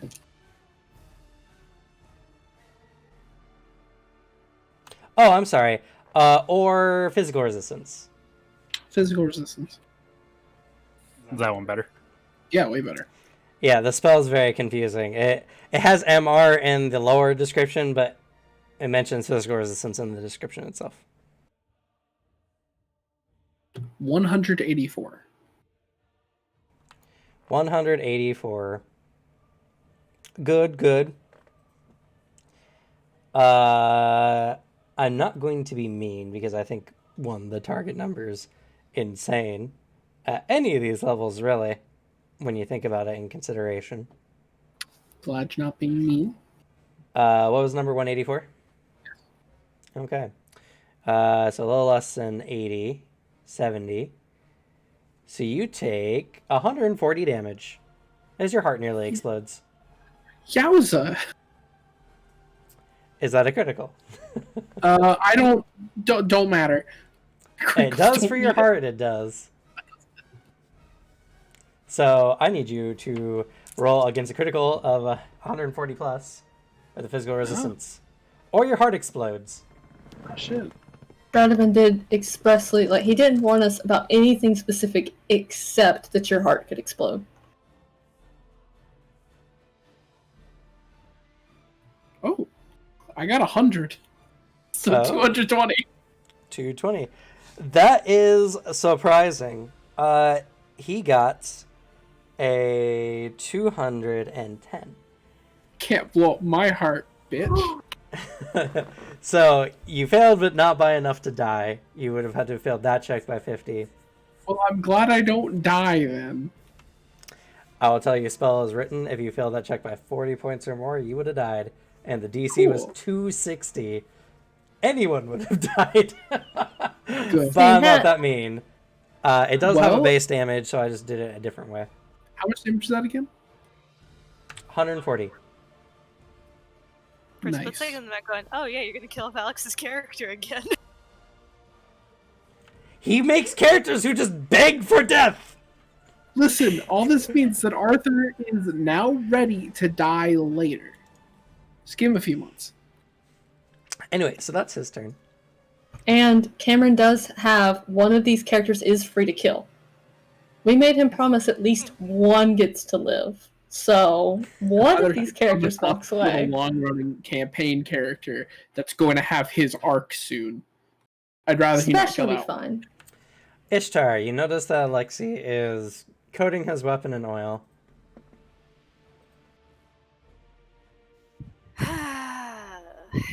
Well, that would shoot down whatever she was going to do. Well, not necessarily. For the Xeon cost, yeah, it would. Not necessarily. If you take into consideration, what's your create fire spell cost? 100. Create fire? Sorry, I thought you were talking about the spell I was looking at. Create fire is the only one I can do is 80. Damn. That still takes me out of whatever thing I was planning. So You don't have creation magic, do you? no, I do not have any creation magic. She went Seriously. down the destruction tree. I have destruction. I'm not wrong, right? Create fire is the starter one, right? It is the starter one. However, I actually It's let in a me book? double check.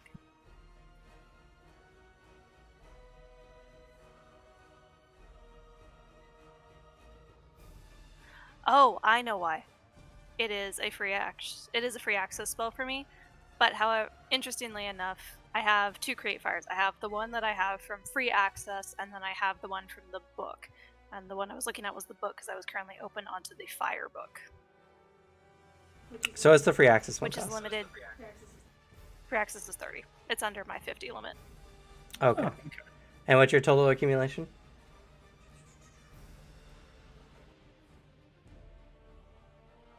It is a total of 120. So you could use 30 to create a 1 intensity flame, which will catch oil on fire, and still have 80 Even though it remaining. even though it still falls under my magic initiative.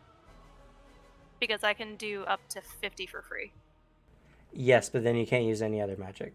I'm saying you could use 30 Got it. to use create fire to light his weapon and blaze, and still have 80 to do things like heat wave maybe or fireball maybe.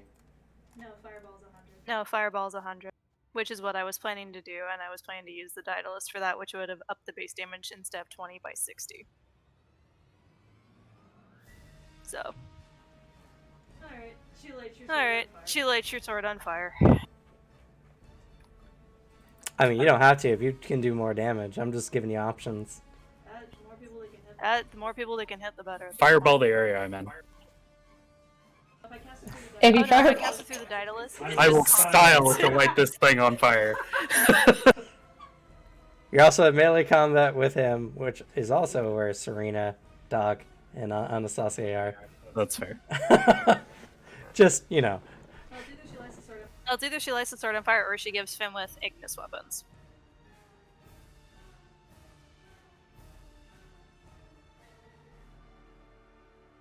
She lights your sword on fire. Well, that still gives you 80 to use anything else, not even on fire, technically. Oh no. Is it considered an action to unsheath a weapon she hasn't really used? I mean, I haven't been counting it so far. Okay, wanted to make sure.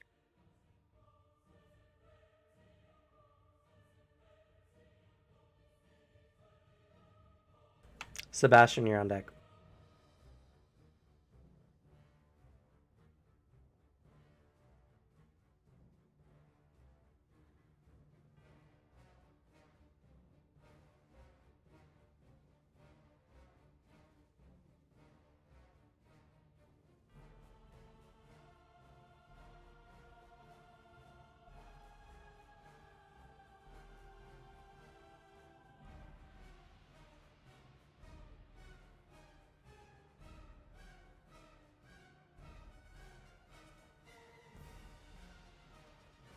Or you know what? Let's do this easier, shall we? You can say you hold your action for one person, because Sebastian is next, so that you simultaneously strike with Alexi's oil sword and your cross/Daedalus strike.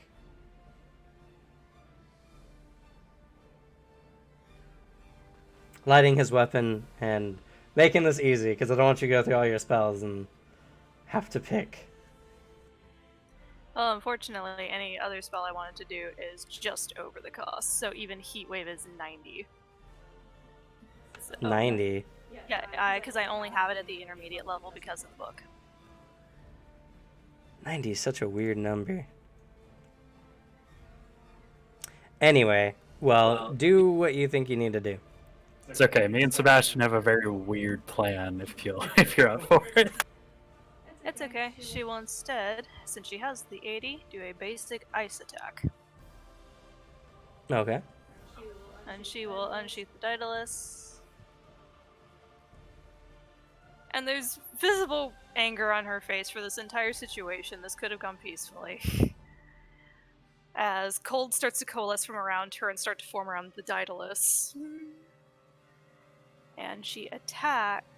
She swipes the blade in the air, sending ice as it transitions into a different form as it speeds towards Iqbal.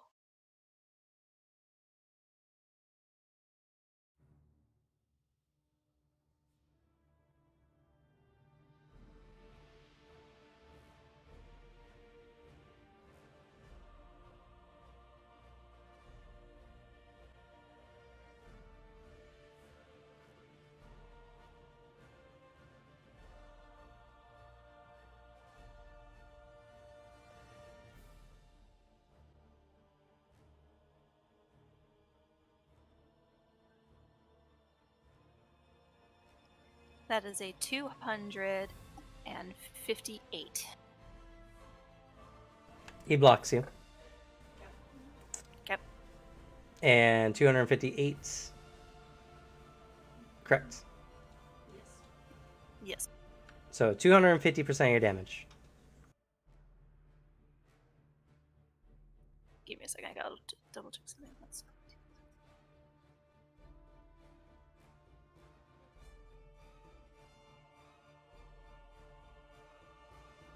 That is 550 points of cut damage. 550 points? Yes. No, wait, I did Yeah, I that was about to say, like, that sounds incorrect. That sounds really weird. What's the base damage of the attack?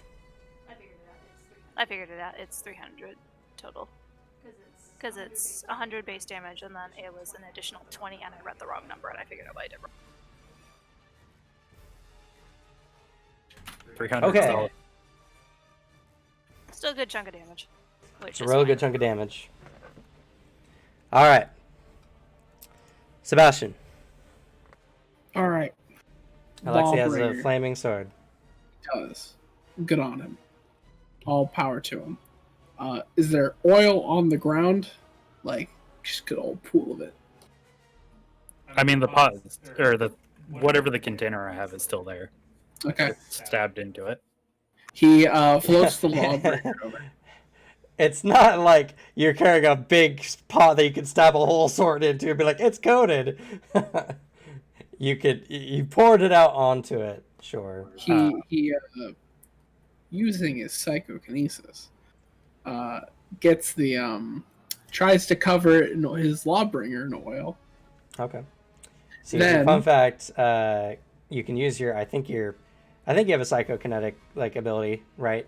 Or lift object. Yeah, I can. Yeah. As long as you could do that with 0 potential. Basically. Then you could do that and then coat your weapon and then still use ballistics. Yeah, it's a non-thing. Well, you still need to roll potential regardless. I didn't. Brain melt check. Then what he does, he coats it. As he's floating it back to wind up, he kind of brings it by Alexi's weapon, just getting that flame on there. And from that's when he blasts it. Okay. All right, so brain melt time.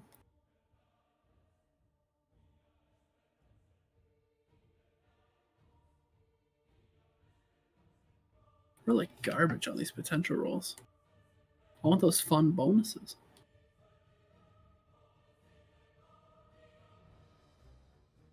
That is going to be 240. But 189 bumps up to 240, so plus 30.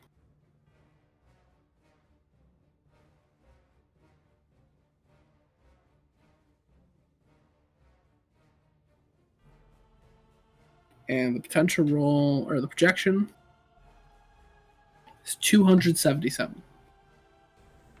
He open rolled and blocks it. Fuck.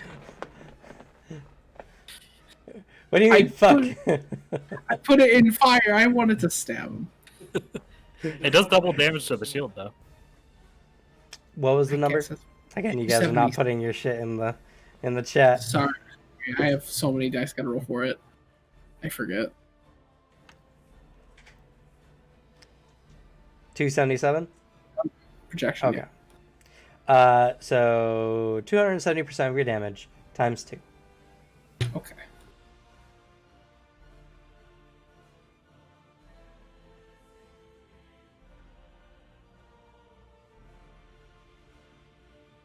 $459. That's a lot of damage. Okay. As you see more of the shield sizzle away. That's all he can do. All right. Arthur. All right. It is time to shoot. How dare you try to explode my heart? That's rude. That's rude. Like you wouldn't be delighted to get to use Final Stand. I wish. You spend the amount to summon your weapons. Yep. And I summon them. Not great.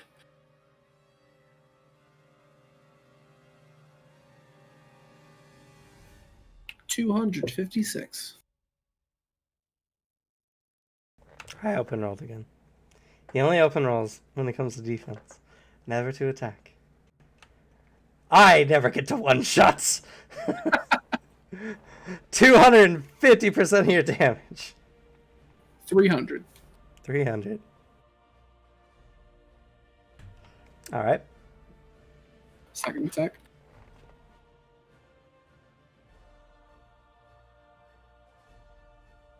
I almost open rolled again. Literally one off. Jesus. Yeah, but when I roll to attack, it's going to be minus 40 or 40 or less. 210% of your damage. 252. All right. His shield's looking pretty weak. Third attack. Or second attack. Ooh, he got really low on that one.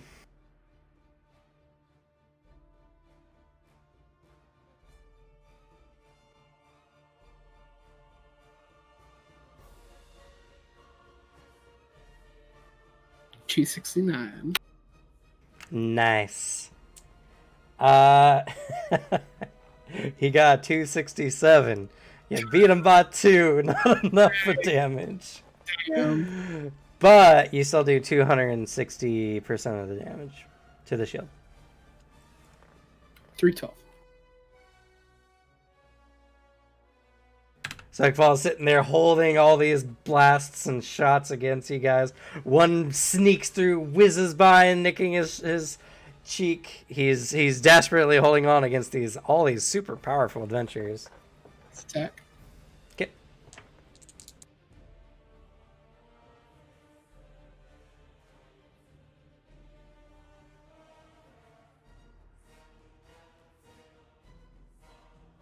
$213.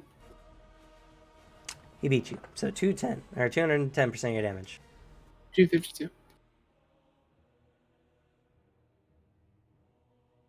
Ooh, it's getting close. Finwith. Alright, it's on you, Finwith. Fuck him up. Alrighty.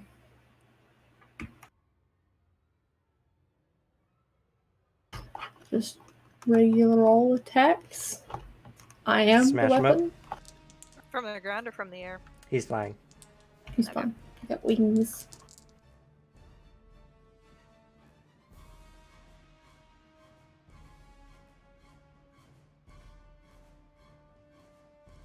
I keep forgetting to use fatigue on the first one, where I don't have any fucking penalties yet, but alas. He beat you. So 290% of your damage.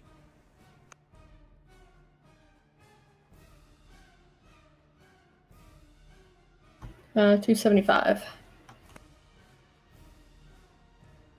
Okay.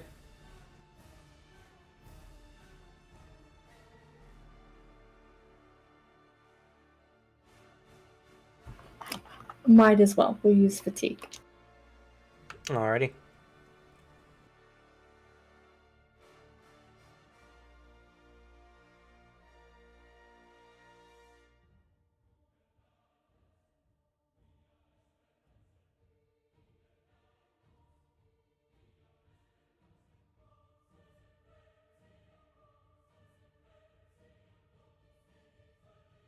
$303.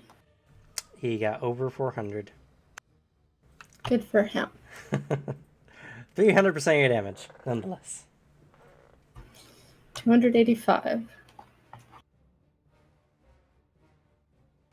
Okay.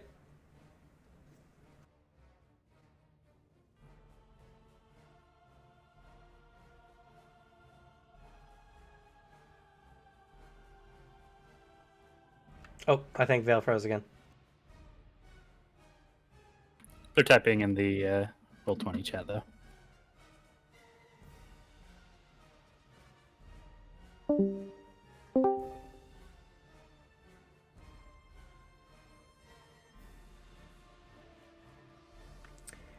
$210% of your damage.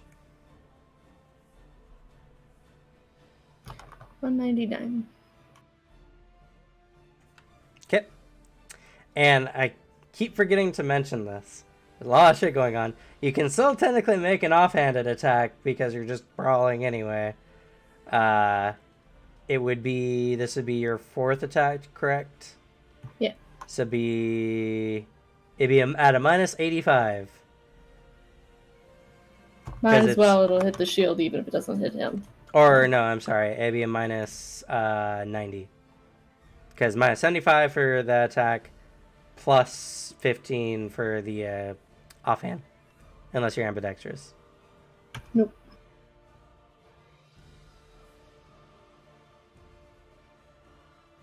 So, another 190. 200% of your damage. 190. His shield looks almost gone. There's not a lot of it left. It's not that good. Let's see. Radovan breaks Serena out of her stupor. And he's going to attack. He is going to attack Alexi.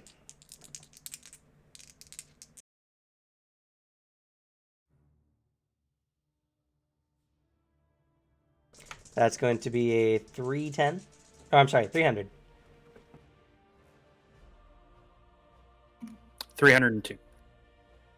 It's going to attack you again.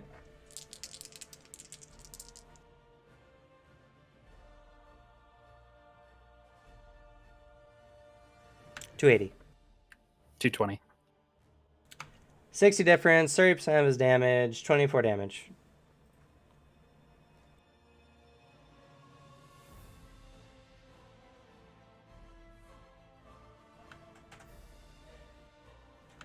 All right. And he's going to attack you one more time. I'll spend 1 point of fatigue. Okay.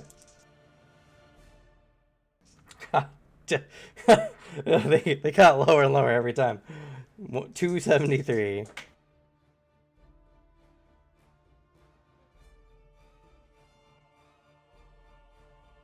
Uh, 265.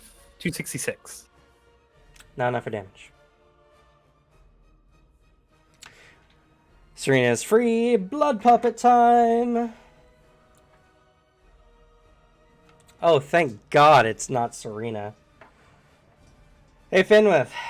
Make for me an MR check, please.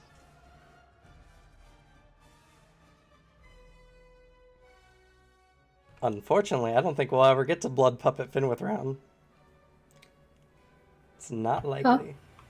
Anyway, what'd you get? No, I didn't hear what you said. What? I said I don't think we're going to actually get to your round. But hey. No, probably not.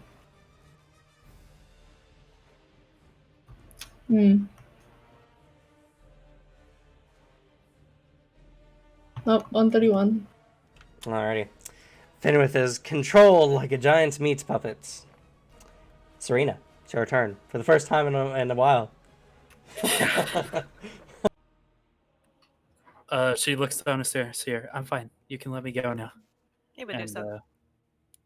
She'll look up, and Serena's gonna fire a laser. Okay.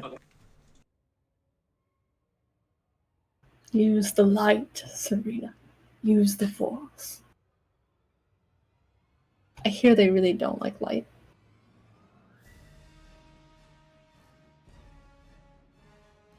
Fortunately, blood is opaque. Fair.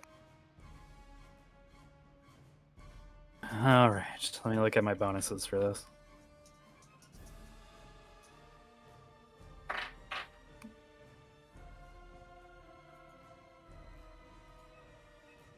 Okay.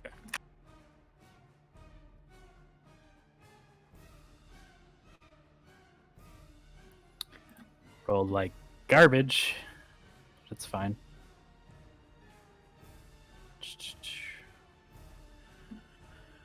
With Psychic Inclination Light, that takes it up to the 240 mark, and we make the projection roll now. First, I need you to do something. Real quick, make for me an intelligence roll.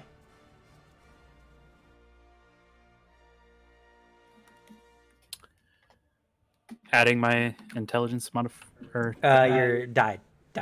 Yeah. D10 plus intelligence.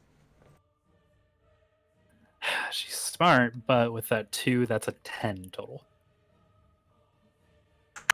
Okay, continue.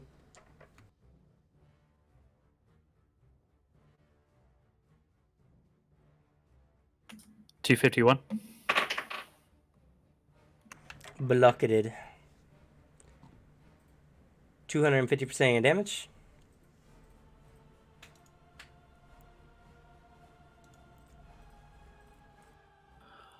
450 damage.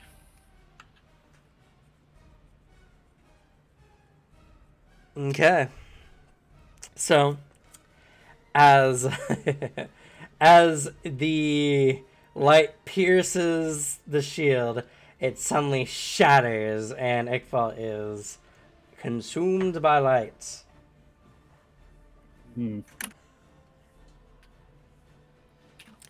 He has The a food intelligence allergy check- to that. Serena. The intelligence check was if you figured your attack would kill him or not. Actually, there's a special thing for that. Right. You need to make a willpower check in order to do so. Yep. Unfortunately, the check, or at least you as a player, nor the check I imposed, indicated that you thought it would kill him anyway.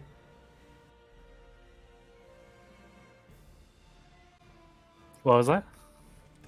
You didn't state specifically any concerns about killing him. So either she didn't believe it would, or whatever. I had you make an intelligence roll for you to indicate, like, okay, would Serena think that his shield could withstand this or not? So you don't need to make the check.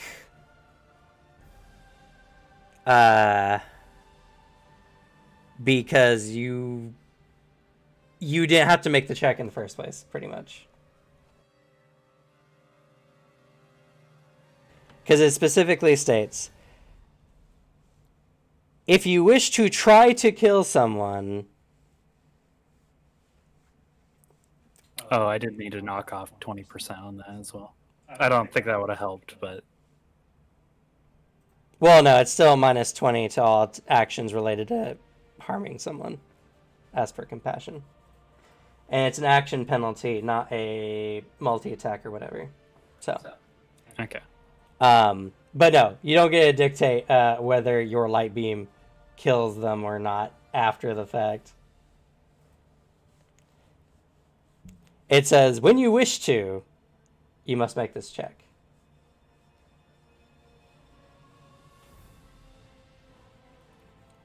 So, it's a preemptive thing. Mm-hmm. Also, you can't just, like, choose whether a magic attack or whatever can kill someone. Typically, or at least on the scale. You just hit him with 300 and something points of light damage. Alright. Also, it's light damage.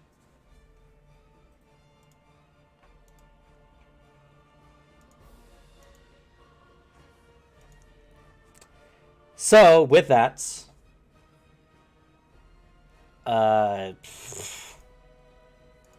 let's see. I mean, he dies. But let me double check something real quick and see if he just turns to straight ash or not.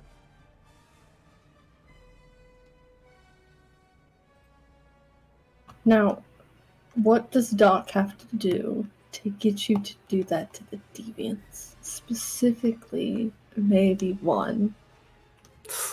Just one if you're not feeling up to, like, taking the bowling ball, like, strike and just taking them all out. Well, it wasn't her intent to kill him, so. Well, what would it take for it to very much be your intent to kill somebody with that? Making a 19 on a willpower check. Oh, that's terrible. They'd also have to be, like, going on a murder spree. What if they, like, intentionally stepped in dog shit? Does that count? If they intentionally went and stepped in dog shit and made Jock clean it. Serena's not that petty. Sorry, Jock. It's fine, I'll just stab him. He probably doesn't have that great of a VR check anyway. Unfortunately, even if that was to knock him out, quote unquote, he'd be inflamed at the 200 and something level and probably just burn to a crisp regardless. Ishtar does have control fire if that would help, so he doesn't burn up. Well, the problem is he just took 300 damage. Okay.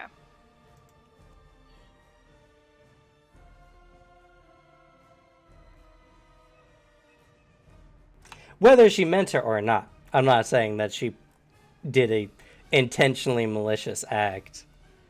I'm just stating that she probably just was not aware. Yeah. Unfortunately, I was under the impression his shield recouped.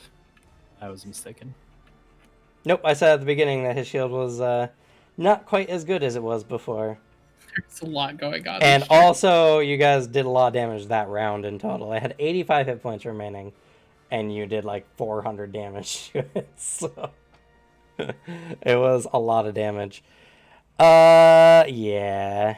He would have been losing... I mean, it was 25 life points per turn, but when you're already at negative hit points... I don't know how much that matters. But anyway, so with that, Iqbal falls to the ground, a charred husk. Finwith immediately floofed up, looking at you all. She looks aghast, and unfortunately, now we're gonna have to call the session for the day. It is nearly 4 a.m. I'm so tired. 2 hours past due. I saw a lot of people kind of phasing out of that one. So, 2 long sessions in a row. But hey, climax. We will continue in the epilogue. Though I will pose this to you guys. Specifically those who have more schedule related issues. We can either continue this next Sunday, as we're just going to be moving straight into Cradle to Crypt, pretty much. It'll just be the conclusion of the story with all the characters and all that kind of stuff. So we can just move to the Sundays, because essentially after this is all done, the Wednesday game is done. For now. Anyway. But do we have somebody missing this Wednesday? No. I'm just saying that because we're essentially done. 1 second. I mean, we roleplay a lot. Mm-hmm. I mean, that's up to you guys. I don't mind playing Wednesday because that's just more tabletop. I don't mind sticking with Wednesday. Alex, you're gonna try and be responsible. I don't like the long pause here, and your slightly in thought expression that you make sometimes. Especially because you were working your jaw a little bit in thought. Oh man, what a fun week to start my midday weekend schedule to make sure I'm productive. Where I do nothing on Wednesdays. What a fun week to start my experiment. No, I guess I would be fine. I guess. Definitely does not sound like peer pressure whatsoever. Man, this is nothing new. Okay. Then we will be coming on to the epilogue for the Rosencratz arc on Wednesday. All right.